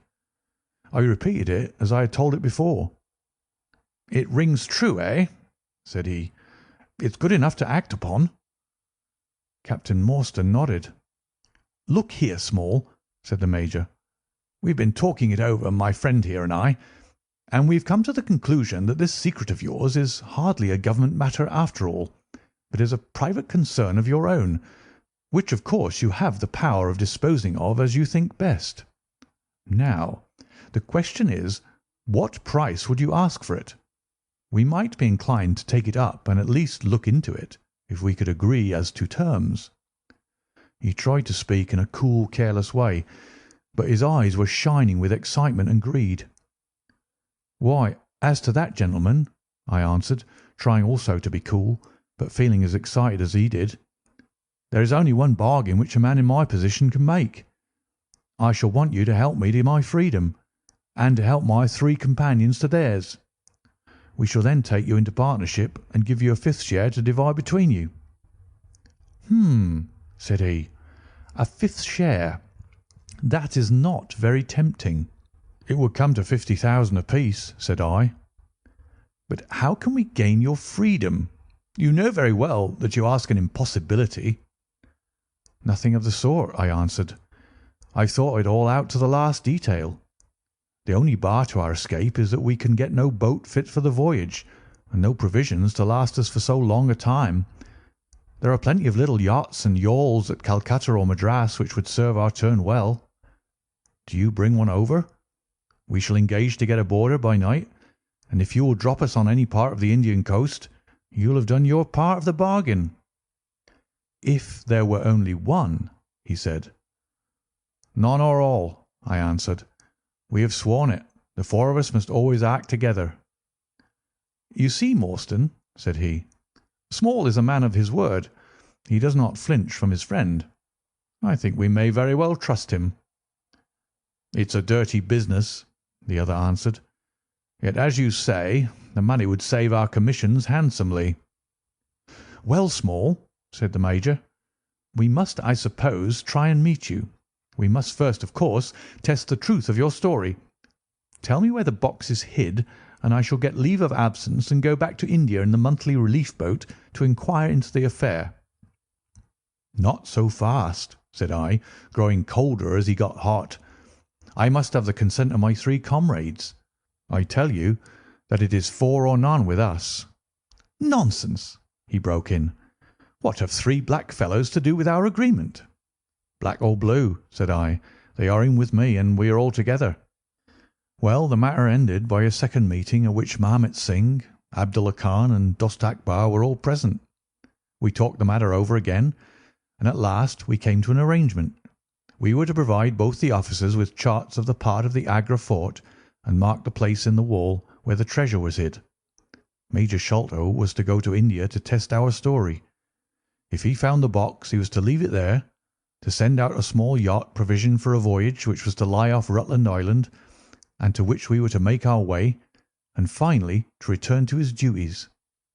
Captain Morstan was then to apply for leave of absence, to meet us at Agra, and there we were to have a final division of the treasure, he taking the Major's share as well as his own. All this we sealed by the most solemn oaths that the mind could think or the lips utter. I sat up all night with paper and ink, and by the morning I had the 2 charts all ready, signed with the sign of 4, that is, of Abdullah, Akbar, Mahomet, and myself. Well, gentlemen, I weary you with my long story, and I know that my friend Mr. Jones is impatient to get me safely stowed in chokey. I'll make it as short as I can. The villain Sholto went off to India, but he never came back again. Captain Morstan showed me his name among a list of passengers in one of the mail boats very shortly afterwards. His uncle had died, leaving him a fortune, and he had left the army. Yet he could stoop to treat 5 men as he had treated us. Morstan went over to Agra shortly afterwards, and found, as we expected, that the treasure was indeed gone. The scoundrel had stolen it, without carrying out one of the conditions on which we had sold him the secret. From that day I lived only for vengeance. I thought of it by day, and I nursed it by night. It became an overpowering, absorbing passion with me. I cared nothing for the law, nothing for the gallows.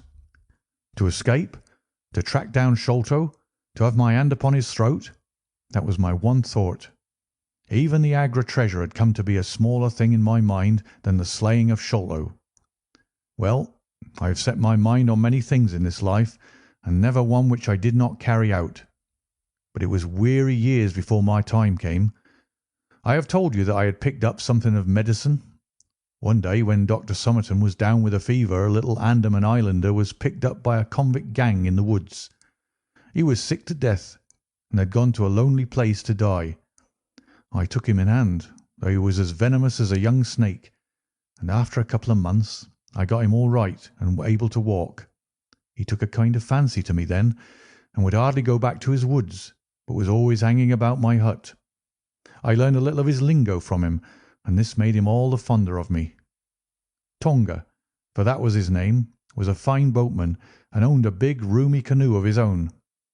When I found out that he was devoted to me and would do anything to serve me, I saw my chance of escape. I talked it over with him.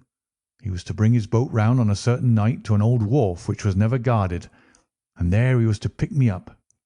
I gave him directions to have several gourds of water and a lot of yams, cocoa nuts, and sweet potatoes. He was stanch and true, was little Tonga. No man ever had a more faithful mate. At the night named he had his boat at the wharf. As it chanced, however, there was one of the convict guard down there, a vile Pathan, who had never missed a chance of insulting and injuring me. I had always vowed vengeance, and now I had my chance. It was as if fate had placed him in my way that I might pay my debt before I left the island. He stood on the bank with his back to me and his carbine on his shoulder. I looked about for a stone to beat out his brains with, but none could I see. Then a queer thought came into my head and showed me where I could lay my hand on a weapon. I sat down in the darkness and unstrapped my wooden leg. With 3 long hops I was on him. He put his carbine to his shoulder, and I struck him full and knocked the whole front of his skull in. You can see the split in the wood now where I hit him. We both went down together, for I could not keep my balance. But when I got up, I found him still lying quiet enough. I made for the boat, and in an hour we were well out at sea. Tonga had brought all his earthly possessions with him, his arms and his gods. Among other things, he had a long bamboo spear and some Andaman cocoa-nut matting, with which I made a sort of sail. For 10 days we were beaten about, trusting to luck, and on the 11th we were picked up by a trader which was going from Singapore to Jeddah with a cargo of Malay pilgrims. They were a rum crowd, and Tonga and I soon managed to settle down among them. They had one very good quality. They let you alone and asked no questions. Well, if I were to tell you all the adventures that my little chum and I went through, you would not thank me, for I would have you here until the sun was shining. Here and there we drifted about the world, something always turning up to keep us from London. All the time, however, I never lost sight of my purpose. I would dream of Sholtos at night. 100 times I have killed him in my sleep. At last, however, some 3 or 4 years ago, we found ourselves in England. I had no great difficulty in finding where Sholtos lived, and I set to work to discover whether he had realized the treasure or if he still had it. I made friends with someone who could help me. I name no names, for I don't want to get anyone else in a hole, and I soon found that he still had the jewels. Then I tried to get at him in many ways, but he was pretty sly, and had always 2 prize fighters besides his sons and his Khitmutgar on guard over him. One day, however, I got word that he was dying. I hurried at once to the garden, mad that he should slip out of my clutches like that, and, looking through the window, I saw him lying in his bed with his sons on each side of him. I'd have come through and take my chance with the 3 of them, only even as I looked at him his jaw dropped and I knew that he was gone. I got into his room that same night, though, and I searched his papers to see if there was any record of where he had hidden our jewels. There was not a line, however, so I came away bitter and savage as a man could be. Before I left, I bethought me that if I ever met my Sikh friends again, it would be a satisfaction to know that I had left some mark of our hatred. So I scrawled down the sign of the 4 of us as it had been on the chart, and I pinned it on his bosom. It was too much that he should be taken to the grave without some token from the men whom he had robbed and befooled. We earned a living at this time by my exhibiting poor Tonga at fairs and other such places as the Black Cannibal. He would eat raw meat and dance his war dance, so he always had a handful of pennies after a day's work. I still heard all the news from Pondicherry Lodge, and for some years there was no news to hear. except that they were hunting for the treasure. At last, however, came what we had waited for so long. The treasure had been found. It was up at the top of the house, in Mr. Bartholomew Sholtos' chemical laboratory. I came at once and had a look at the place, but I could not see how with my wooden leg I was to make my way up to it. I learned, however, about a trapdoor in the roof, and also about Mr. Sholtos' supper hour. It seemed to me that I could manage the thing easily through Tonga. I brought him out with me with a long rope wound around his waist. He could climb like a cat, and he soon made his way through the roof. But as ill luck would have it, Bartholomew Sholto was still in the room to his cost. Tonga thought he had done something very clever in killing him, for when I came up by the rope I found him strutting about as proud as a peacock. Very much surprised was he when I made at him with the rope's end and cursed him for a little bloodthirsty imp. I took the treasure box and let it down, and then slid down myself, having first left the sign of the 4 upon the table, to show that the jewels had come back at last to those who had most right to them. Tonga then pulled up the rope, closed the window, and made off the way that he had come. I don't know that I have anything else to tell you. I had heard a waterman speak of the speed of Smith's launch, the Aurora, so I thought she would be a handy craft for our escape. I engaged with old Smith and was to give him a big sum if he got us safe to our ship. He knew, no doubt, that there was some screw loose, but he was not in our secrets. All this is the truth, and if I tell it to you, gentlemen, it is not to amuse you, for you have not done me a very good turn, but it is because I believe the best defence I can make is just to hold back nothing, but let all the world know how badly I have myself been served by Major Sholto, and how innocent I am of the death of his son." "A very remarkable account," said Sherlock Holmes. "A fitting wind-up to an extremely interesting case. There is nothing at all new to me in the latter part of your narrative, except that you brought your own rope. That I did not know. By the way, I had hoped that Tonga had lost all his darts, yet he managed to shoot one at us in the boat."